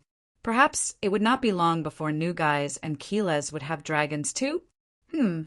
I wonder which royal family of the 2 city-states will die out first. With a sigh, the old poet returned to the cabin. He carried a huge leather case that was half the height of a man and prepared to leave the deck. It was Yuan Kai's turn. Edward, I'll take my leave first. Wait, I'll go with you, Redbeard Edward called out. I want to see the Dragon Queen to redeem more than 100 of our captured brothers. What are you doing?" Danzwa stopped and turned around to ask in confusion. "The Queen has put up a notice in the city. She's requesting to buy seeds and seedlings of exotic plants. I got some from new guys. I hope." Red Beard winked at Danzwa and rubbed his hands. "If I follow you, I might be able to see the Queen herself. I don't have that much influence." Danzwa smiled bitterly. "It depends on luck. It's not a loss anyway." Red Beard instructed the first mate before pulling Danzwa toward the dock. "The last time I left the pier, it was still scorched. At this time, the stone embankment where the ships were docked was still scorched black. However, on the empty space along the shore, there was a row of brand-new brick houses. There was a wine shop, a barbecue stall, a clothing store, a warehouse. There are no more prostitutes?" It took Danzwa a while to react. Yuan-kai, known as the capital of bed slaves, did not have any prostitutes at the dock. No, the Dragon Queen has restored the freedom of those girls in training. According to the marriage law section of the code she created, free women above the age of 18 must marry. If they can't find a husband, civil officials will help them arrange a partner. Those prostitutes are all married. Danzwa asked in surprise. "It's not that simple." Red Beard shook his head and said with a complicated expression, "Unless they find a partner themselves. If civil officials are needed, they will be arranged to participate in the good wife and loving mother test before arranging a partner for the woman." "What?" Danzwa's eyes widened in disbelief. "Sai, if you want to marry after the age of 18, you have to pass the good wife and loving mother test." "You have to pass a test to marry?" Danzwa had lived for 50 to 60 years, but he had never heard of such a strange thing. "What's the test?" "You have to bake bread, pickle sausages, or smoke bacon, and recite the Book of Vegetable Rutan. Those 3 tests are the basics. If you don't pass, you can't marry. Other than that, there's also needlework, farming and herding, music, chess, calligraphy, and painting. The civil officials will reward you according to your score and help you arrange a better husband," Red Beard said. "This." Danzwa was stunned. He muttered, "Why is that?" "Sai, isn't it obvious? If you don't even know how to bake bread, won't your family starve to death? If you don't know how to pickle or smoke meat, if your family kills cows, sheep, pigs, and other livestock, won't you be able to finish it in one meal? Won't the leftovers rot?" Red Beard asked, "Did the Dragon Queen say that?" "Yes, that's what she explained to everyone. You have to understand that the prostitutes in Yuan-kai might be proficient in the more difficult 7 cries of spring, but they don't know how to live. The Dragon Queen wants to find a wife for her soldiers, not a noble lady." "That makes sense." Danzwa sighed. "The Dragon Queen is indeed meticulous. She doesn't do bad things out of good intentions." Red Beard seemed to have been praised. He nodded with pride and said, "Of course. To encourage those women to improve themselves, the Dragon Queen gives them a lot of rewards. Other than gold coins, jewels, accessories, gorgeous clothes, silk, and other material rewards, there are also nobility titles like Young Madam, Madam, Eldest Madam, and so on." Danzwa was stunned. Nobility titles specially prepared for women. Well, it was obvious that Danny had borrowed some of the ancient systems of the Celestial Empire. However, unlike the ancient dynasties, where women were noble because of men, sons, husbands, women and slave, they only needed to rely on their own abilities to obtain a respectable status. However, it wasn't as complicated as the ancient system of 1st and 2nd grade madam, 3rd grade virtuous lady, 4th grade respectful lady, 5th grade pleasant lady, 6th grade peaceful lady, and 7th grade gentle lady. There were only 3 ranks: young madam, eldest madam. How do you obtain a nobility title? Danzwa asked again. Red Beard thought for a moment and said, "It's determined by the score of the virtuous wife test and future performance. For example, if a woman's handiwork is especially good, she can become a young madam. Her status is similar to that of a knight. If she can make inventions that benefit the people, she can become a madam or eldest madam, similar to a knight. For example, a month ago, a female textile worker in Meereen presented a loom to the queen. Because it was twice as efficient as a normal loom, the Dragon Queen directly conferred the title of eldest madam. At the same time, she rewarded her with 100,000 gold coins. 100,000 gold coins! Donswa was flabbergasted. This was even more lucrative than being a mercenary. Sigh, that's why I say that the Dragon Queen is magnanimous. She said that after the loom was popularized, the benefits of all the freedmen would increase by more than 100,000 gold coins. It was equivalent to her buying the patent for the female textile worker's loom in one go. Yes, the patent was also first mentioned by the Dragon Queen. She also said that when the time was right, she would add a patent law to the code to encourage the people to work hard for a better world. Edward's eyes were filled with unconcealable admiration. For a better world. Donswa seemed to be in a daze. Although my slave workers have also been freed by the Queen, I have to say that compared to the slave owners, I prefer Queen Dany, Edward said with a complicated tone. Oh, Donswa came back to his senses and asked, "What's that vegetable roots thing?" It said that vegetable roots is divided into upper, middle, and lower volumes. The upper volume is prepared for ordinary families. It's about washing your hands before eating, bathing at least once every 7 days, how to make your own toothbrush, toothpaste, soap for bathing and washing your hair, how to identify common illnesses and treat them. Sigh, it's too much and too messy. It has almost everything. I know about toothbrushes, but what's toothpaste? Donswa was confused. It's a paste made from herbs used to clean your teeth. Sigh, it seems that it's quite difficult to become a qualified wife. It's even harder than learning the 7 cries of spring technique. Donswa sighed. If a woman can find a husband before she turns 18, she won't need the help of a civil officer to find a husband. Then, she won't need to take the exam. The Dragon Queen said that men have to be responsible for their own choices. Chapter 166. Most of the new freedmen under Dany's rule didn't have wives. 3 cities, hundreds of thousands of bachelors, which made her worried. Those without permanent property had no perseverance. Only when everyone had a family and a job could the society be stable and harmonious, and Queen Dany's rule could be as stable as Mount High. It was easy to get property, but difficult to get a wife. Without a wife, how could there be a family? Therefore, Dany urgently needed a large number of wives. At least, she had to let her soldiers live a happy life with a wife. Fortunately, Yuan Kai was a city of bed slaves, and there were a large number of idle women. Almost all the owners of Yuan Kai Manor were confiscated, and a large number of Gith women who lost their fathers, brothers, and husbands, plus the widows left by the yellow silk cloak who died in the battle. Dany got hundreds of thousands of women with personal characteristics. Those women, how to put it, they were not suitable to marry her soldiers. Wives were not only used to hold hands, not to mention helping each other in the soul level. At least in the future life, the husband and wife had to support and understand each other. Obviously, whether it was the bed slaves who only knew 7 kinds of spring cries, or the Gith women who used to be superior, they were not qualified to be the new freedmen's wives.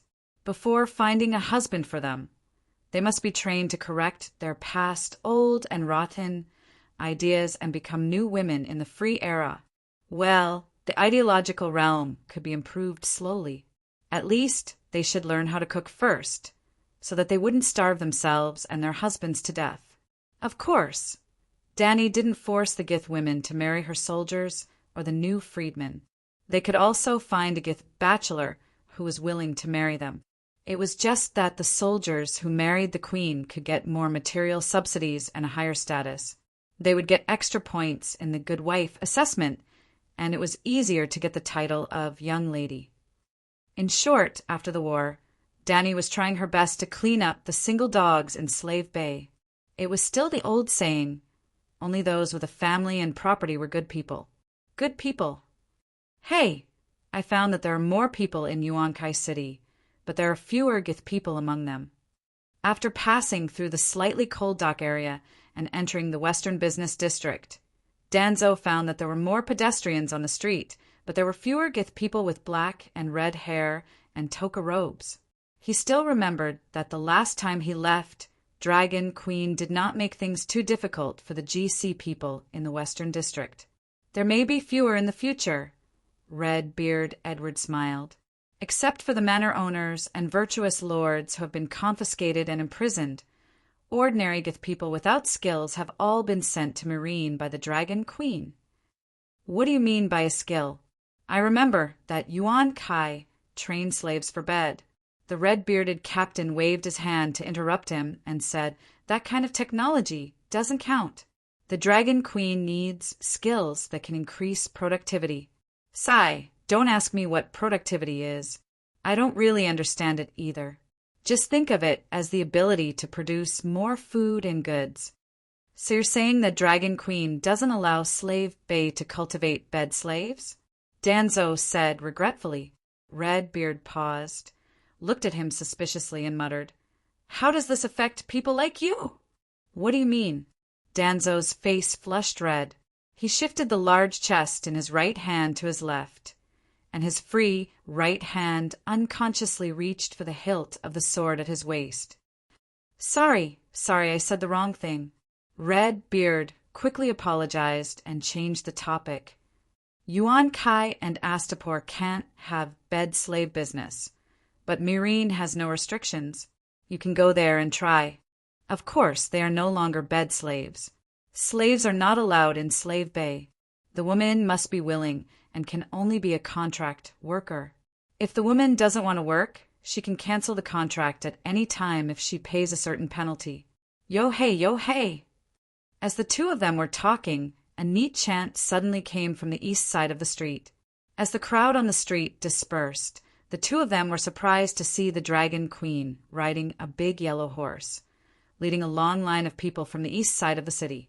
The Dragon Queen's outfit today surprised them.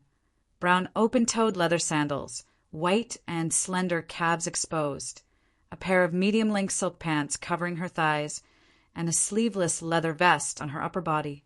Her long silver hair was braided into a long braid at the back of her head. They could see that her small knees, apricot yellow silk pants, vest, and arms were more or less stained with yellow mud. The team behind her was dressed almost the same as her, except that the color was different. They were all wearing sandals, silk pants, vests, and all covered in mud. Some of them carried hoes, some carried rakes, some pulled baskets, some pushed wheelbarrows, some pulled cows, horses, and even elephants and camels. The cows, horses, and elephants all had strange curved iron knives, plows, hanging from their backs. The two unsullied in front of the queen were each holding a long pole. A banner hung from the pole, which read, "Follow the queen's footsteps and realize agricultural production." This is... Danzo's eyes bulged. He couldn't believe what he was seeing. The queen went to farm. Just as he thought this, the Dragon Queen walked over and raised her right fist, shouting, "For our homeland, farm hard! For our homeland, farm hard!" The 20,000 farmers behind her shouted together, "Winter is coming, farm hard!" The Dragon Queen raised her fist again, and her clear voice was exceptionally loud. Well, according to Barristan's definition of a famous general with Danny's current voice, she had barely stepped into the threshold of a famous general. "Winter is coming. Work hard in farming." The farmers shouted again. "For the queen, for our wives, for our homeland, winter is coming. Farm hard." It was not until the Dragon Queen led the farmers into the Palace of Compassionate Peace and the nearby pyramids that Danzo came back to his senses. He stared at Edward, who was equally stunned, and said, "Is this your first time seeing this?" "I've been floating on the sea for the past month," Red-Beard mumbled. After asking a passerby nearby, The two found out that the queen had been working at sunrise and returning at sunset for the past month. Almost every day, she pulled the farmers of the Agricultural Mutual Association out of the city to farm, working hard to realize the queen's super fertile land plan of opening up 45 million acres of wheat fields in Yuan-Kai. Danzo saw that the middle-aged man who spoke to him was speaking in the advanced Valeglia language, and his words were clear, so he asked, "Sir, are you an officer of the Mother of Dragons Guard?"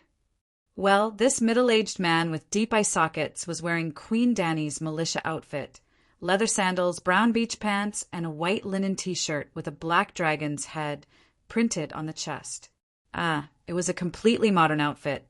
However, this outfit was indeed the most economical with fabric and the lowest cost. Dani currently had 4 troops under her command: white, blue, red, and yellow banners. The white banners were the Unsullied, the blue banners were the Wings of Liberty, and the red banners were the 3 main combat forces. The militia, minotaurs, and centaurs were all under the yellow banner, and were collectively known as the Dragon Mother's Guard. If newly liberated slaves were recruited, they would first join the Mother of Dragons Guard. After the militia training, those with high technical and tactical skills could join the Wings of Liberty or the Guards. In a non-war state, the Mother of Dragons Guard mostly wore militia outfits. The middle-aged man looked down at his clothes, shook his head, and said, "I serve Queen Dani, but I didn't join the Mother of Dragons Guard. The Queen didn't restrict our dress, but many ready-made clothing stores sell this true dragon battle robe. Well, it's quite comfortable to wear, cool and light." Danzo looked at his woolen sweater and half-body leather armor. It was indeed a little hot and sweaty. "I just heard you mention the Agricultural Mutual Association. What kind of association is that?" The middle-aged man didn't immediately answer his question. Instead, he asked hesitantly, "Are you a mercenary?" Dragon Queen had mercenary generals under her command, but she didn't hire any mercenaries. "I'm the deputy leader of the Wind-Blowing Group, Danzo Dahan. I'm here to redeem the captured members of Yuan-Kai." Danzo didn't hide anything and directly revealed his identity. The thin man with deep eye sockets let down his guard and smiled. "Hello, Commander Danzo. I'm Bill Clinton, Slave Bay's Minister of Culture." Minister of Culture? Before the previous question was solved, a new question mark appeared in Danzo's mind. He suddenly felt that the current Yuan-Kai, no, the entire Slave Bay was very unfamiliar.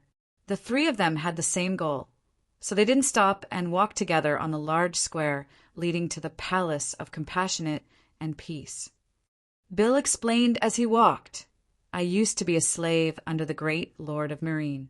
Because I'm proficient in string instruments, I was chosen by Her Majesty as a music teacher." "Ah, so you're the Queen's teacher?" Red Beard Edward exclaimed, interrupting Bill. "Haha, that's nothing. Her Majesty is very studious. After doing farm work during the day, she would study for 3 to 4 hours at night. Literature, music, history, etiquette, medicine, forging, architecture, and so on. More than a dozen subjects, more than a dozen teachers. I'm just one of them." Bill spoke very humbly, but there was an unconcealable pride in his eyes. Clearly, he was proud to be able to teach the Queen. "There are so many subjects. Can the Queen learn them all?" Edward clicked his tongue. "Sigh, I had similar thoughts at first, but now—" Bill's expression was complicated. There was surprise, reverence, and envy. Her Majesty's learning talent is far beyond that of ordinary people. She can learn almost everything in one go. She can often draw inferences about other things and come up with new ideas that no one has ever thought of before." "Are you serious?" Dragon Queen's tactical talent is already so amazing, and now she's even learning literature and art and forging and architecture. The old poet said dejectedly, "How are we supposed to live? Her Majesty's swordsmanship is also very good. It's best if all the slave owners can't survive." Bill tilted his head and looked at the old mercenary, implying something. Danzo touched his nose. Minister Bill, please continue. What are the Ministry of Culture and the Agricultural Mutual Society? Bill looked at him deeply and said, more than half of the plains outside Yuan-Kai City have been burned to the ground. The Queen intends to plant all of them with crops, but there are millions of acres of land. Even 100,000 farmers from Irene won't be able to divide them all. Her Majesty has united everyone to form a society to help each other during the busy farming season. Danzo said incredulously, "What's the use of planting so much food? I remember that Slaver's Bay has never been short of food. Didn't you hear the slogan? Winter is coming. Well, after Lannister's debts must be repaid, the House of Stark's winter is coming was also stolen by Dany.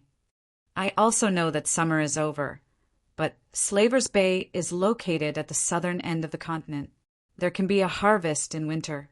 There's no need to store food in advance, right?" Bill had similar thoughts, but he couldn't say anything bad about the Queen. He could only shrug and continue. The Queen wants to liberate the slaves from their ideological state. She needs an official organization to manage the cultural propaganda work of Slaver's Bay, which is the Ministry of Culture. Besides playing musical instruments, I'm also quite accomplished in literature, history, opera, and music arrangement. When the Queen tested us as palace teachers, I made up a story called Shrike Hill and the Bug on the Spot. Then I was appointed as the Minister of Culture. Shrike and Hill? Who are they? Chapter 167. Queen Dany once explained to her people that the Palace of Compassionate and Peaceful, written in the true dragon language, meant a palace of love and peace. As the Misha of hundreds of thousands of slaves, Mother Queen gave them houses, land, and wives. She was simply too kind. Obviously, under the rule of Queen Dany, all the people lived a happy and peaceful life, maybe. So the name Palace of Compassionate and Peaceful, that implied beauty, was quickly accepted by the people of Yuan-Kai. In their free time, the citizens were also happy to go to the big square in front of the pyramid to do some entertainment. Not square dancing. There are jugglers who circled an area to perform in the square. There were also 2 bare-chested wrestlers who rolled into a ball under the shouts of hundreds of spectators. There were also vendors who shouted loudly to sell their goods. 2 months had passed, and Yuan-Kai had once again returned to its former glory. No, it was more lively than before. It seemed that there was a mysterious power that changed the spirit of the citizens. Danzo thought, "Who are Shrike and Hill?" Red Beard asked curiously. Bill smiled proudly and explained, Shrike, you are a slave. Do you know what a slave is?" Before the Minister of Culture could explain, a loud shout came from not far away, and his words came to an abrupt end. Red Beard Edward and the old mercenary Danzo looked over in shock and saw a wooden stage built under the pyramid. It was almost at the same level as the first stone step of the pyramid. In fact, the two were leaning against each other. The wooden stage was backed by a blue curtain, and there were common stage props on it. There were also a few slave owners who were dressed in exaggerated toga robes and slaves wearing bronze necklaces. 3 sides of the stage were filled with people. There were almost 1,000 spectators. The 3 of them took a few more steps forward, and the voices of the performers became clearer. As the stage was 3 meters high, under the golden red light of the setting sun, Danzo and the others could even see the expressions on the performers' faces clearly. A fat slave owner with long black and red hair and a golden tassel, toga, robe pointed his whip at an old man kneeling on the ground and cursed. "I'll tell you what a slave is!" The slave owner was as fat as a big fat pig, and the makeup on his face was exaggerated to the extreme. His mouth was red and his teeth were white, and his face was ferocious. He looked like a heinous villain. The old slave's face was haggard, and his body was thin like a hemp rope. His face was full of bitterness, which made people feel sympathy for him. As the slave master whipped the old slave with the harpy's whip, he shouted arrogantly, "Your life is not yours, the money you earn is not yours, and your daughter is not yours." As your master, I, the Lord of Kindness, have everything you have, everything. Do you understand? But Hill is only 11 years old. He's still a child. Benevolent Lord, please be merciful and spare her. The old slave with the collar held his head and wailed. All right, all right, all right. You want my kindness, right? I, the Lord of Kindness, will grant you kindness. The fat slave grinned and said to the yellow silk cloak standing on both sides, Tomorrow I'll take Hill to the arena and let the old man have a good night's rest. My kindness is not that easy to enjoy. Danzo was captivated by the two actors' superb acting skills. He didn't enter the pyramid immediately. Instead, he stood there and watched quietly. Soon, the scene changed to the beast-fighting arena. It turned out that the benevolence, Lord's Mercy, was a one-eyed wolf. Well, its name was Kindness of the Lord of Kindness. The old man's arm was bitten off by Mercy. In the Colosseum, amidst Hill's cries, and when the wolf devoured the old man's arm, the Lord of Kindness took her with a laugh. The Lord of Kindness did not make Hill his lover. In fact, in just 2 days, the crippled old man and Hill, who had lost her virginity, were forgotten by him. The scenes changed one by one. Perhaps it was a change of fortune. Hill gradually grew up and recovered from the pain of childhood. She met a handsome young slave, Emota. Emota and Hill met, got to know each other, and fell in love. For the next 10 years, there was a sweet pink atmosphere between them. Even the background music became sweet and cheerful. Edward, who was showered with PDA, could not help but feel gratified and said, Emota is a clever young man. God bless, he'll has a good ending. Red Beard had been clenching his fists and gritting his teeth. All the muscles in his body were bulging. If the stage was not a little high, he would have rushed up and beat the evil Lord of Kindness. This plot was added at the request of Her Majesty the Queen. Bill looked at the direction of the stage with a complicated expression. I couldn't understand her intentions before, but now. Sigh, keep watching.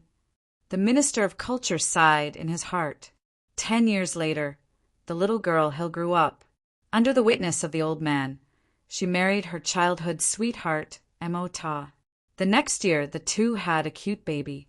Over the past 10 years, their journey was not smooth sailing. There were many times when Hill and the old man faced a life and death crisis. There were many times when the beautiful Hill was coveted. Fortunately, Emota was extremely smart and used ingenious means to resolve the crisis every time.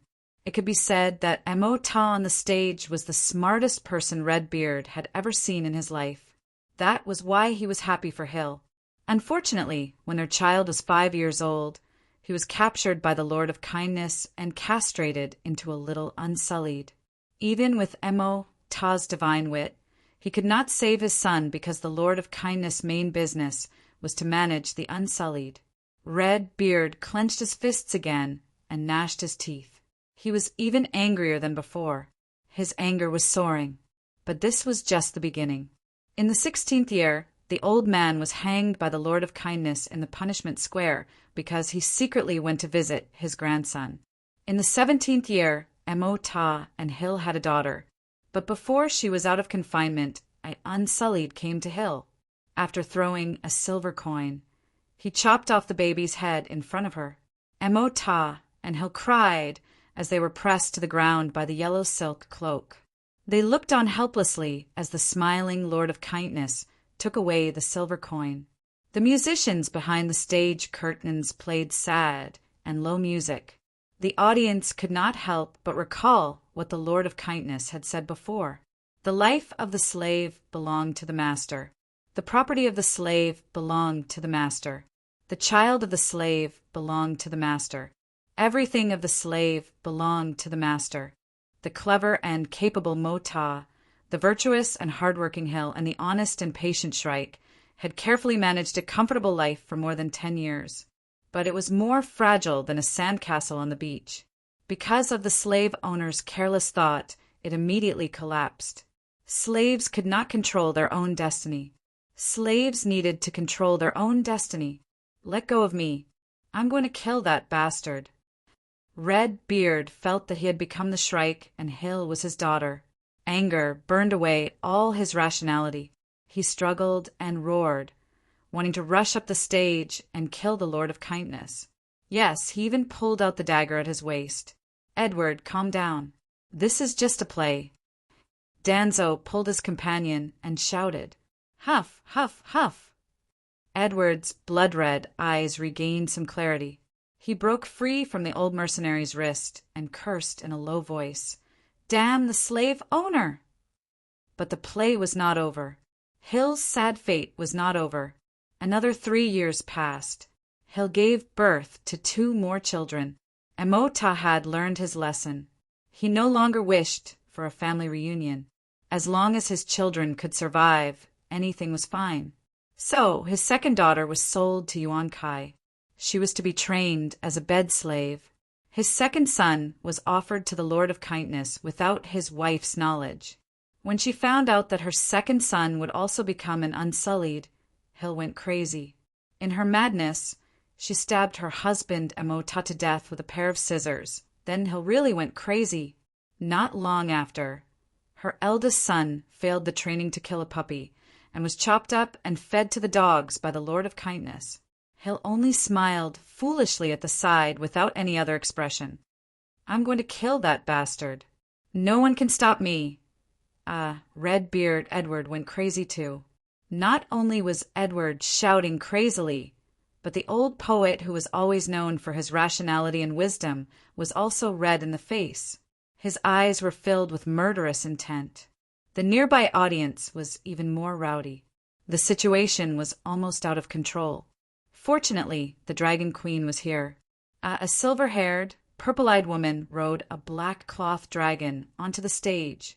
When the great judgment arrived and the Lord of Kindness was burned to death by the cloth dragon's dragon flame, Redbeard felt as if a valve had opened in his chest. All the anger and resentment in his heart were vented in an instant. How satisfying! How satisfying! How satisfying! Long live the Dragon Queen! Edward yelled. Burn the slave owner to death. Long live the Dragon Queen! The audience cheered thunderously. Everyone felt as if they had eaten ginseng fruit. They felt comfortable all over. After the Lord of Kindness was burned to death, the play was not over. In the last scene, the Dragon Queen held the hand of a little Unsullied. She asked, "Why are you not going back to take care of your mother? What are you doing here?" The little Unsullied said, "I want to join the Northern Expedition Army. I want to help Her Majesty take down Yuan Kai. I want to go to Yuan Kai and help my mother find my sister." The actors took a curtain call, and the play ended. "Oh my, this is Hill's son," Edward said in surprise. "He's Bedbug? That's a good story." Danzo looked at the middle-aged man beside him. "Yes, he is Bedbug." Bill nodded with a complicated expression. "You think this is just a story? Haha, if you have the chance, you can go to Astapor and see Hill. The real Hill, countless hills." Red Beard Edward and Danzo were silent. The sun had completely sunk below the surface of the sea. The sky became dark, but the play on the stage was not over. Butter torches were lit in front of the stage. Under the blazing fire, the characters in front of the screen could still be seen clearly. Soon, another play opened. Danzo watched for a while and found that it was similar to Shrike, Hill, and Bedbug. It was also about how miserable the lives of people under the slavery system were. The stage is so high. I guess they are afraid that people like Edward will rush up and chop people up, right? He glanced at Redbeard and asked with a smile, "Haha, you guessed right." The first time this kind of play was performed on the street, the actor playing the Lord of Kindness had one of his legs broken. The middle-aged man with deep eye sockets laughed. "Don't they charge money for this kind of play?" Red Beard held a handful of copper coins and looked left and right. He did not see any actors coming to collect them. The audience nearby are all new freedmen. They don't have much money left. After the play, the Queen will give subsidies according to the number of performances. Danzo's eyes flashed. He probed. I'm afraid the Queen will have to spend a lot of money. I guess there are many similar plays in Slaver's Bay, right? Not many. Bill looked into his eyes and said lightly, very many. Almost all of the one. 3 million people in Slaver's Bay know the story series of 20 Years a Slave. Chapter 168. 20 Years a Slave? What's that? Danzo was puzzled. A memoir that's about to be published on a large scale, and the author is me. The book you wrote. Danzo looked at the minister up and down and said doubtfully, Your experience as a slave for 20 years. It was obvious that Bill Clinton was a high-level slave. They were from a completely different world from the coolie slaves. Their lives were leisurely, and they lived more comfortably than him, the deputy leader of the wind-blowing group. Could such a person's experience help the Dragon Queen preach the need for anti-slavery? It's not just my experience. What I saw and heard can be woven into a short story similar to Shrike, Hill, and the Bug. You can think of 20 Years a Slave as a collection of stories. The old poet said disapprovingly, this kind of story can be told orally. It's a waste of paper to write it into a book. Wait and see. Queen Dani's great invention will change the world. Bill Clinton smiled proudly. After entering the Great Pyramid, Danzo and Edward separated from the Minister of Culture. They reported their names and intentions at the desk. After waiting for about half an hour, the old mercenary and the red-bearded captain were led to the top garden by an unsullied. On the long wooden table, Dani, who had taken a bath and changed into a loose dress, was having dinner with a few subordinates. Dani swallowed the food in her mouth, drank a mouthful of red wine, and then asked, Have the two of you had dinner? No. Then let's eat together. Dani invited the two. It was Edward's first time eating at the same table as the Queen. He was so nervous that he couldn't even speak a complete sentence. Although Danzo was also a little nervous, he still thanked her politely and pulled his companion to sit beside Bruce. After sitting down, the old mercenary found that the Queen's food was unusually rich and simple. Toasted white bread, lamb chops smeared with honey and cloves, mushroom-stewed chicken with a lot of fire dragon peppers, barley-stewed beef and frozen fruit salad. The variety was simple and there were no fancy delicacies, but the portions were sufficient.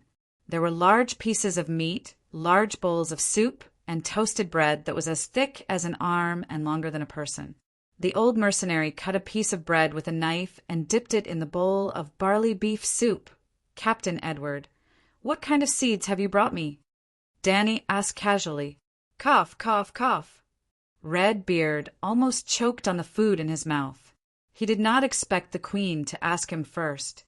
I'm sorry. After taking a sip of red wine, Edward caught his breath and said, There's black rice and sorghum from the barren lands, white corn from Helkalyn, sweet potatoes from an unknown island. There are even specialties from the 7 kingdoms, such as barley from the Northern Territory, fire dragon pepper from Dorne, and many more. They are all edible exotic plants that His Majesty requested. Very good. After I see those seeds tomorrow, I will pay you the reward as promised. Dani nodded with satisfaction. Slave Bay mainly dealt in the slave trade and did not pay much attention to agricultural production. The crops were very simple. The most common were olives, grapes, wheat, and sugar beets. There was rice in the Worm River Basin, but the yield was low and the taste of the rice was terrible. After Dani took control of Slave Bay, there would naturally be no more slave trade. However, Slave Bay's location was really good. Leaving the bay was the main route of the Great Voyage. It would be a waste if they did not produce some crops that could be used as commodities. Of course, she also wanted to improve her diet. She was tired of eating bread every day. After all, this world looked like the Middle Ages, but it had actually developed the Great Voyage trade for thousands of years. Regional specialties such as potatoes, sweet potatoes, tomatoes, corn, rice, tea, and so on were already known by the world. It was not too difficult to find their seeds. Well, the difficult part was to popularize them locally. Well, Dani was only 15 years old now. She felt that she could cultivate hybrid rice in her lifetime. There was no need for it to be as high-yielding as Farmer Godyuan. She only needed to improve the taste so that it could grow on a large scale in Slave Bay. This was not a fantasy. After all, this world had the children of the forest. After dinner, Edward, Lara, Bruce, and the others said goodbye and left. Only Danny and Danzo were left in the garden on the top floor. How was it? After taking a sip of the barren black tea, Danny looked at the old poet and asked, "The leader agreed to pass on information that is not considered core secrets to you." "Haha, if you don't give me core secrets, why would I work with you?" Danny sneered. "Your Majesty, the Windblown Group has too little access to core secrets. If even a little is leaked, we will be in danger of being exposed. Illyrio will most likely reject the prince's return to Pentos. If that happens, won't we get nothing? The greater the profit, the greater the risk. I think this is a fair deal. Unless..." After pausing for a moment and seeing that Danny's expression did not change, Danzo let out a sigh of relief and continued, "Unless you do not need to consider Governor Illyrio's opinion and directly agree to help the prince take down Pentos." "Well, I can't let my old friend down." Danny refused.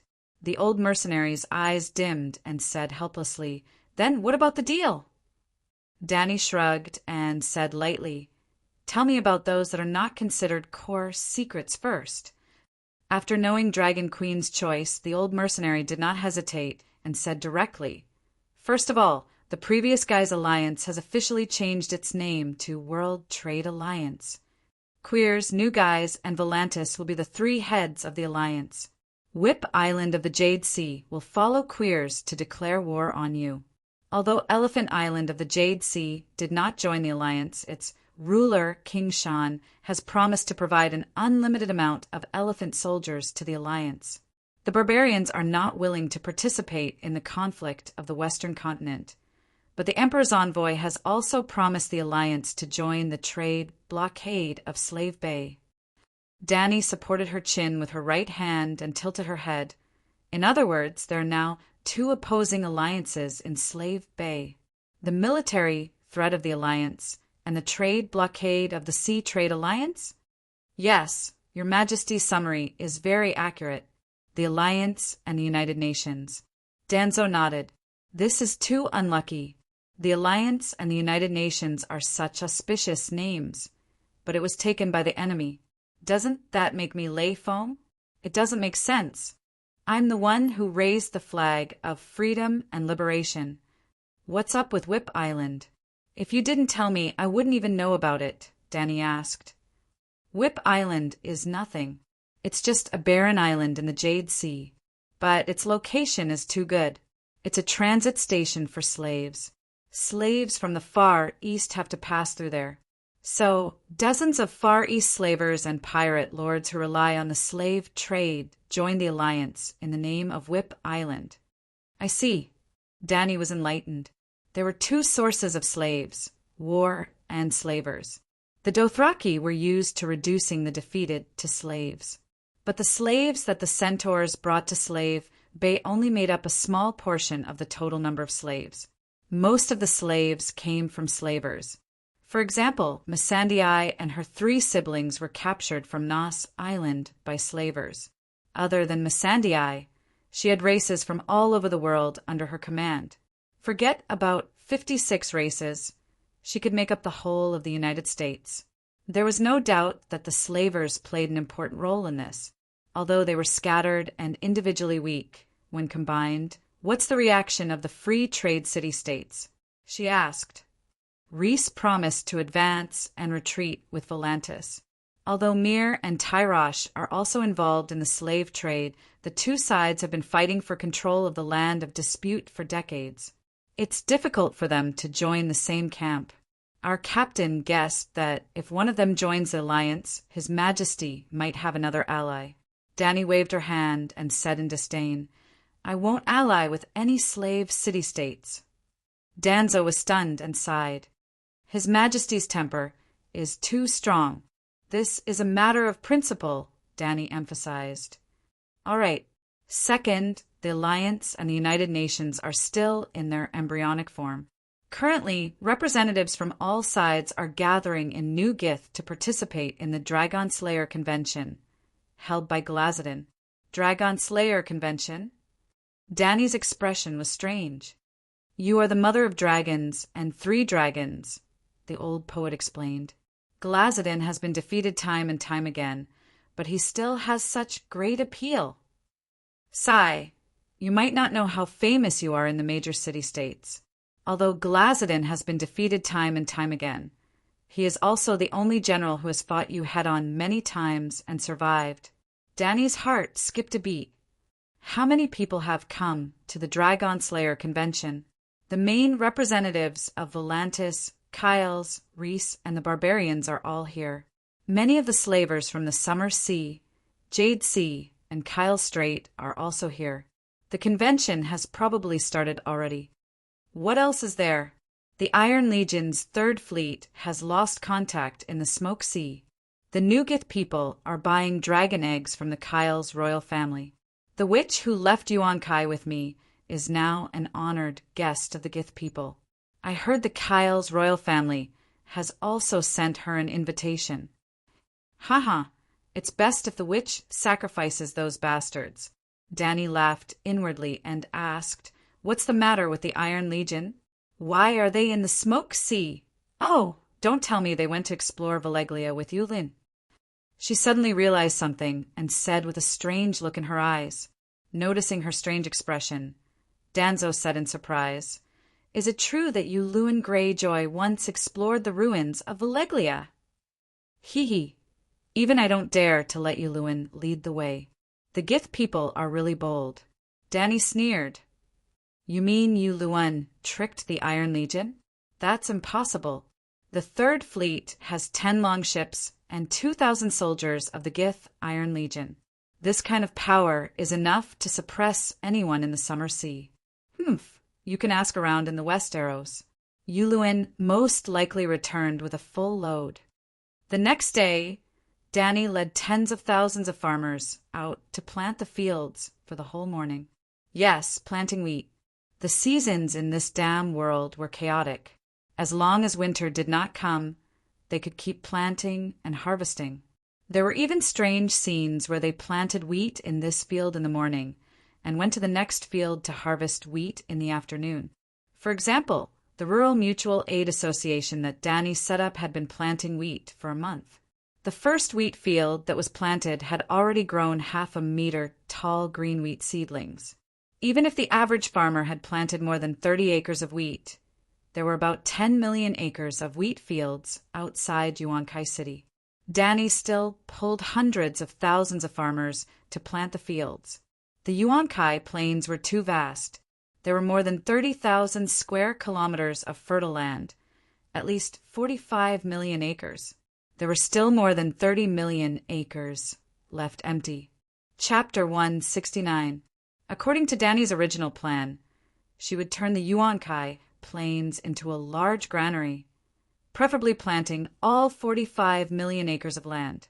Even if the rough sowing yielded poor harvests with only 200 pounds of wheat per acre, it could be harvested twice a year, which was 9 million tons. If each person ate 1,000 pounds of grain a year, meat, eggs, and milk were also converted into grain, then the Yuan-Kai plains could feed 18 million people. What did that mean? Danny doubted that there were 50 million people in the world. Anyway, there were only one. 5 million people in Slave Bay.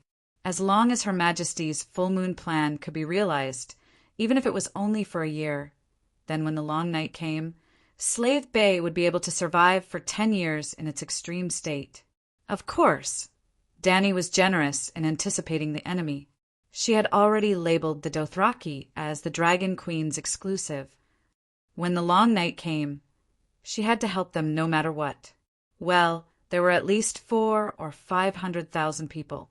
There were also Volantis and Queers. Sigh, the Alliance was still discussing dragon slaying, and the real Dragon Queen was already thinking about helping the Alliance to get through the long night. She was too responsible. More importantly, according to the calculation method of the Westeros scholars, It was now the end of autumn, and winter was coming. She did not have much time. She had to full moon, or people would die if she could not jump over. So, Dany was crazily transferring the new freemen of Meereen to Yuan Kai. In 2 months, she had already transferred 100,000 people, and she had to continue for the next year. In her plan, the most prosperous Meereen was left to the Gith and her vassals. Well, she was also transferring the Gith of Yuan Kai to Meereen, and Astapor and Yuan Kai to the new freemen. At this time, there was only one Earl of the Broken Shackles, but after the long night, there would definitely be a large number of Earls and Marquises. Earls and Marquises with real power must have fiefs. The fiefs that Dany had arranged for them were to the north and west of Meereen. Slave Bay was an inner lake recessed into the continent of Ursos, with a land surrounded by mountains on both the east and west. With Meereen as the boundary, the land to the west had the 2 Gith cities of Yuan Kai and Astapor. To the east, facing the Dothraki Sea, there was a large number of ancient Veleglius city-states that had declined due to the Great Cataclysm, such as Borash, Tolos, Aurelia. In the plan, Yuan Kai and Astapor to the west of Slave Bay belonged to the king's territory and were directly under the queen's jurisdiction. Yuan Kai gave up on the bed slave trade and would be turned into a granary. He would have the most freedmen farms. Astapo, on the other hand, would develop handicrafts first. After 100 or 200 years, when the population of the royal territory began to swell, he would carefully develop the similarly enormous Worm River Plain. The eastern wasteland, with Meereen as the political and economic center, belonged to her vassals. This was actually very fair because the wealth of Meereen far exceeded that of Yuan Kai and Astapor, especially after the Yuan Kai plain was burned down. The richness of Meereen did not only lie in the meandering Great River and the coastal plains. It was bordered by the Dothraki Plains to the north, Slaver's Bay to the south, and the Great River that connected it to the Raza in the east. It was a thoroughfare of the 9 provinces. It could be said that Meereen was the upper land, Yuan Kai and Astapor were the middle land, and the ancient city to the east of Slaver's Bay was the lower land. Dany took 2 pieces of the middle land that were connected together, and the vassals divided the upper land and the lower land that were also connected together. She faintly revealed this idea to her generals, and they had no objection to it. They even became more motivated because the higher the title, the closer the fief was to Meereen. Let's talk about Dany's plan. In addition to Yuan Kai, Astapor and Meereen had also entered a frenzied farming mode. Although a large number of new freedmen had left Meereen, the Gith of Yuan Kai, the captured Gith warriors, the sentenced slave owners, and the manor lord of Yuan Kai had all gone to Meereen. Together, there were nearly 60,000 adult males. This time, Dany did not go on a killing spree, except for Sage Yuan Kai, who was the direct murderer of the massacre of 50,000 slaves. The rest of the Gith were sentenced to reform through labor and education. Well, the education was not long. The shortest was 3 to 5 years, and the longest was 10 years. When this sentence was announced, even the freedmen of Gith could not help but shout, "The Queen is merciful." Merciful. Oh, in 2 years the long night will come, and then there will be at least 5 years of polar night. The whole world will lose sunlight, and even if the ghosts are defeated, there will be 8 to 10 years of severe winter. 30% of these 50 to 60,000 male prisoners will be shouting, "The Shackle Earl is merciful next summer." Well, the Shackle Earl, Clean, went to Meereen as the lord of the city. The pyramids in Meereen were also taken down by the Gith people under his command, and he supervised the 60,000 Gith prisoners in Meereen Manor.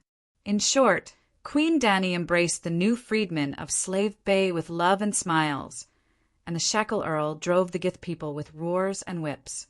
In the end, Queen Dany harvested a warehouse full of wheat, rice, and the love of all the people.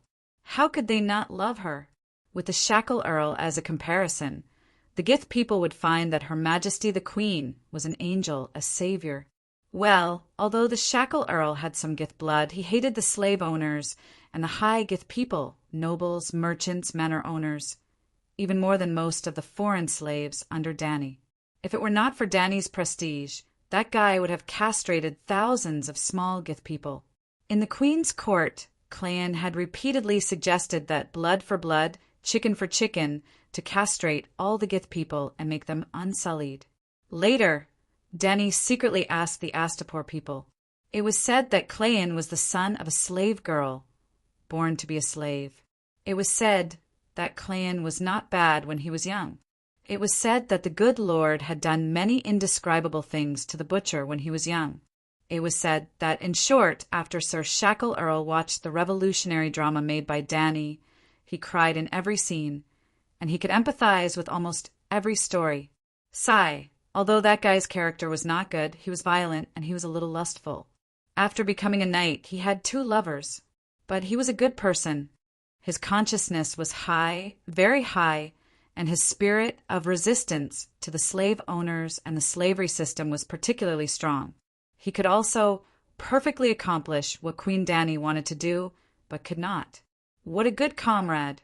After the completion of the migration, there would be more than 500,000 people in Yuan Kai. 500,000 people would follow the Queen to the Great Plains to farm. On average, they would work for 2 days and rest for 1 day. In the Queen's liberation plan, there were also 25 million acres of land in Meereen that needed to be farmed. But the new freemen had been summoned to Yuan Kai by the Queen, and the Butcher Earl could only happily exploit the 200,000 freemen of Gith and almost 100,000 convicts of Gith. There were 60,000 in Yuan Kai and 40 or 50,000 in Meereen. In addition to Meereen and Yuan Kai, Danny's old nest, Astapor, also had a quota in the liberation plan. 15 million acres of farmland and 10 million acres of grassland. It seemed exaggerated, but in fact the task was not heavy, because in the past half a year, Danny had already cultivated 7 million acres of land in Astapor. In the Battle of Bayang Slope, Danny had to liberate 70,000 to 80,000 strong slaves. And 3 days after the end of the war, the 30,000 militiamen recruited from Astapor returned home with a large number of cattle and pack horses. The newly cultivated 8 million acres of land would be planted with cotton, flax, and other textile crops. Well, most of the excellent craftsmen in Slave Bay were migrated to Astapor. In addition to the weavers, there were also blacksmiths, bricklayers, porcelain craftsmen, and so on. And the 10 million acres of grassland was under the responsibility of Danny's Khalasar. After conquering Yuan Kai and Meereen, Little Khalasar, which used to only have 100 people, had swelled to a huge Khalasar with 20,000 people. Danny's roaring warriors were close to 4,000 people, which was a force that could not be ignored in the sea of grass. If this went on, even if the Queen's liberation plan was only 30% completed, Slave Bay would not have to be afraid of the long night. Well, Danny was not stupid. Although she made a plan for the liberation plan, she did not think that it could be 100% completed. Under the bright afternoon sun, outside Yuan Kai City, on the ridge of the fields, gulp, gulp, Danny, who was wearing a slightly bloated training armor, hugged a pottery pot that was as thick as a wooden stake and drank a big mouthful of juice. She exhaled comfortably and said, "Let's not fight anymore. Let's rest for a while." On the opposite side, Barristan, who was dressed similarly, took off his helmet and put his unopened, blunt sword aside. He also picked up a kettle and drank some juice as he mumbled, "Your Majesty's sword skills have improved rapidly in the past month or so. You don't lose to Prince Liga of the same age at all." Well, the respected Queen Danny shouted the slogan, "Winter is coming. All the people are farming every day." She also carried a hoe and led tens of thousands of farmers to the ridge of the fields every morning. She did not dig the soil herself. She threw the hoe aside and only focused on training her sword skills. It was no wonder that her martial skills were getting better and better recently. "Hee, don't praise me on purpose," Danny said cheerfully. Although the reputation of Liga and Arthur Dane as the 2 peerless heroes was a little weak, he was indeed a first-class knight. "It's true. After nearly a month of training on the battlefield, Your Majesty has completely reached the level of, you can wield the sword as you wish. You even have the meaning of, you can wield something heavy as if it were light. Moreover, your strength has been growing rapidly recently. Your speed and strength are nearly 30% stronger than 3 months ago. Barristan looked at Dany carefully again and found that Her Majesty, the Queen's body, had grown taller. She was now 7 meters tall. Her body was tall and slender. Her shoulders were as if they were cut. Her waist was as white as silk. Her limbs were slender and powerful. She was weaker than when Qualls first saw her. There was a kind of vigorous beauty, but there was not the slightest feeling of a majestic figure. Her Majesty's talent is really good. Or rather, the Targaryen bloodline is really good. The old knight sighed secretly. Dany herself also felt that her strength had been growing rapidly recently. It was faster than the half-year of training in Astapor. She did not know whether it was because of the physical development or the high concentration of spiritual quality in her body. Chapter 170. A Strength of 1. 2 was already very good, which was measured according to the standard, 1, of an adult man. For example, Barristan only had a strength of 1. 6, and Mormont was young and strong with a strength of 1. 8, both of them were in the extremely strong category. Dany suspected that the level of monster was specially prepared for the Demon Mountain. Well, only after fighting many times could Dany see the more accurate attribute value of the enemy. If the Demon Mountain only touched her gently, she would only see a strength of 0. 3. Then the Demon Mountain would punch her gently and the value would soar to 0. 8. At present, her system could not read the opponent's strength at a glance.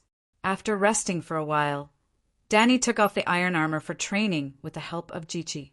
She wiped her face with a wet towel and said to Barristan, "Sir, I will ride the dragon and leave Yunkai later. In the evening, help me bring the farmers of the Mutual Aid Association back." "Where are you going?" White Knight asked. "New guys. What are you going to do there?" The old knight frowned. Dany's eyes flashed a cold light, and she sneered, "Not only is Grazdin not dead, but he is also holding a dragon slaughtering convention in New Guise. Many countries and trading city-states are involved. I can't do nothing. Riding a dragon and showing off in the sky above New Guise? What's the use?" The corner of Barristan's mouth twitched. "Humph, you see, I will give them a big gift," Dany said confidently. Not long after being summoned, Dahe flew from the east of the blue sky, and its shadow slid across the ground. The farmers who were working hard nearby stopped their work and looked up to see the black dragon. They all raised their hands and cheered loudly. The water buffaloes that were pulling plows in the field moaned and wanted to run away. Then there was another sound of farmers scolding and whipping water buffaloes in all directions. Dany nimbly jumped on Dahe's back, waved to the people below, and flew into the sky. She liked riding a dragon very much, holding the protruding bone spur on Dahe's back and watching the scenery on the ground fly by quickly. Dany had a feeling that she was controlling the whole world. She could not experience this feeling at all by plane.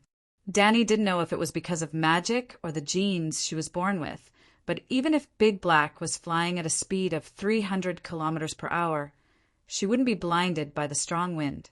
Things like flying helmets could be made with the technology of this world, but there was no need for that. Just like how her eyes were not afraid of fire or smoke, her purple eyes would not shed tears even in the face of strong winds. Moreover, her vision and spatial awareness were particularly good. If she were placed in modern society, she would probably become the strongest fighter pilot. SSSS soon. Dany crossed the field and came to the surface of the sea. She found Little Green and Little White, who were gnawing on bison bones on Yaris Island. There were also islands in Slave Bay. Yaris Island was located between Yunkai and Astapor.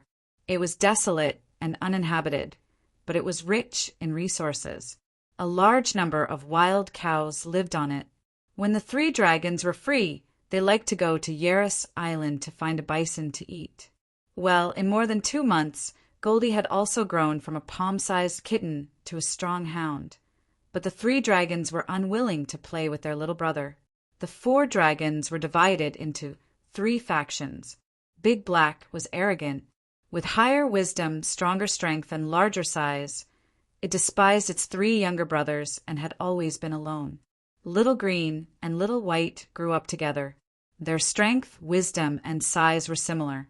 The 2 dragons were almost never separated. Goldie was the youngest. Even if it could fly out to hunt, it was always taken by Koeluo because its 3 older brothers ignored it. However, no matter how wild it was during the day, when Danny returned to the pyramid in the evening, the 4 dragons would also follow her. They would gather together, climb on the top of the pyramid, and sleep together. At this time, Big Black flew over the trees, creating a green ripple.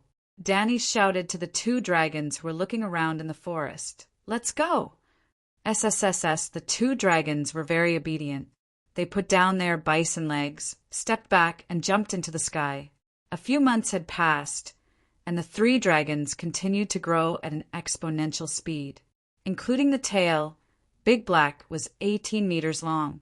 Well, the long tail took up almost half of the total length of the body. When the wings were fully spread out, they could almost cover a room of 100 square meters. The maximum weight had also risen from 200 pounds to 400 pounds, almost doubling. Even Little Green and Little White could lift more than 300 kilograms. The 3 dragons were as fast as lightning, and in less than 2 hours, they arrived at Astapor. The guards above the Great Pyramid saw the Megalosaurus from afar and shouted, "The Queen has arrived!" Toot, toot, toot. The 2 Unsullied picked up trumpets and played rhythmically. Thump, thump, thump. In a moment, a group of people rushed up the stairs. There was Yora Mormont in iron armor, Little Black Sister Missandei, and a few centaur maids and Unsullied. After the war, Danny often flew back and forth between the 3 cities on the dragon, perfectly controlling the entire slave bay. Therefore, the 3 cities had her palace. If Doria did not die in the hands of the Faceless, it would be just right for the 3 cities and 3 palaces, and a maid would be arranged for each palace to serve as the palace manager. For example, Jichi was now in the palace of Xianing in Yuankai, and Ellie was in the Great Pyramid of Mirin. The queen could not be unattended, so Danny chose a dozen centaur girls to enter the palace of Chaoyang, which was the Great Pyramid of Astapor. Those maids were all from Danny's original little Cass, who had followed her through the Red Wasteland. Although their service level was a little poor, their loyalty was completely guaranteed. Nimbly jumping off Big Black's back, Danny asked Yora, "Is the thing I want ready?" Yora waved to the Unsullied behind him, and a soldier immediately carried something wrapped in fur to Danny. Yora squatted on the ground and personally removed the outer layer of the blanket, revealing a black iron rod that was as thick as a wrist and 3 meters long. The iron rod was not a perfect cylinder, and its surface was even a little uneven, with traces of hammering visible. The style of the iron rod was also very strange. One end was as thick as a beer bottle, and the slightly slender end had 3 two-finger-wide fins. The fins were hammered out and were somewhat irregular. As per your request, a full 150 pounds. Danny held the iron rod and lifted it, feeling its amazing weight, and could not help but grin. There are some flaws, but to be able to create this fury of the goddess of liberty, according to the blueprint, in just 1 night is not bad. With that, she laughed triumphantly. Ha ha ha! Slave traders, accept the divine punishment of the goddess of liberty. This. Yora was a little embarrassed for the queen, touched his nose and whispered, "You want to use this long iron rod to smash the people of Zingies? I'm afraid it's not as good as a barrel of kerosene. You don't understand. This kind of space-based weapon is far more awesome than incendiary bombs." Danny waved her hand and said with the look of a lonely master, "Well, Your Majesty, you have to be careful. It's best to repair it on Jean Island first." "You're as suggested. I understand." Soon, Danny's Fury of the Goddess of Liberty was wrapped in a thick blanket again. Well, it was easier for Dahe to grab it this way. Danny switched to Little White, and Dahe followed behind with the iron rod. One person and 3 dragons did not stop and flew straight to the south. After crossing 500 kilometers of long mountains, Danny rested for an hour on the old Zingis plains. After flying for more than 1,000 kilometers, the 3 dragons were a little tired. Yuan Kai was about 600 kilometers away from Astapor, and from Astapor to New Zingis, in addition to crossing 500 kilometers of long mountains, there were also 200 kilometers of old Zingis plains, 200 kilometers of Descari Strait, and 200 kilometers of Jean Island, more than 1,700 kilometers. After the Pearl Harbor incident, the Tokyo bombing that the Americans did was only 1,200 kilometers. They set off from Yuan Kai at 2 in the afternoon and rested for an hour on the old Zingis plains. When they landed on a tall cliff on the southern edge of Jean Island, it was about 9 in the evening. Although the night affected the vision of the Megalosaurus, it did not affect their flying, nor did it make them lose their direction. Not to mention the Megalosaurus, most migrating birds did not rely on their eyes to identify directions. Danny was also a little hungry. She gnawed on a few sausages brought from Astapor, adjusted her state, and climbed on Little Green's back again. An hour later, New Zingis was already in sight. The crescent moon was like a sickle cutting through the night. It was late at night, and this pearl of the summer sea was still dotted with a series of bright flames. On the dock, sailors were unloading goods from ships under thick butter torches, and slaves were transporting fresh water and food to the ships that were about to leave the port. In the night market, under the illumination of wind lamps, vendors were selling goods. When passing by customers encountered something they wanted, they would also stop and take the initiative to bargain with the shop owners. In the wealthy area in the south of the city, the hall of the high tower was brightly lit, and people were singing and dancing. In the administrative center of Zingis, in the center of the city, the top garden of the Great Pyramid was also filled with red lights, green paper, and green figures. No one noticed that 3 black shadows swept across the sky. "Big Black, test your height limit." Danny excitedly ordered the black dragon. Amidst the whistling wind, Dahe spiraled higher into the sky.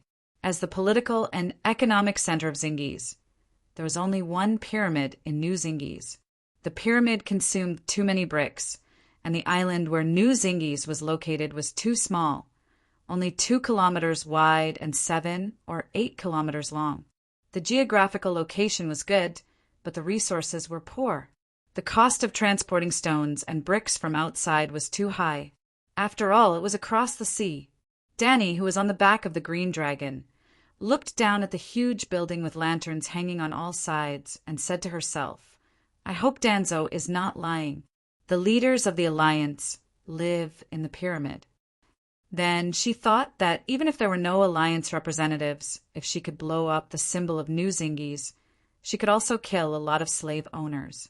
Haha, space-based weapons are simply made to attack buildings like pyramids. The more she thought about it, the more excited she became. Danny seemed to see the 150-meter high pyramid shattering into countless pieces, and the flying bricks covered the entire harbor of New Zingis. Wow, it's more than 15 kilometers, right? Vaguely feeling the position of Big Black, Danny was surprised to find that he was still flying up. Although they were at an altitude of 15,000 meters, Danny, who was in the state of the dragon spirit, found that they still had not reached the stratosphere. This planet was bigger than the Earth. Danny was enlightened. Finally, Big Black flapped his wings hard, but found that the nearby space was very calm, and the airflow was very stable. He actually entered the stratosphere, about 20 kilometers. At the same time, Big Black began to pant. He flapped his wings hard, but it was difficult to rise higher. When about 25 kilometers, Danny asked him to stop. "Shoot at me," Danny ordered excitedly. Chapter 171. Let the Gith people feel the wrath of the goddess of liberty.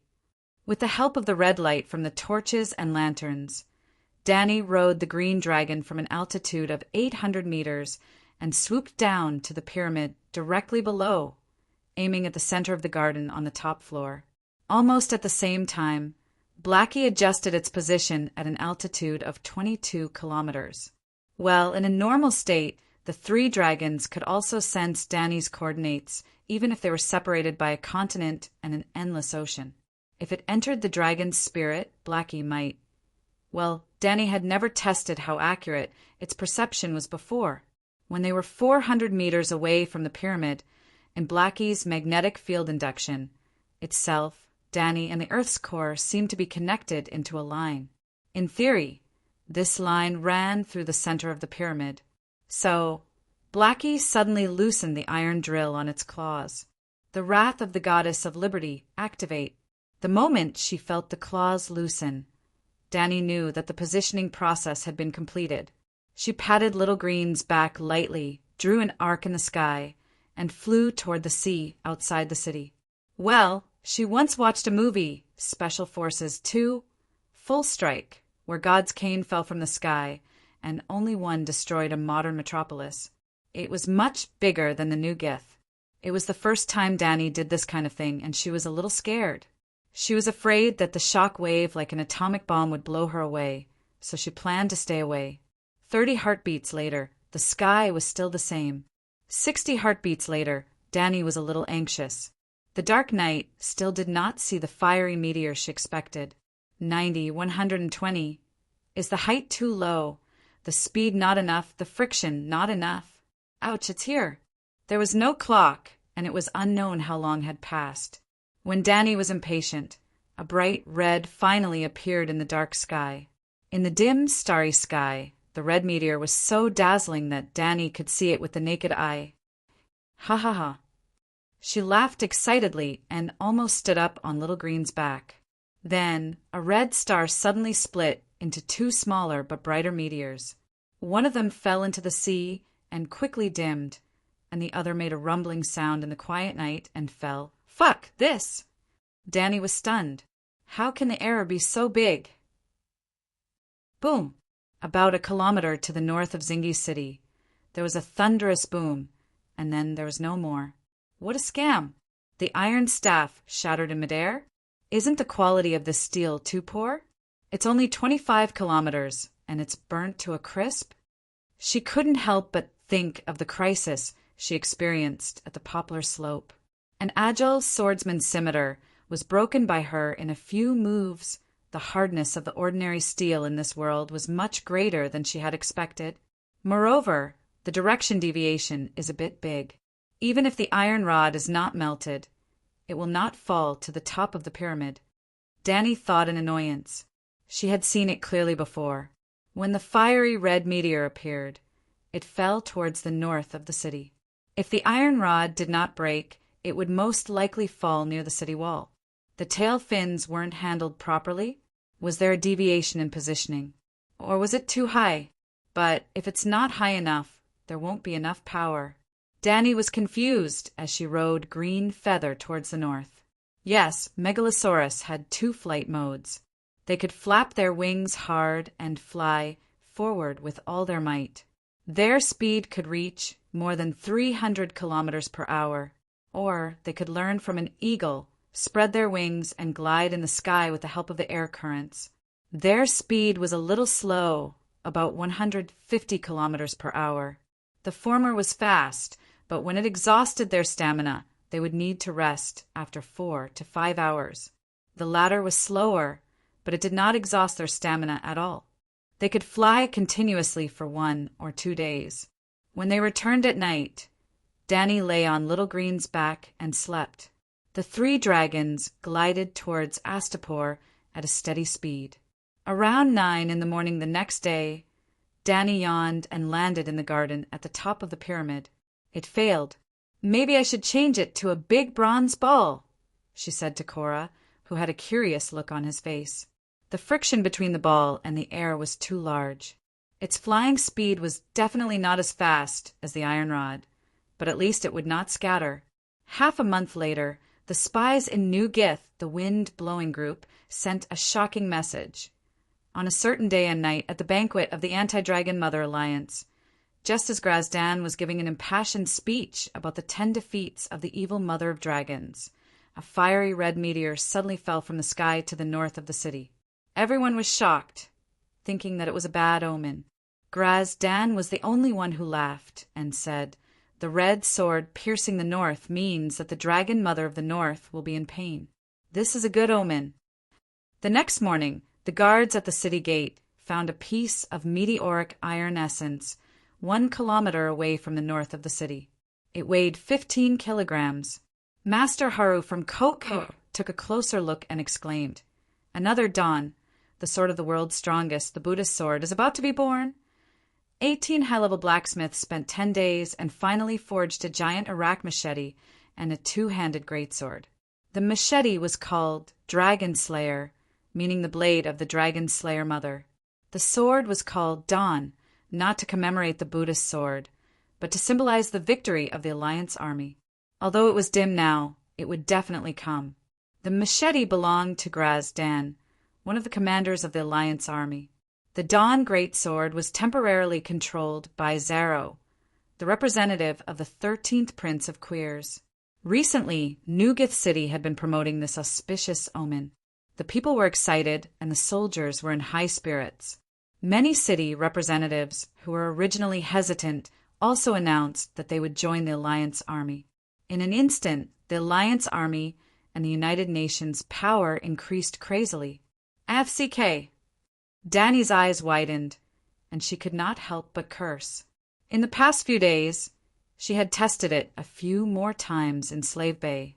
After testing it with the copper ball, she found that, for some reason, Blackie's position perception was indeed wrong.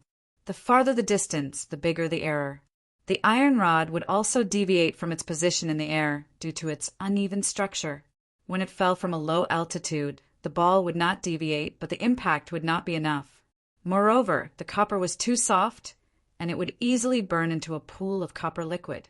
If Danny still wanted to continue the Fury of the Goddess of Liberty plan, she had to solve 2 problems: accurate positioning and forging good steel.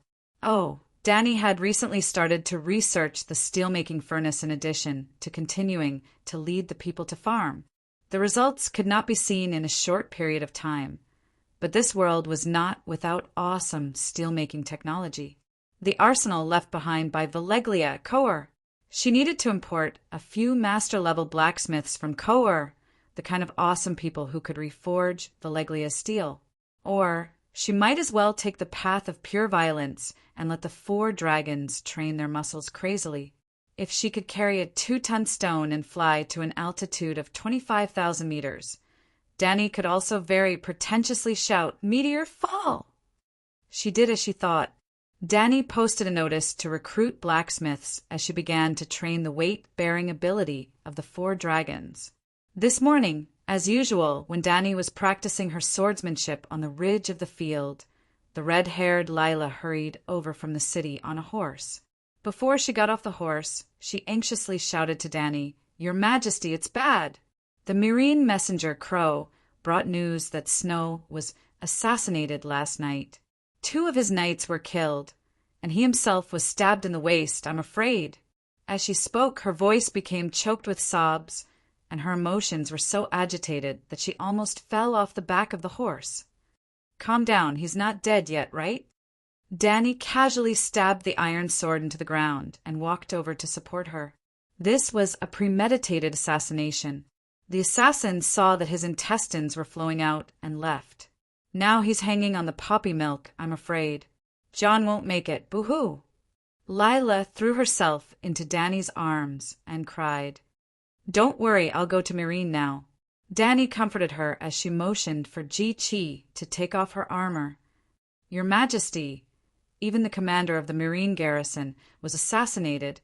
I'm afraid the situation is a bit." Barristan said worriedly. "You come with me," Danny said. Well, I'll protect your majesty, Whitebeard said solemnly. After a while, Big Black and Little Green landed on the ground. Whitebeard climbed onto Big Black's back. Danny rode the green dragon, and the two quickly flew in the direction of Yuan Kai. Well, Little Green and Little White were not allowed to be ridden by others alone. Danny could fly with them, but under Danny's command, anyone who was not malicious to Danny could ride Big Black. They could not be regarded as Big Black's knights because Big Black did not listen to them at all. In essence, it was still Danny who took them to ride Big Black. Danny changed into her gray full-body armor, and Barristan also changed into a white glazed knight's armor and a white cloak, the standard outfit of the King's Guard. After fully armed, the two continued to rush to Meereen. In less than an hour, the two dragons arrived at Meereen, but they did not immediately go down. Instead, they first circled around the top of the Great Pyramid. When the horn sounded, several unsullied captains and Eyrie came to the top, guarded together. They waved to the two in the sky, and the two dragons landed on the turf. "I should prepare a pair of crystal goggles," Whitebeard said as he lifted his helmet and rubbed his watery eyes. "Take me to see John," Danny said directly to Eyrie. On the 32nd floor, in a spacious stone room, Danny saw John in a coma. The morning sun shone through the skylight on the knight's pale face. If it were not for the golden light between the wings of his nose that could see the fine dust moving with his breath, Danny would have thought that this was a lifeless corpse. She lifted the sheet covering him and unwrapped the white linen wrapped by the healer. A strong smell of blood mixed with the smell of strong liquor spread in the stone room. Fortunately, there is no strong smell of feces. Danny breathed a sigh of relief. His intestines are not broken. Barristan, the veteran slayer, immediately reacted. "It's broken, but not too serious," Danny waved to Eyrie and said, "Go and get the box with the short dagger in my room." She then said to an unsullied, "Missand, help me take off my armor. Sir Barristan, take someone and guard outside the door. Don't let anyone disturb me." Yes, several people answered together. After more than a month of fighting, there were many wounded soldiers.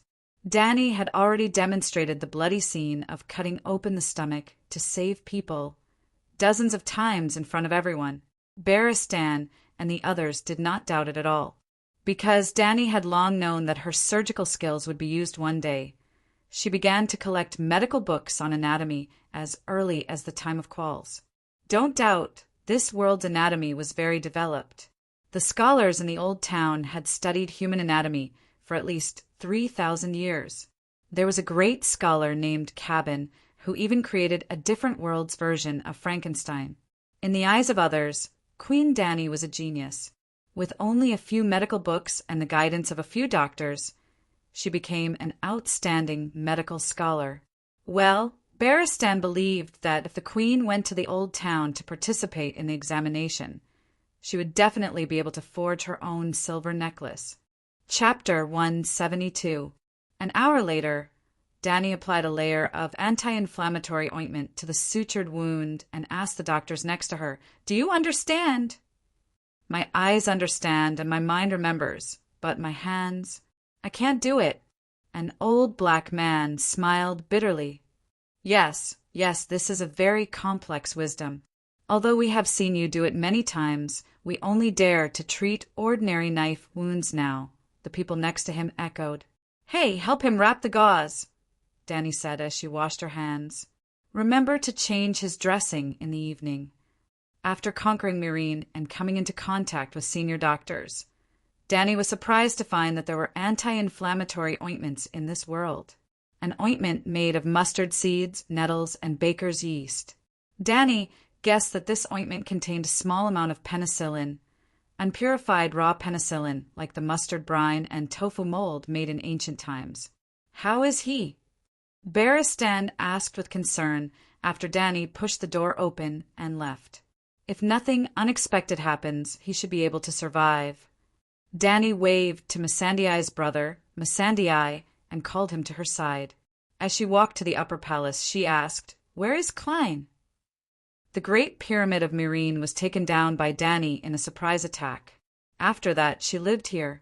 When the butcher Clyde came to Myrine to become the acting governor, Dany still retained the ownership of the Great Pyramid, because no one dared to live in the room where the queen used to live.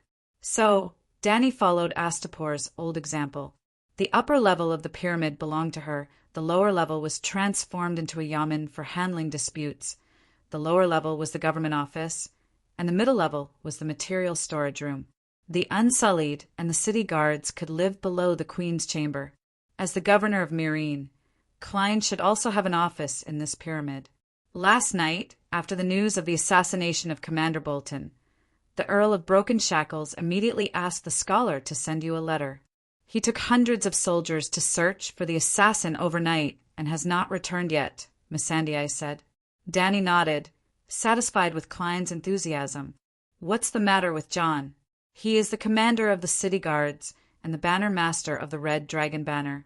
Even if I leave the city guards infantry regiment in Yuan-Kai, he still has 4,000 cavalrymen and 5,000 newly joined militia. 500 Unsullied remained in Myrine.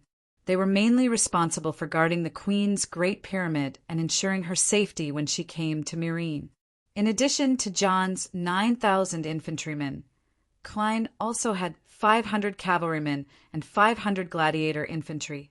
Well, John's army belonged to Dany and was responsible for helping the Queen maintain the stability of Myrine. Cleon's 1,000-foot cavalry belonged to his private army. Because Cleon was a count with real power, he had a fief and the responsibility to help the Queen guard the border. It was impossible to do without an army. Of course, this does not include Gith prisoners of war and labor prisoners, who can also be transformed into soldiers when necessary.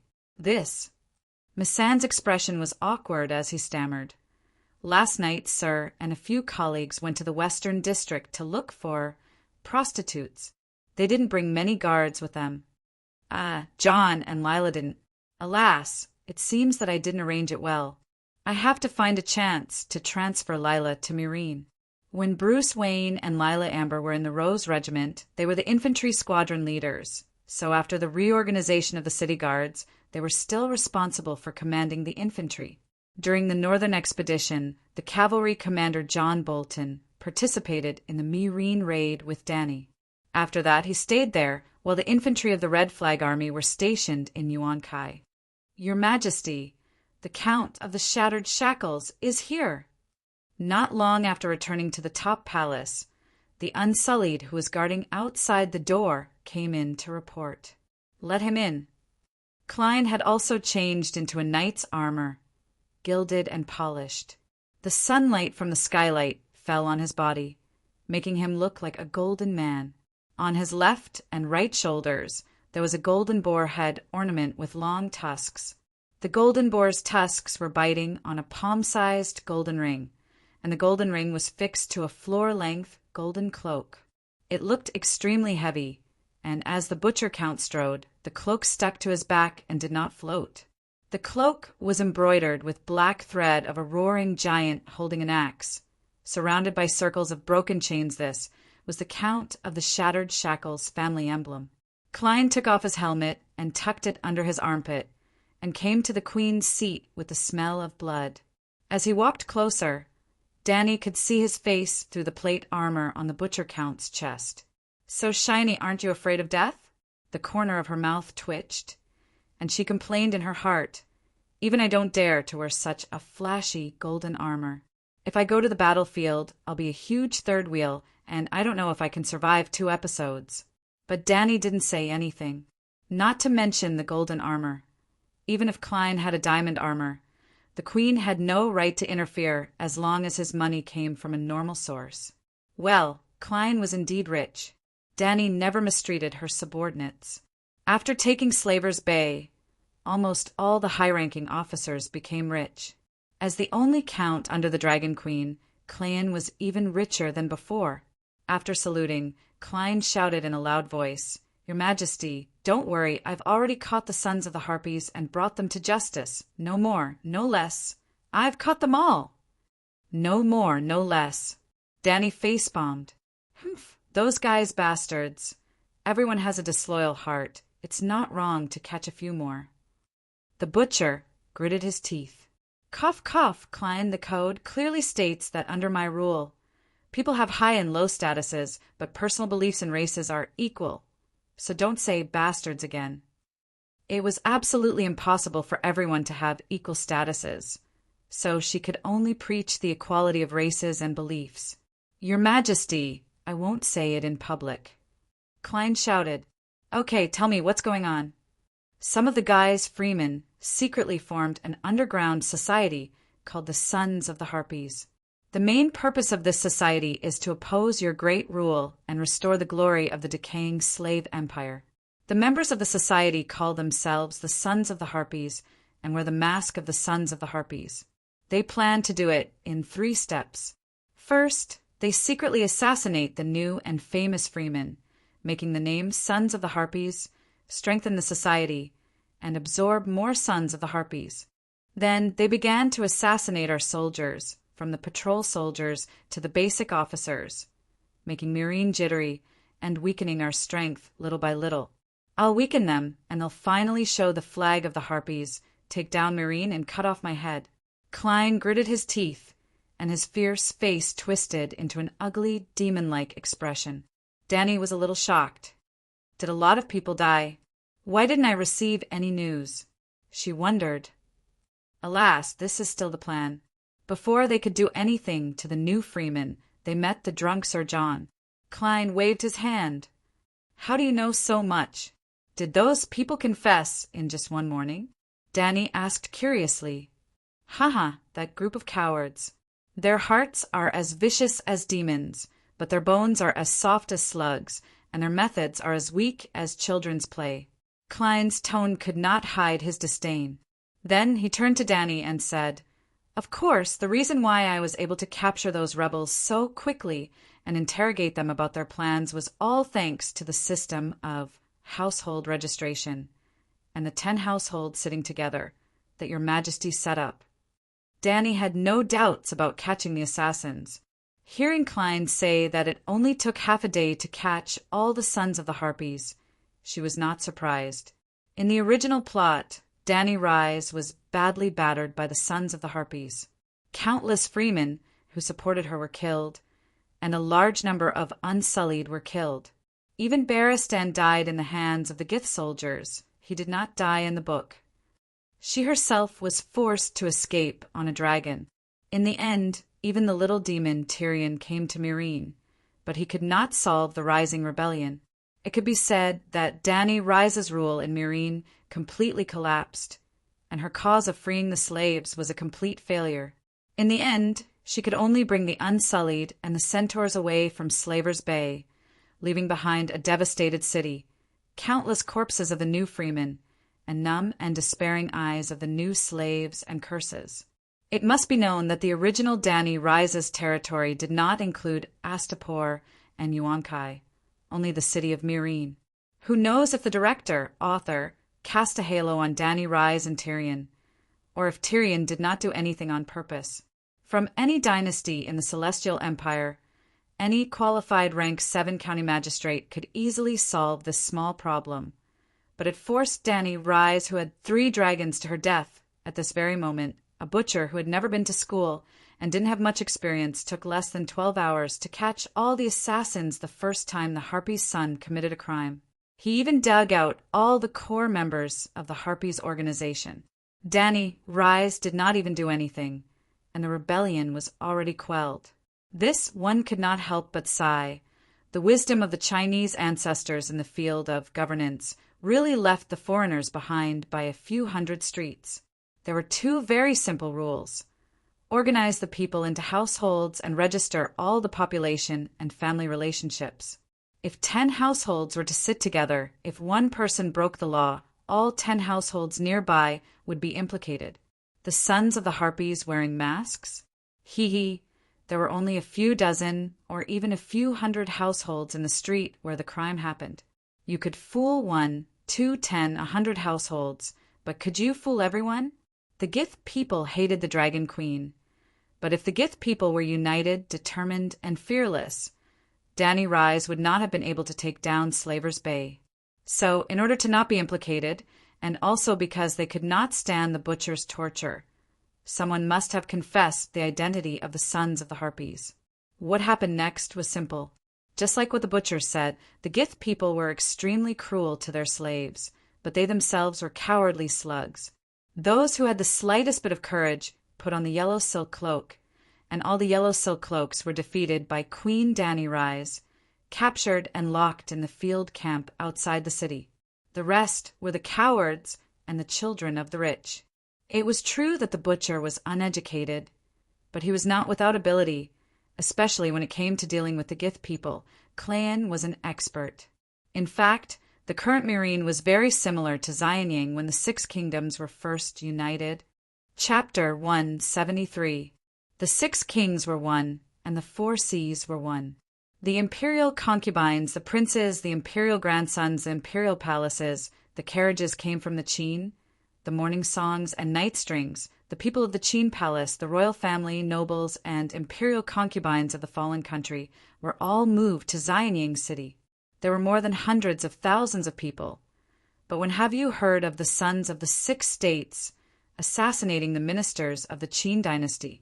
In fact, until the death of the 2nd king of Cheen, none of the GC people of the Celestial dynasty dared to cause trouble. Well, the first emperor of Cheen didn't even have a dragon, not to mention the Cheen dynasty and any of the dynasties of the Celestial dynasty.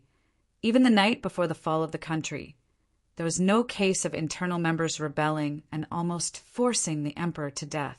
In Dany's view, it was too easy to rule the Slavers Bay because the GC people were mixed race and had long lost the blood of the original race. To put it bluntly, the current GC people were a rotten and inferior race. More importantly, they didn't have an advantage in population. The GC people in the Slavers Bay only accounted for 1/5 of the total population. The 3 cities of the Slavers Bay only needed to arrange 3 qualified county magistrates. The previous owner, Dany Leasy, didn't feel the hardship at all. Instead, she spent a lot of time out of the city every day to do farm work and practice swordsmanship. The son of the Harpy just came out and did something. Dany didn't even have time to ask before the illiterate Clan easily uprooted them. Clan, what are the identities of the people involved? Are there a lot of people? Dany's right elbow pressed against the wide armrest, her palm supporting her chin, and asked calmly. A total of 743 people were arrested. 25 of them are GC merchants and small nobles who kept a lot of wealth. The rest are all GC citizens. But I suspect that there are descendants of great lords and even the Green Saintess involved. It's just that they hid very well and didn't find any evidence of their direct involvement. Speaking of this, Count Butcher couldn't help but sigh and complain. Sigh, Her Majesty is still too kind. Other than the great lords who participated in the GC alliance, who were deprived of their property, the small and medium merchants and nobles only lost their titles and pyramids, and then were fined a sum of money. The Holy Grace Temple of the 3 cities was kept intact. It's too easy for them. I've said it before. Citizens' property is sacred and inviolable. Although those merchants buy and sell slaves, they mainly use slave workers to run legitimate businesses. As for the temple, it's a group of weak women who have no true faith. Dany sighed helplessly and asked, I can't confiscate all of a cloth merchant's property and send his whole family to reform through labor just because he bought slaves to work as weavers, right? Your Majesty, I have to say something very disrespectful. You are completely wrong, Klein said, shaking his head. Dany asked curiously, what did I do wrong? In the world, our enemies are the slave owners and slave-catching teams. But in Slave Bay, the enemy class can be accurately determined to be the Giz race. Sire, you must realize that the Gith people will not love you or like us, the new freemen in any case. Therefore, we must always and firmly implement the policy of attacking the upper echelons of guys. As you taught me before, The guy's slave owners are class enemies, and their personal composition is naturally not clean. Danny's cheeks were slightly red. She touched her nose awkwardly and whispered, "Do you remember those words?" "Of course. I think your Majesty's words are very reasonable. Only by completely defeating the decadent slavery system can we realize the free and beautiful feudal system." She didn't know if the revolutionary martyrs on Earth would climb down from heaven and beat her for tampering with the classics. After taking down Astapor, Danny knew that there would be a battle between herself and the guy's slave owners. In order to equip her younger brother ideologically, she had gathered the generals in the army together several times and used just a few words are replaced: anti-imperialism, feudalism with anti-slavery, and building a triple X beautiful society with building a peaceful, free, and advanced beautiful feudal society. She didn't remember much. She just said what she thought. Now that she thought about it, Danny herself was not in a hurry to say anything. But she didn't expect that after almost a year, Klein still had an epiphany. Does this guy really have the talent of singing?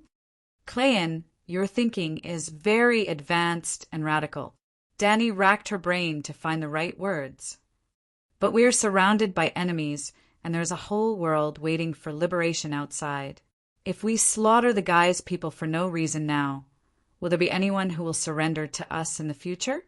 Therefore, we must insist on implementing the concept of development with the code as the core. Neither the Lord nor the Queen can violate the code at will. Finally, Danny winked at the butcher earl, who looked thoughtful, and said in a voice that only the two of them could hear, "So, do you understand?" "A little, but I still don't quite understand." Klein also whispered, "Hey, why are you so unenlightened? We can't violate the code. Naturally, the guys, nobles, and rich merchants can't. If they dare to violate it, you can judge them according to the code." Danny said resentfully, "But," Klein said blankly, "it's because I can't catch them that I can't arrest the people behind the scenes." "Hey, come closer." Danny waved to the butcher. "I'll tell you another story. It happened about 6,000 years ago, decades after the Undulls invaded the Westeros. Well, the ancestors of Lannister in the Western region were originally ancestors, and the people and nobles under his rule were also ancestors. But the Undulls' Iron Knights were too powerful.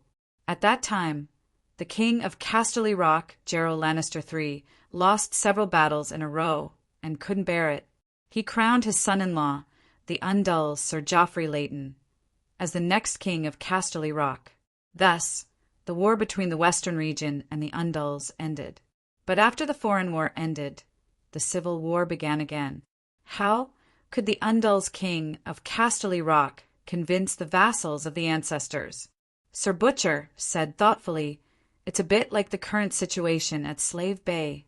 The rotten guy's people are the ancestors, and the powerful us are the Undulls. The ancestors want to rebel against the Undulls' king." "That's right." Danny gave him an appreciative expression and continued. Later, a scholar life from the Westero City of Learning happened to meet the king of Casterly Rock. Danny picked out some of the stories of Lai Junchin's scholarly, adapted them into stories that fit this world, and told them to Klein. Butcher Count listened with fascination, eager to give it a try. In the end, she clapped her hands regretfully and sighed. "It's a pity that Scholar Lai's magnificent work, the Luo Weave Scripture, has been lost. Otherwise, oh, what a pity!" Earl Butcher shouted with a regretful expression. Danny nodded and sighed. The matter of Scholar Lai helping King Casterly Rock quell the rebellion of the ancestors' descendants has gradually been forgotten by time. There's no more Scholar Lai in the world. Klein couldn't help but say excitedly, "Your Majesty, I'm willing to be your Scholar Lai." "Very good, but don't worry." Danny raised her hand to appease him and lowered her voice. "You know about the alliance. We can't be passive and have to find allies. So, after a while, I will leave Slaver's Bay and ride a dragon to the western continent for a state visit. Coher bravos about half a month, maybe a month." "So, do you understand?" Danny gave him a look. "I don't understand." Earl Butcher said blankly. Alas! Danny rubbed her face in annoyance. Why didn't these foreigners have any eyesight at all? They didn't even know how to share the Queen's worries. This subject was too unqualified. She asked woodenly, What don't you understand? I understand looking for allies, but… Klein's shiny fat face was full of confusion. What does this have to do with the trial of those Gith rebels? Crash! Danny's right hand, which was wearing a lobster-shaped iron glove, reached out and grabbed the golden boar buckle on Klein's shoulder. She pulled hard and pulled the confused Butcher closer. She whispered into his right ear, Do you know why Scholar Lai launched the purge when King Cayenne was not around? Because His Majesty is benevolent and noble. I can't wait to exterminate those Gith people, but I can't do that. Kind, innocent, noble, and elegant. I'm not suitable for those things. When Scholar Lai does those things, I'd better not be there. Now, Scholar Lai, let me ask you, do you understand? Sir Butcher's eyes dodged, and his voice trembled as he said, Understood. Too terrifying. Previously, he had secretly mocked the Queen for being a soft-hearted little woman. Now he understood why she was the Queen, and he worked so hard, but he was only a count, ding-dong. Your subordinate Klein's fear of you plus 40, full value. Loyalty plus 20, full value. If Danny had an Emperor system, she would definitely hear such a prompt.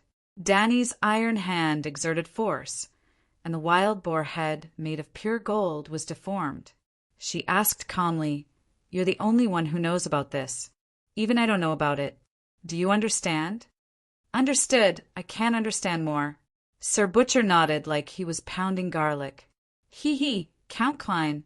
I'm very happy that you caught the assassin. Danny smiled and patted his shoulder a few times. She invited softly, It's almost noon. Let's have a drink together to celebrate. Half a month later, the Volantis merchant who came to Astapor to buy white sugar brought a message from the Westeros. Renly, Robb, and Joffrey had fallen one after another. Prince Renly died in the first half of last year. The sausage-mouthed, fatty-fought Doxham had a strange expression. He lowered his voice and said, It was said that his soul was taken by his brother's blood magic. Yes, the grain merchant, who was captured by Danny at Poplar Slope, came to Astapor to buy goods again. At first, when the merchants heard that the Queen was willing to buy their cattle, horses, grain, oil, and other goods at the battlefield price, they were all excited and shouted, Long live the Queen! Later, when they found out that the difference between the battlefield price and Astapor's market price would be paid to the merchants in the form of subsidies, they all gritted their teeth and cursed. Damn the female butcher! In the end, they reluctantly rushed for more than 20 kilometers and came to Astapor's commercial street. Gods above, this is sugar? Premium white sugar?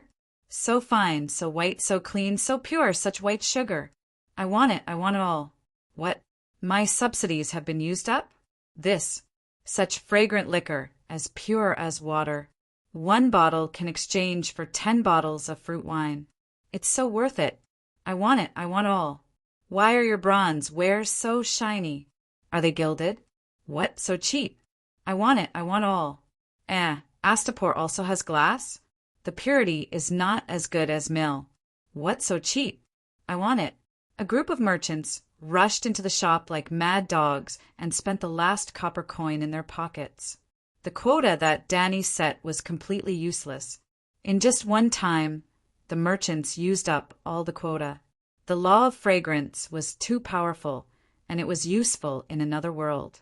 Chapter 174. Barristan's eyes widened as he looked at the fat merchant in disbelief. Are you sure that Duke Renly died at the hands of Stannis? Ever since Slaver's Bay began to gather information, they had already known about Renly's death. However, other than Danny, the others were not sure about the cause of Renly's death. Danny had also vaguely mentioned that the one who benefited the most was the murderer. Obviously, Stannis, who had gained the 20,000 troops of the Stormlands and the sole right to inherit the Iron Throne. benefited the most from Renly's death. Renly was the Duke of the Stormlands, and Stannis's fief was Dragonstone Island, the land of the Targaryens. However, neither Barristan nor Jorah Mormont agreed with her conjecture. Stannis was an upright man to the point of being rigid. It was hard to imagine why Eddard Stark did not become sworn brothers with him. Jorah said with a complicated expression. Stannis was not popular because of his adherence to the law and traditional morals. If not for the fact that he was married and had a daughter, many people would have thought that he was the reincarnation of Saint Burleigh. This was Barristan's evaluation of Erlu. In any case, in the hearts of the people of Westeros, Stannis was a man of integrity, tenacity, and bravery. He was not a sly person, and he would never commit the crime of killing his own family. Well, there were 3 unforgivable crimes in Westeros: violating the rights of guests, not following the sacred oath, and being stained with the blood of family members. The fat merchant pursed his sausage-like lips and said with absolute certainty, "I have received news that Catelyn Tully, Duchess of Stark, saw Stannis' shadow slash Renly's throat with her own eyes. Even his laryngeal armor was cut open like tofu. This magic power, how is it possible?" Jorah Mormont said in a daze. He did not want to believe the words of the Volantis merchant, but he understood that in order to get a discount from the Queen, he would try his best to get the most accurate information. Well, this fat man was one of Dany's intelligence personnel. He was in charge of collecting information west of Volantis, especially information related to the Westeros. There were ships from the 7 kingdoms docking at the port of Volantis almost every day. "You're making a fuss over nothing. Her Majesty has dragons." Faust didn't think much of it. Then he went on. Not long after Renly's death, Renly's new wife, Marjorie Tyrell, the Little Rose, remarried Joffrey in a secret arrangement that no one knew of before. In other words, Gao Ting, who had once supported Lannister, had changed his allegiance to Lannister. Duke Tywin, good move. With a flip of his hand, he could create clouds and rain with a flip of his hand. He had almost single-handedly changed the situation where Lannister was fighting 1 against 5. Stannis attacked the kings, landing from both land and sea. In the end, the imps set fire to all the warships, and the allied armies of Tywin and Tyrell cut off their escape route. In the end, they miserably fled back to Dragonstone Island. Theon Bera is out. They haven't even shot down the wild goose yet, and they're already arguing over whether to braise it or steam it. Isn't Erlu too stupid? Dany said with disdain. If Erlu and Sonlu worked together with Dragonstone Island's huge navy and Renly's 70,000 infantry and cavalry, who in the Westeros would be their match? If they took down the Iron Throne, no matter who became the king, they would still be the victors. But Erlu was an idiot. They didn't even deal with Lannister before they started fighting among themselves. Cora and Barristan had previously insisted that Stannis was one of the top 3 generals of the 7 kingdoms. Oh, Duke Tywin, who had been beaten to a pulp by the rookie Robb on the battlefield, was also one of the top 3 generals. According to Barristan's obscure disclosure, Barristan Thermy was naturally the top general, then Stannis was 2nd, Tywin was 3rd, Rando Tarly was 4th, and Blynden Tully Blackfish was 5th. Well, Robert didn't count. He was recognized as the top general, not a general who commanded an army. Hearing the disdain in Dany's words, Barristan frowned and retorted, "How many people can remain calm when faced with the temptation of the Iron Throne?" "All right, that makes sense." Dany reluctantly agreed with him and nodded to Fatty Faust. "Continue." "Stannis is out, and the only one left is Robb Stark." Fatso Faust shook his head in disdain. "He's an idiot. Because of a woman, he broke his engagement with Marquis Fry and caused the death of his entire family. That's Snow, the bastard of the Northern Territory." Barristan frowned as he thought about that name. "The captain of the Ginkgo Maiden, Jordan Snow," Mormont said with a gloomy face. "Yes, that's him. What's that guy doing? Did he encounter a shipwreck?" Whitebeard was confused. Mormont looked at Fatty and asked, How many people died in the Northern Territory nobles? You know, Faust asked in surprise. Is it Marquis Fry of River Delta? He killed Robb Stark at the banquet. Whitebeard asked. Faust was even more surprised, but he did not ask any more questions and said directly, yes, the young master broke the engagement, but he was unwilling to give up the power of the Fry family, so he asked his uncle to marry a daughter of the Fry family for him.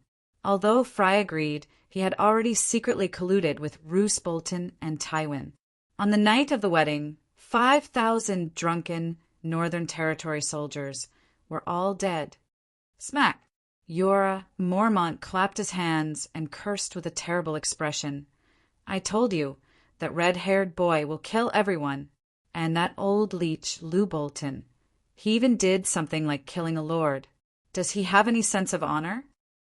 Dany stared blankly at the knight who had lost his honor. Oh, you're also a noble of the Northern Territory.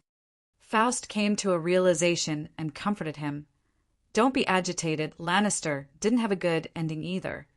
Just after the rebellion of the Three Kings was quelled, King Joffrey was poisoned to death at the wedding banquet. Jorah Mormont's eyes widened and said in disbelief, What about the Kingsguard? The king's food is checked by special personnel, right? He was also a Kingsguard, although Barristan looked down on him a little. He did his best to teach him the skills to protect the royal family.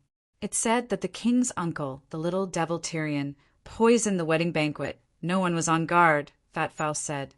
Barristan said sadly, I didn't expect that the Seven Kingdoms' vassals would fall to such a level, killing their own kin, violating the sacred marriage contract, and murdering the guests at the wedding. Morality is lost. Etiquette is broken. Music is broken. He could not help but look at Dany, his melancholy blue eyes flashing with anticipation. Your Majesty, only you can save the Westeros now. Why don't we find a chance to return to the Westeros?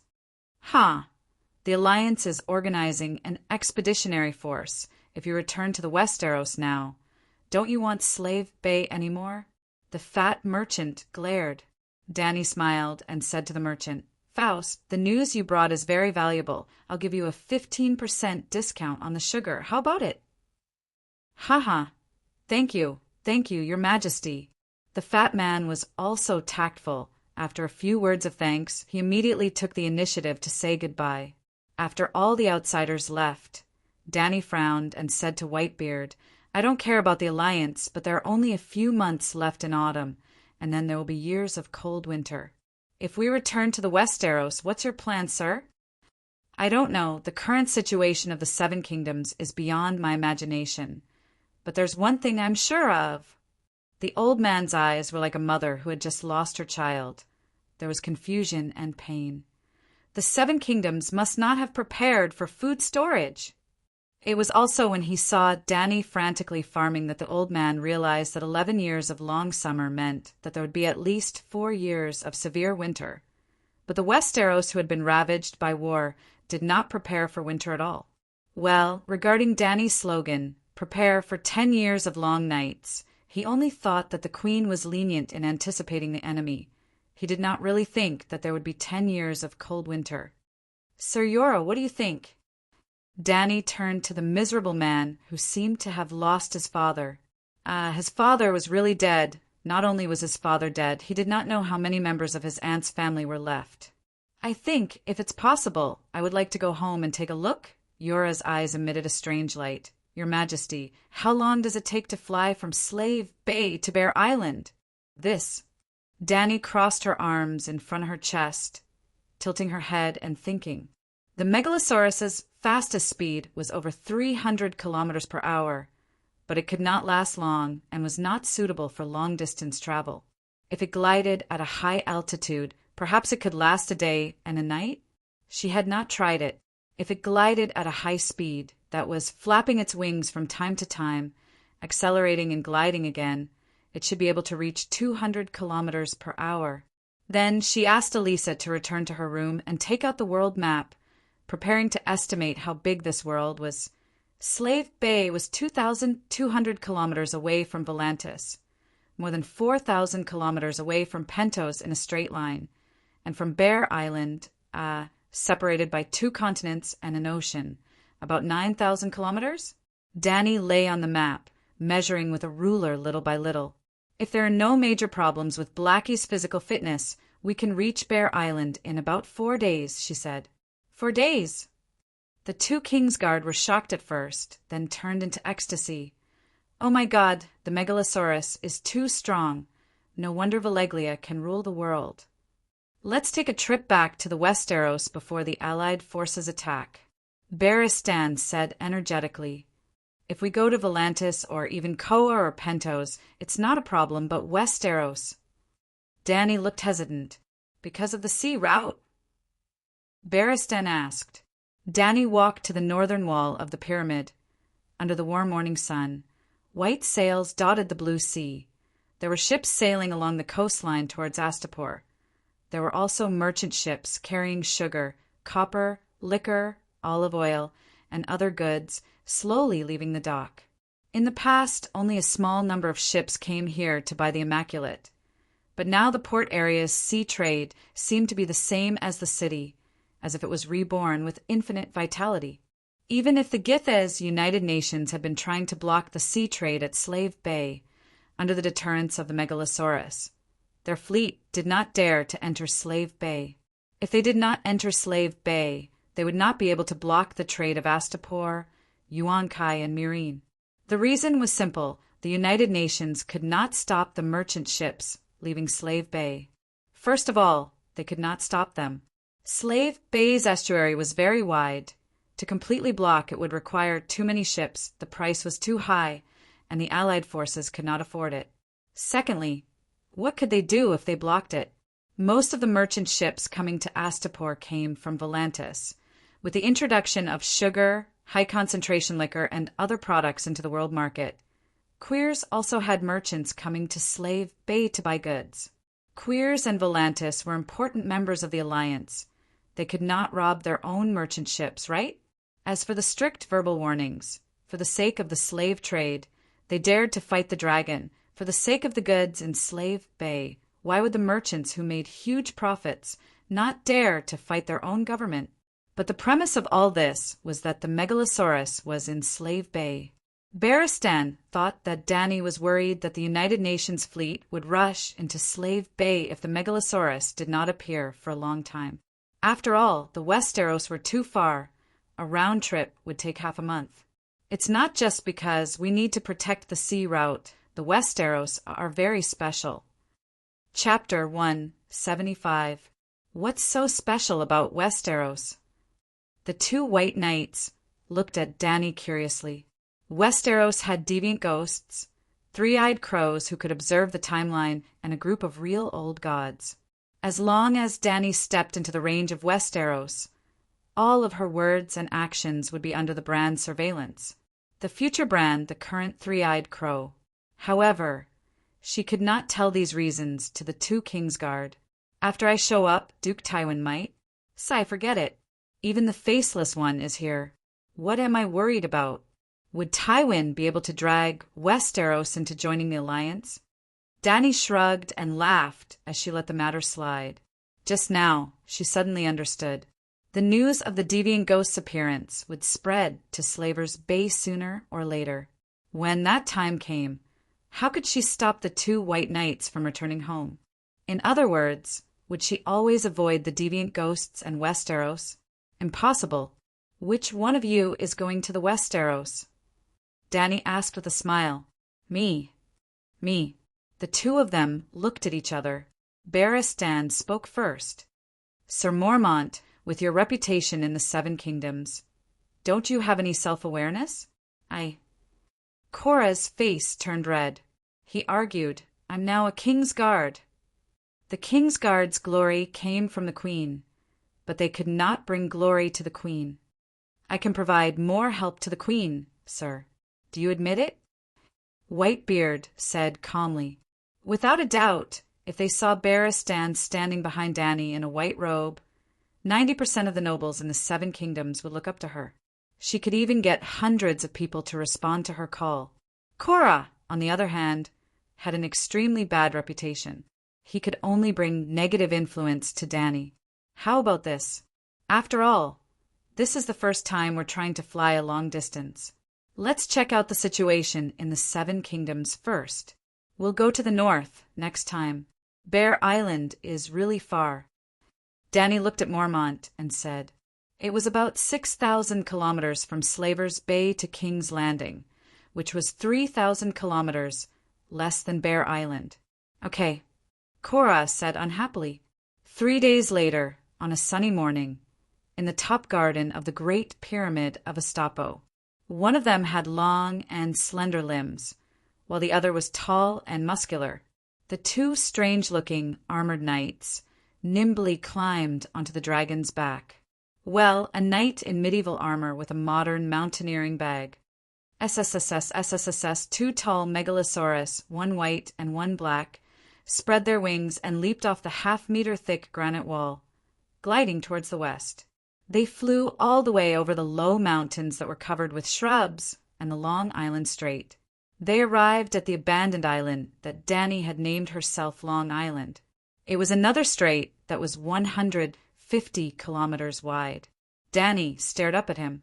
Deep green forests covered the sea cliffs, and the sky was shrouded in a layer of gray mist. Once the garden of the summer sea, the land of the long summer, the megalosaurus glided at a speed of 200 kilometers per hour and arrived at the land of long summer in less than 3 hours. They set off at 7:00 in the morning, and it was about 10 o'clock now. It was the time when the sun was warm and white clouds were passing by in the blue sky. Under the golden sunlight, the sea was sparkling with golden light, but the land in front of them seemed to be in another world. It was like a brightly colored island landscape photo was divided into 2 from the middle. The east side was a black and white photo that added a hazy effect, while the west side was a high-grade, beautifying effect. Danny could not help but ask Little White to stop, and Dahe also slowed down and slowly approached. The land of long summer is so strange. Barristan lifted the woolen scarf on his helmet and shouted to Danny, Your Majesty, do you want to take a detour through the Dothraki Sea? The detour was thousands of kilometers longer. I'll try to cross it, Danny shouted and rode the white dragon into the sky. The sky was getting brighter and brighter, and the sun was dazzling. The cotton candy-like clouds above her head were scattered by her. Little Green rose 7,000 meters and reached a height of 10,000 meters. The sky in front was still shrouded in a thin layer of gray mist. What's going on? How can the haze be so high? Danny was confused. This world is so unscientific. She cursed and drove Little White to start descending. After more than half an hour, Danny saw Dahe gliding in circles on the sea again. We can't fly over it. The air would become thinner if they went up a little higher. Danny and the dragon could bear if the oxygen content in the fire was less, but Barristan could not. If the old man fell off the dragon's back halfway due to lack of oxygen, then he would be the most useless imperial guard in history. Barristan saw that Danny did not want to take a detour, so he shouted, I'll go in and have a look. Danny thought for a moment and let Dahe rush into the hazy gray mist with Whitebeard on its back. It was not that she deliberately let the old man explore the pit, but the key was that her resistance to all kinds of negative damage was obviously much higher than that of ordinary people. A giraffe could cross the river, but a pony could drown in the river. She let Whitebeard, the pony, try it on its own. If it could do it, it would leave. If it felt a little uncomfortable, it would leave immediately. Danny also entered the tightest dragon spirit state and carefully observed every fluctuation in Dahe's spiritual sense. There was a change. There was a slight fluctuation in the magnetic field perception, but the fluctuation was not big. Dahe did not lose its direction. Crisis perception flashed almost imperceptibly. What was this? Where did the danger come from? Danny was a little confused. Dahe's crisis perception often fluctuated.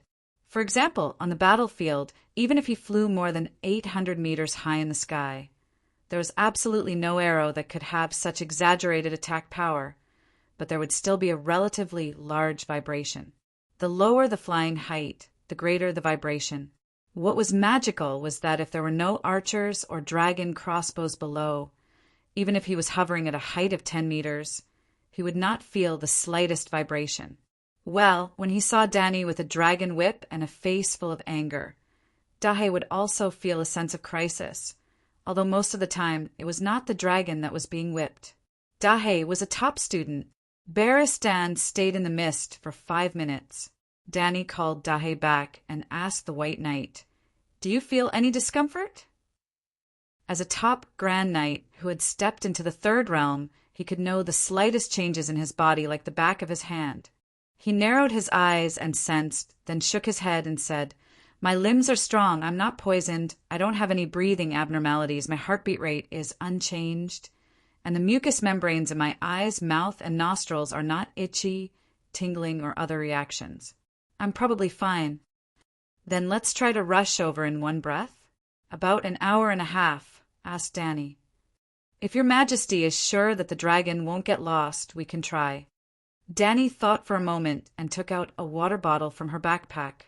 She wet the wool scarf outside her mask and wrapped it around her nose.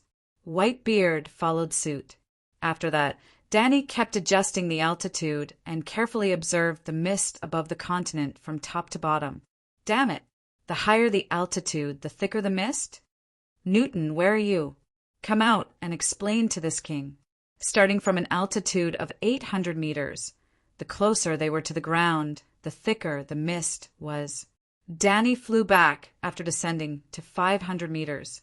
"Hold on tight, let's go." On the hills behind the sea cliff, there was a dark green forest. Behind it was an endless green plain. The brown earth was sparsely covered with clusters of green weeds. At an altitude of 800 meters, Dahe and Little Green were moving forward at the highest speed. Dahe almost shot up to 350 kilometers per hour, like a cannonball. With a hissing sound, it pulled Little White away in a few breaths. After another 2 minutes, Danny couldn't even see Dahe's shadow. "Little White, why are you so weak?" Danny patted the white dragon's neck and laughed. Squeak! Little White screamed and flapped its wings harder. After flying for less than 10 minutes, Danny's face suddenly froze. A straight great path that was as sharp as a sword split the ochre wilderness into two. Dahe lowered its head and adjusted the focus of its eyes. The gray-white road enlarged in front of its eyes. Danny was in a trance for a moment. Did they encounter a national road? It was no less than 12 meters wide and a palm high above the ground. It was completely unaffected by the rain and snow, and the road was flat to the extreme. Was this a cement road? No, it wasn't a cement road. Danny had seen it in the memory of the original owner.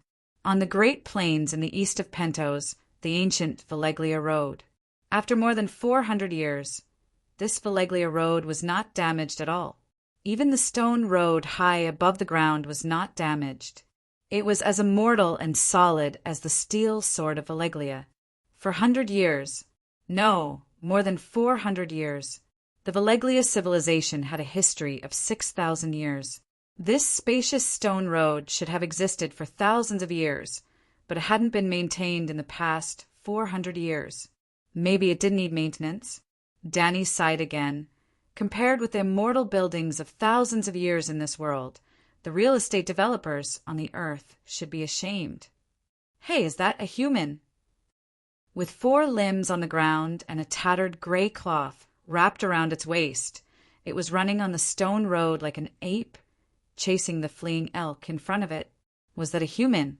An elk? A human with dark red scales on its skin and 7 or 8 uneven bone spurs on its back. But it had clothes, although it was just a piece of rags. An elk. Maybe it wasn't an elk at all. How could there be an elk with half a face on its butt? And it was bloody all over, as if it had just been skinned, but it was not slow at all, but it did have antlers like branches. Blackie was very fast. The scene in her vision flashed by, and Danny didn't see what happened next. But she wanted to know. So Blackie slowed down and slowly circled around. But when they returned to the original place, they couldn't find the two monsters anymore. Why did you stop? This is Valerian Avenue, Barristan explained when he saw Danny peering down from the sky. I know. I've seen this stone road in the Pentos Plains. Danny replied absent-mindedly. Let's go south along the stone road. Danny let the two dragons change direction and explained to the White Knight. I think I saw a person just now. Are you mistaken? As we all know, there are no villages in the land of long summer. Only demons. How can you be mistaken? That person had rags wrapped around his waist, which means he has a sense of shame and reason. Danny shouted casually. She then asked Blackie to speed up and fly towards the south along the straight path. But soon she had the intention to retreat, because the further south they flew, the thicker the grayish-black haze, and the more frequent the warning in Blackie's sea of consciousness was. While hesitating, she let Blackie and Little White increase the altitude, because 800 meters was no longer the area where the gray haze was thin. Village! After more than half an hour of hesitation, Danny, who was in the dragon spirit state, suddenly heard Barristan's exclamation. Under the gray and gloomy sky, a pale stream flowed through the mottled fields. Beside the stream, there were 7 or 8 low-gray huts that formed a small village, and more than a dozen vague, hunched figures were moving around the stream. There really are people. Barristan was shocked. Obviously, only humans could build wooden huts. At the same time, Dahe began to change its direction. It left the straight stone path and flew toward the southeast. They were indeed humans. Some people were fishing by the stream. Some were washing something. Some were drying clothes in the open space. Some were carrying prey back from outside the village. Although the village was small, it was full of vitality. But when Blackie adjusted the focus to let Danny see the faces of the people in the village, she was so scared that her tone changed. Go! Leave this place immediately! Chapter 176. There was a bald woman with 2 faces squeezed onto her narrow head, a man with 2 heads, one big and one small, a 3-legged hunchbacked child, a girl with a crooked mouth and slanted eyes, and her nose pointed to the sky. Even the wild boar that was captured had protruding lips, like a crocodile that had been run over by a car. Go, leave this place immediately. Before Whitey could fly to the village, Danny's face was distorted as she urged him to turn east. Damn it, isn't this a magical world? Why is there nuclear radiation? She cursed loudly, venting her crazy emotions. Danny suddenly looked up and realized that the dust in the sky was all radioactive dust. No wonder it hadn't disappeared for hundreds of years. Are the people of Valeglia so awesome that they even built a nuclear power plant? Or was it because the aliens invaded, the technological civilization fought the Dragon Knights, and the people of Valeglia were neutralized? Danny's head was filled with question marks, but at the same time, she was also very curious. What secret was Valeglia hiding? What's going on? Your Majesty, why did you suddenly turn around and leave? About 20 minutes later, Blackie met up with Danny at the Bay of Sorrows. We'll talk about it when we get back. We're not going to the Westeros anymore. Sai, let's go back and change first. No. Throw away the backpack, scarf, and cloak immediately. As she spoke, she sat up on the dragon's back, took off the hiking bag sewn with blue canvas, and took off the wool scarf covering her face. Finally, she took off all the parts that could be taken off, such as the helmet, lobster gauntlets, and skirt armor, and threw them into the sea. Although Barristan didn't understand what she meant, he could only follow suit under the Queen's repeated urging. As he took off his clothes, he muttered, Fortunately, that guy didn't lend me the Valeglia steel armor. Before leaving, Whitebeard had tried to borrow armor from Cora. Wearing the Valeglia steel armor will protect the Queen better, the old knight said righteously. Although Cora had never heard of the story of Liu Bei borrowing Jingzhou, he knew that the old man had been eyeing his armor for a long time. This armor is too eye-catching. It will expose the Queen's identity, he refused. Screech, SSSS, the afternoon sun was blocked by two shadows. Yora Mormont supported his forehead with his right hand and shouted to the sky, "Your Majesty, why are you back in less than a day? Could it be that you saw the Allied army marching towards Slave Bay? Help us take off our armor and put on deerskin gloves," Danny said to Unsullied, after Dahe carried the cloth bag with the armor and gloves to the North Sea. Danny looked at Little White again. Although she did not find any obvious dust, she still said to Ellie, "Tell Cuello's Megalosaurus guards to wait for me at the dock. Well, prepare cotton jackets, gloves, boots, masks, and hats for them." After that, she rode on Little Green and brought Little White and Big Black to the beach. She let dozens of tightly wrapped centaurs wash the two dragons with sand. Even his armpits were not spared. It was not until the red sun set in the west that she returned to the Great Pyramid with the three dragons. "What's going on?" Barristan and Mormont asked in confusion. Danny's expression became very strange. There was surprise, fear, and a little relief, but more than that, she was at a loss and did not know what to do. "The land of long summer is cursed," she exhaled and said slowly. After calming down, Danny began to doubt her previous speculation. Aliens versus otherworld magicians? It was too ridiculous. As for nuclear power plants, nuclear pollution could not have spread so far.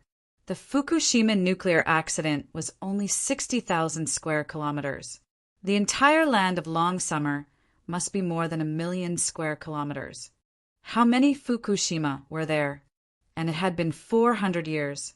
The wind should have blown the dust away. Hey, Slave Bay and Volantis are just next to the land of long summer. Why is it not affected at all? Danny had another question in her mind. If it was really nuclear radiation, the dust should have spread in all directions. But only the land of long summer was cursed. Away from the coast, even the Bay of Sorrows, which was a few hundred meters away, was not affected at all. Everyone knows that Valeglia is cursed. Not a single blade of grass grows there, and there are no livestock, the fat eunuch Beworth mumbled. But we did see someone, probably in the direction of Orlos. Barristan said with a frown. Beworth widened his eyes and said in disbelief, "Is there really someone in Orlos?" Although the land of long summer where Valeglia was located was 600 kilometers wide and 1,500 kilometers long, it was still considered a peninsula on the summer sea. There were a few active volcanoes near the center of the peninsula. Together with the volcanoes surrounding the capital of Valeglia in the south, they formed the 14 fire peaks. During the Great Cataclysm, the 14 volcanoes erupted at the same time. The Valeglia civilization was instantly reduced to ashes, and even the long summer peninsula was broken into 4 large pieces. The upper half of the long summer was relatively intact, and in the middle was a chain of islands that were as small as Bean's the Smoke Sea. The complete continent below was split into 3 large islands along the traces of the 14 fire peaks. The island with the most exploration value was naturally Valeglia Island in the middle. However, in the past few hundred years, other than Uluin, no ships that passed through the Smoke Sea returned. Some explorers thought, even if I can't eat meat, I can still drink soup. Thus, many explorers began to enter the long summer through the ancient Valeglia Highway. They hoped to find the cities of Valeglia that had been destroyed during the Great Cataclysm. For example, Materis and Orlos. Looking at the prosperous Volantis, one could imagine how wealthy Valeglia cities were. However, the explorers encountered countless terrifying monsters in Materis, and less than 10% of them returned alive. The explorers who entered the depths of the long summer had it even worse. Only a few of them who had gone mad returned alive to Volantis. The madman revealed that there were still survivors in Orlos. However, very few people believed this rumor because too many people died while exploring the long summer. Even though there was water and food, and the temperature was within an acceptable range, no matter how strong a person was, they would still mysteriously lose their life. Coughing up blood, vomiting skin ulcers, nose, ears, tongue, eyes and other organs rotting and falling off. Even if one was cursed by all the sorcerer-related curses in the mortal world, it was still not as good as taking a stroll in the long summer. Gradually, even the Valyrian roads were filled with monsters of terrifying shapes and sizes. The sorcerers who were sent by Volantis to investigate almost broke down. The Valeglia people had opened the gates of hell, and demons and ghosts were crawling out from the Valeglia highway. After a few hundred years, people realized that the monsters in Materis were just freaks that were born with deformities. They did not eat humans. Well, there were people who were eaten by those deformities, but they were still mortals who did not possess any demonic powers. Even so, the Golden Highway that once connected Slavers Bay and Volantis had become the demonic highway that everyone feared. Even Dany did not think of stepping onto the ancient Valeglia highway to conquer the neighboring Materis. Well, Materis was not far from Slavers Bay. Sigh, so this is what the so-called demons are all about. But where did the nuclear radiation come from? Or is it really nuclear radiation? Dany sighed and sympathized with the residents of Valeglia in the long summer. They might as well have died in the cataclysm. You mean the people in that village are not humans but demons? Barristan was shocked. At that time, Blackie was flying at a height of more than 1,000 meters, and human vision could only see the huts and figures on the ground. They could not adjust the focal length like the Megalosaurus and see the detailed appearance of the figures. Something like that. I wonder if they have preserved the legacy of their civilization. Dany pondered and said, "Are we still going to the Westeros?" Jorah Mormont frowned. "Go to the warehouse and get some lead ingots. I want to make a set of fully enclosed lead armor." Dany ordered Ellie. Astapor had lead. Like the ancient Romans, the Guises built the pyramid water system with lead pipes. After Dany took over the city, she melted all the lead pipes into lead ingots and stored them. Well, although lead pipes could last for thousands of years, lead itself was harmful to the human body. Are you going to explore the long summer? Barristan was surprised. Let's put aside the Westeros for now.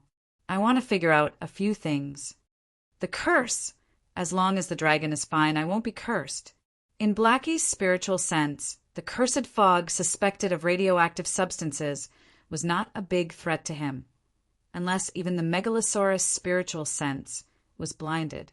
Lead was very soft, and 2 sets of fully enclosed plate armor were made in 2 days. Even the eyes were inlaid with a crystal lens. The silver light shone like 2 cans. In addition to the lead armor, Dany also asked the textile workers in the city to help sew 2 sets of gold underwear and 2 sets of gold cloaks. Weren't the radiation suits on Tabal woven with metal fibers? At first, Dany didn't plan to take Whitebeard with her, but the 3 white knights and her blood guards dissuaded her. Barristan himself also said bluntly, "For the safety of the queen, I don't care about my own life." On the morning of the 3rd day, the 2 people and the 2 dragons came to the village near Valeglia Avenue again. This time, Dany deliberately brought the Dragon King identity card that was excavated in the Red Wasteland. She didn't know if it was a psychological effect, but after wearing the medieval DIY version of the nuclear suit, she felt much lighter.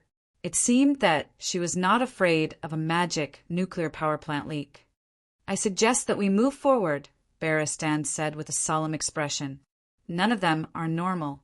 I'm worried that not only will you not get the information you want, but you won't even be able to communicate with them."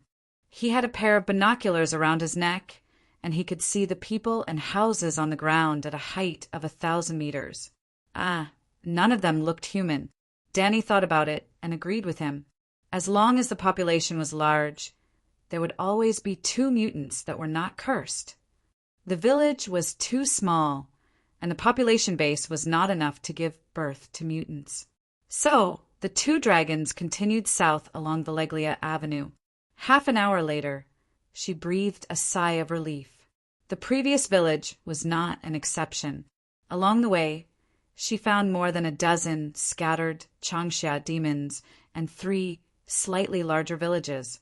Finally, After flying for almost an hour, a small town made up of more than 200 families appeared by the stone road. Even the bright sun could not penetrate the thick haze. Under the pale afternoon sky, a dark lake lay quietly 5 kilometers east of Valeglia Avenue. Between the black lake and the gray stone road, hundreds of mud brick thatched huts that formed the word Hui were neatly arranged. More importantly, in the center of Hui City, there was a 4-meter-high circular red clay platform. On it, there was a stone sculpture of Valeglia's Dragon King. The carving was simple, but it could be seen that it was a Valeglia man riding a dragon. It was obvious that the people here were intelligent and could communicate. "Sir, I'll go down and fly around first," Danny shouted to Whitebeard and patted Whitey. Screech, the coarse roar of a megalosaurus, sounded above the town. The strong wind caused by the flapping of its wings made the thatched roofs rustle, and light red dust rose from the red clay streets. The demons walking on the streets stopped what they were doing and looked up at the sky. They were so shocked that they opened their deformed and ugly mouths. As if a pause button had been pressed, the town below was imprinted into an old black and white photo. Dragon. An old man with a hardwood staff broke the silence with the advanced Valeglia language. "Dragon King, our Lord Balerion has appeared. The Dragon King has broken the curse."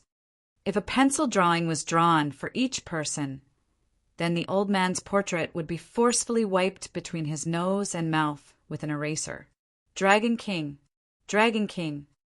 Hundreds of demons walked out of the mud huts like ghosts and joined the crowd on the street. They knelt on the ground and shouted loudly for the Dragon King. So obedient. Danny had a plan in mind. She called Blackie, and the 2 dragons circled and landed on the mud square in the center of the town. Chapter 177. Thud, thud. 2 dull thuds were heard. 2 shining knights in silver armor and golden cloaks jumped onto the brown ground, causing a choking cloud of dust to rise. All the devils were squeezed at the edge of the dirt square, cowering on the ground. "Who is the mayor? Priest?" Danny took a step forward and asked in a clear voice. After a year of commanding loudly on the battlefield and countless great speeches, her voice had been trained. "I am the priest of Blackwater Town. May I know which family you are from, Dragon King?" The old man who spoke first carefully got up and did not stop when he was 5 meters away from Danny. It was as if he was afraid of scaring the visitor. Or was he afraid of the 2 dragons that were spewing white smoke from their nostrils?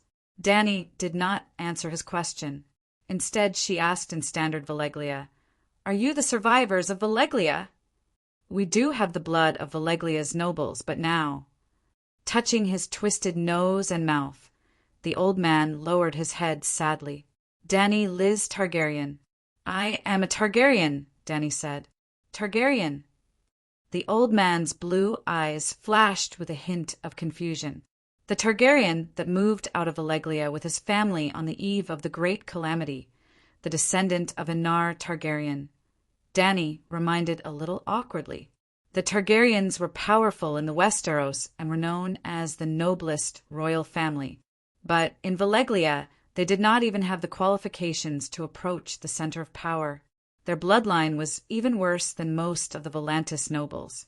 Although those fellows did not have dragons, they belonged to the side branches of the 14 Fire Peak families. "I'm sorry, I'm too old." The old man with a ghost face was also embarrassed. He took a few steps back and gave a few instructions to a young man with 3 arms beside him. That person quickly ran to a 2-story building opposite the square. After awkwardly looking at the hundreds of strange, deformed people for a while, the young man with an extra arm under his ribs ran over with a stack of yellowed goatskin scrolls. The old man with a ghost face flipped through the goatskin scrolls for a while before he realized. So it's the exile Enar. Danny, the ancestor, didn't exile herself to avoid the trial of the court. Dream Lady Danny predicted the destruction of Valeglia in her dream. Obviously, she was right. She said, "That's true." The old shaman, put away the scroll, and sighed. Valeglia was destroyed in the cataclysm, and only Targaryen has survived to this day. What a pity, what a pity. What's a pity? Dany asked curiously. Unfortunately, you are not the one we are waiting for, the old man said. Who are you? Who are you waiting for? All the cursed people of Valeglia in the land of long summer are waiting for a noble dragon king who can break their cage. Dany did not like to hear this. She was not noble enough. And do you think there are many dragons in the world? Why can't I? What's a cage? I remember that you can freely enter and exit the land of eternal summer. Ghost-face old man observed her expression and explained, Lord Dragon King, this old man did not mean to insult you. In fact, as a dragon king, even in the era of Valeglia, you are one of the most respected people. But the bloodline of the Targaryen family is not pure enough, not noble enough. Sigh, I don't know how to explain it. Why don't you go to Orlos and look for the High Priestess? She will be happy to see you and your dragon. She will also tell you about the cage. Orlos still exists? Barristan asked for the first time. Ghost-face old man looked at the majestic black dragon behind him and asked, Lord Dragon King, are you also from the Targaryen family? Before White Knight could say anything, Dany said ambiguously, he is my family's knight. Sigh, you Targaryens are really prosperous. The old man sighed with a complicated expression and explained, Orlos was very close to the first peak, but he was lucky enough to survive. In the past few hundred years, you have seen how we are. It was all caused by the curse. In order to break the curse, the High Priestess thought of a method. Based on the degree of the curse on the newborn babies, the Targaryens would be scattered to different places outside the city. At this point, he waved at a woman with two heads behind him. Lord, after the woman walked out of the crowd, Dany realized that she was carrying a baby. The old man removed the brown animal skin covering the baby, revealing a fat white boy who was kicking his legs. No, it was a girl. The middle one was not a chirp, but a flesh-colored tail. The lesser the degree of the curse, the closer they will be to Orlos in the future. A smile appeared on the old man's horribly ugly face. Little Not only has a small tail, so she can live in Orlos. Her child might be able to break free from the curse. Dany fell into deep thought. She now understood where the demons came from. They were the most deformed freaks that were chased out of the villages. What is the state of Materis? They can still communicate freely with the outside world, but Orlos is very isolated. Materis? I'm not sure. Dany then asked a few more questions related to the great calamity. The High Priestess stuttered as she flipped through the sheepskin scrolls. Most of the time, she would simply say, I don't know. Dany was somewhat disappointed to find that this old man's knowledge was so shallow. She left behind 10 cans of white sugar and 2 bags of eastern spices and left with the old man, thanking her profusely. The straight stone path between Orlos and Materis was too obvious. Materis was to the north, while Orlos was to the south. Even a blind person would not get lost. After passing through 4 or 5 villages, a dark city suddenly appeared on the plains. The towering, sky-reaching tower stood out among the other stone buildings. It belonged to Valeglia's Dragon King, and the Megalosaurus could directly land on the top platform of the sky-reaching tower. Just like Valeglia, Orlos had no city walls. The black stone towers, warehouses, streets, gardens, plazas, and so on were spread out in all directions. It was full of vitality and domineering aura. There were still some remnants of the domineering aura, but not much vitality. Most of the buildings in the city, which was more than 10 kilometers in diameter, were in ruins. The streets were in a mess, and the corners were filled with rocks, feces, and bones of unknown animals.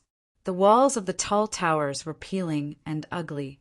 The fountains, which had once provided the citizens with cool air during the hot summer days, had dried up. The spouts were rusty, and the pipes were blocked with mud. The lively city gardens had lost all color, leaving only grayish-green weeds. Occasionally, there would be goats with missing noses, ears, or an extra nostril or head chewing on the grass. A few gray-clothed freaks drove an ox cart past the city hall. The wheels of the cart creaked, echoing hollowly in the plaza that was more than 50,000 square meters wide. This was a ghost city that had been buried for 400 years, although the citizens in the city had very little abnormalities. Greet the people of Orlos. Hiss, hiss, a dragon's roar that was as rough as glass rang out from the center of the city. From time to time, small dragon flames would spurt out of its nostrils. A dragon? Megalosaurus. It's really a megalosaurus. A megalosaurus is here. The Dragon King is here.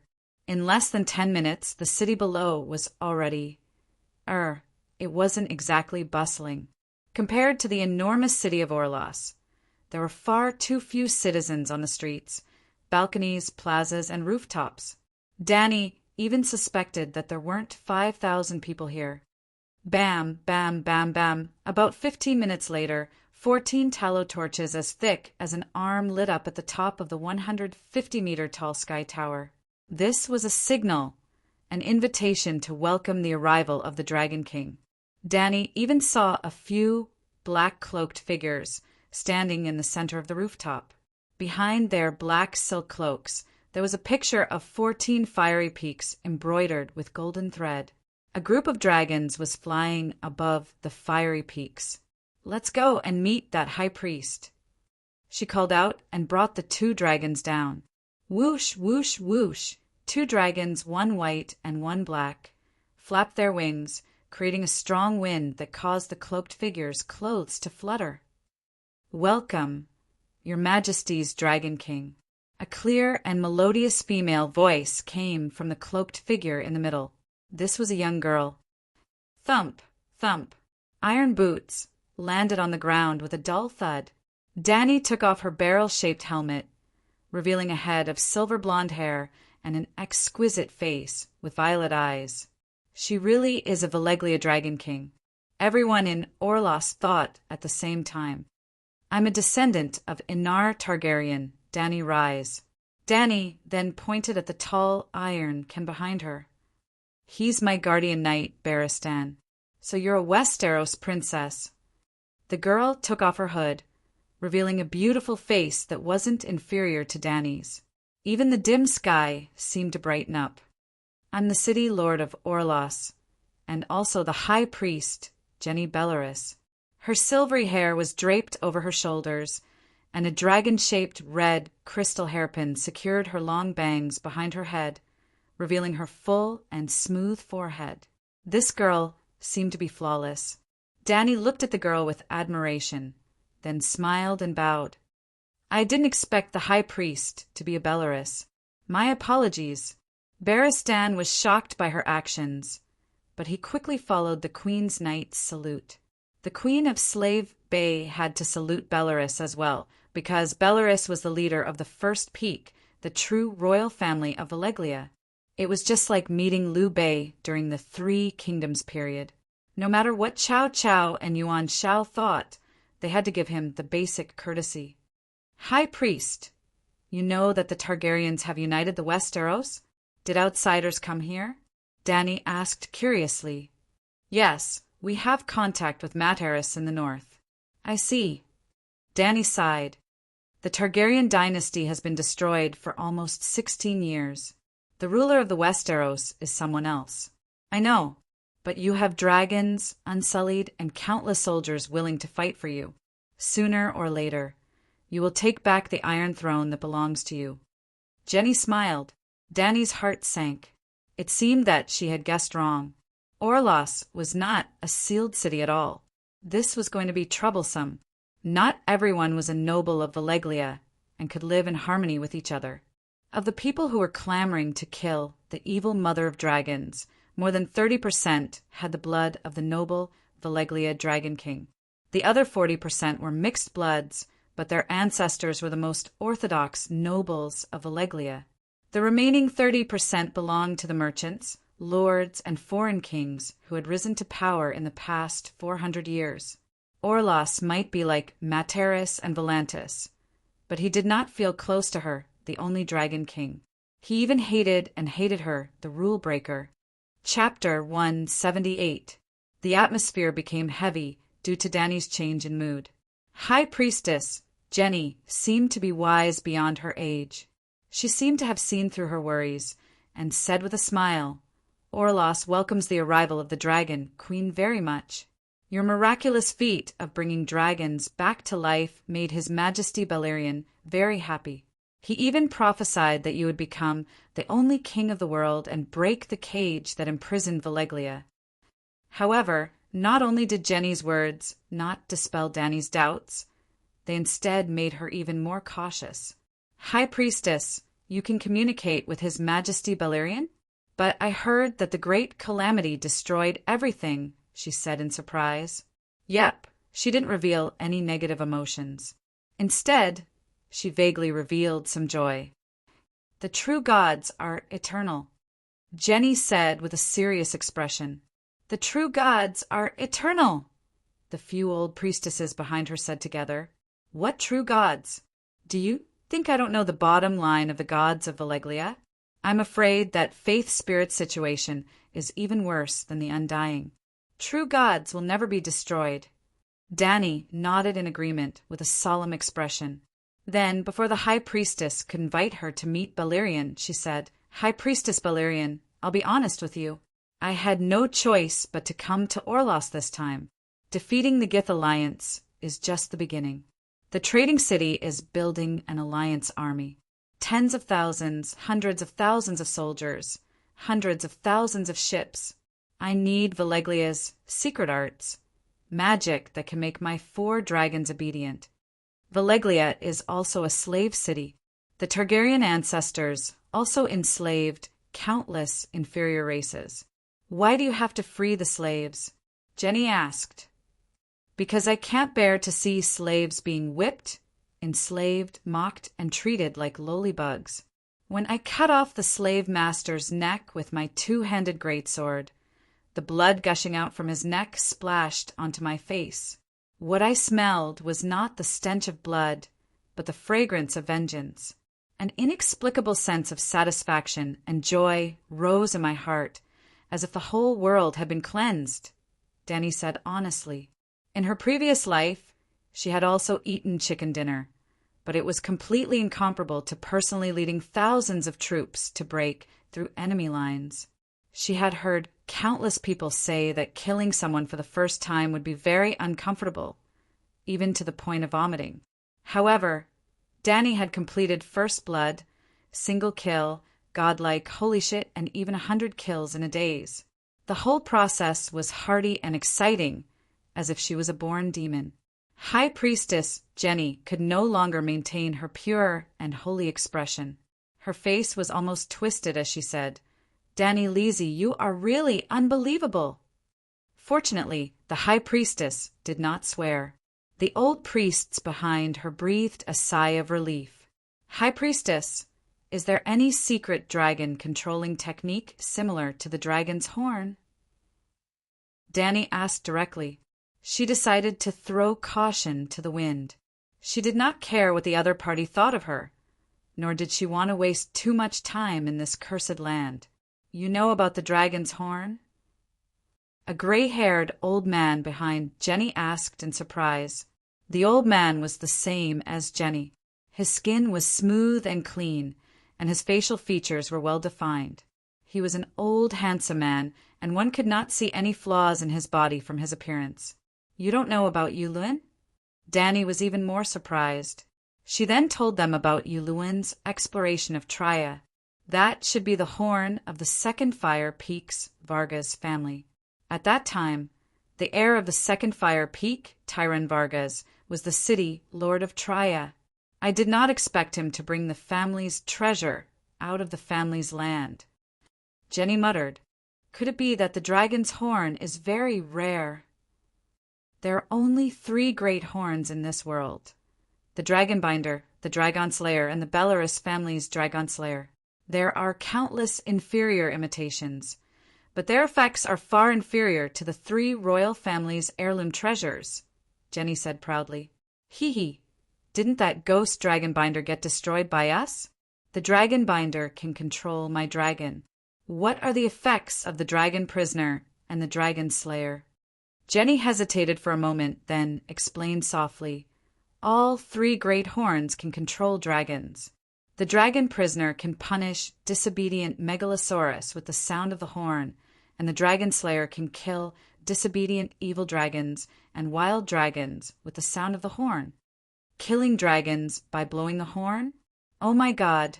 How powerful is the dragon soul in the dragon slayer's horn? Are the dragon slayer and the dragon prisoner still around? Danny asked. They were destroyed in the cataclysm along with the 14 fire peaks. Jenny said sadly, What exactly is the cataclysm? Why don't we go to the temple? Jenny looked at Danny expectantly. Danny, Liz, you are a Valeglia citizen, and you even hatched a true dragon from a stone egg. This shows that your bloodline is still pure. Why don't you return to the faith of your ancestors? His Majesty Balerion has real power, and it is far more real than the 7 gods. For Danny, faith was not about whether the gods were real or not, but whether their teachings were meaningful to humans. She thought for a moment and said, I've read the 7 Stars Bible, but I don't know any of Balerion's teachings. How can I become a follower of His Majesty? In a world where there were true gods, ignoring religious beliefs was undoubtedly extremely stupid. Danny planned to promote a new church of the 7 gods that matched her values in Slave Bay.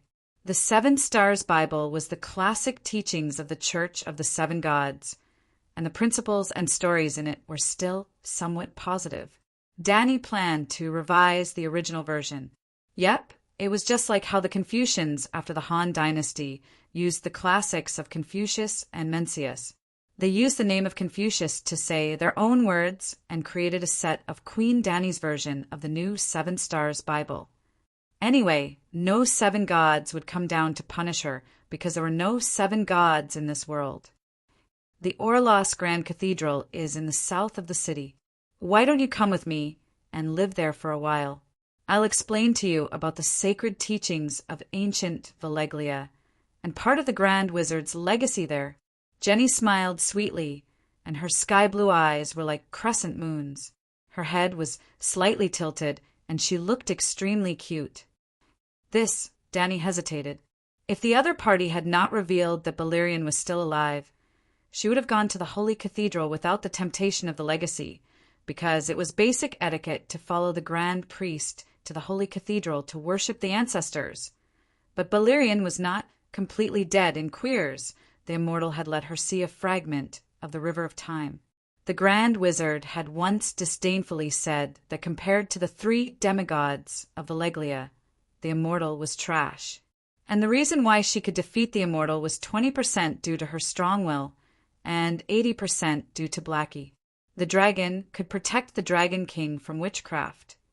But Balerion was the god of the Dragon King and the Megalosaurus a demigod.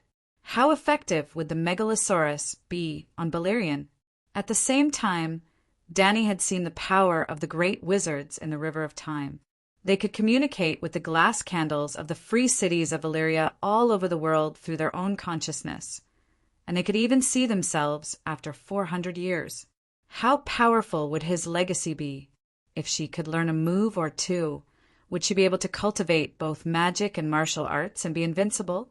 Previously, she had used an incomplete soul strike to defeat the legendary strongest assassin, Faceless. Although she had to sacrifice 800 of her own to kill 1,000 enemies, the power of witchcraft was not to be underestimated. She had also been proven that she had the qualifications to wield such power. It was too tempting. Why would there be a Grand Wizard's legacy here? Danny asked suspiciously. The territories under the rule of ancient Valeglia were divided into 2 types, the direct cities and the colonies.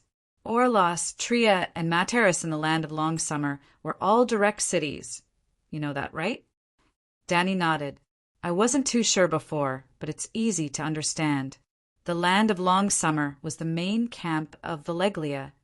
The colonies were managed by the collateral bloodline of the 14 Fire Peak families, while the direct cities were ruled by the direct descendant of the Dragon King himself. But I've never heard of any other Targaryen in Volantis and the other cities. Dany was puzzled. A proud look flashed across Jenny's face, and she said calmly, "The 14 Fire Peaks have 14 great noble families. Even if each family has 2 colonial cities, think about it, is this world enough to divide?" Currently, there were 9 free trade cities in the continent of Ursos, for cities of Gith and 1 city of Kaz. It seemed that it was not enough to divide. Even the top nobles did not have enough to eat. How much meat could the small Targaryens get? Well, only a small Dragonstone island. What does this have to do with the legacy of the Grand Wizard?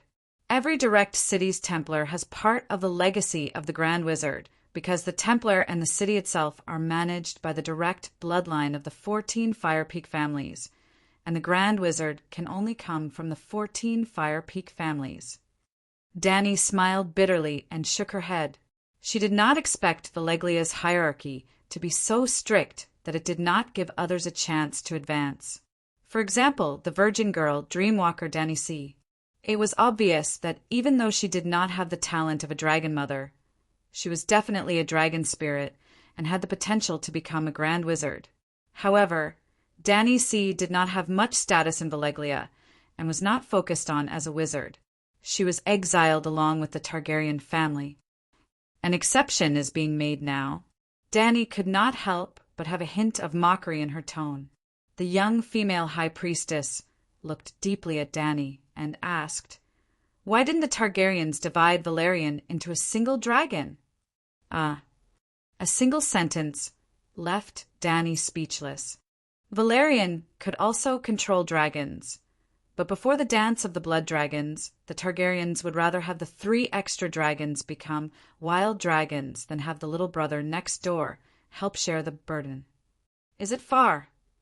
Dany looked towards the south. It was as if the god of night had been stabbed with a knife and blood was spilling from the sky. The depths of the sky were dark red, as if something ominous was hidden. Even from 2 to 3 kilometers away, one could see steam rising from the surface of the sea, like a Titan's fish tank. Waves of heat and the sulfuric sea breeze swept past Orlos. That was the Smoke Sea, a dangerous place that had devoured countless exploration fleets. A black tower at the edge of the city attracted Dany's attention. Against the dark gray of the ancient city, the bright golden pattern on the tower was exceptionally eye-catching. The 50-meter tall tower had an ancient Valeglia god engraved in gold, Balerion. "That's the Templar."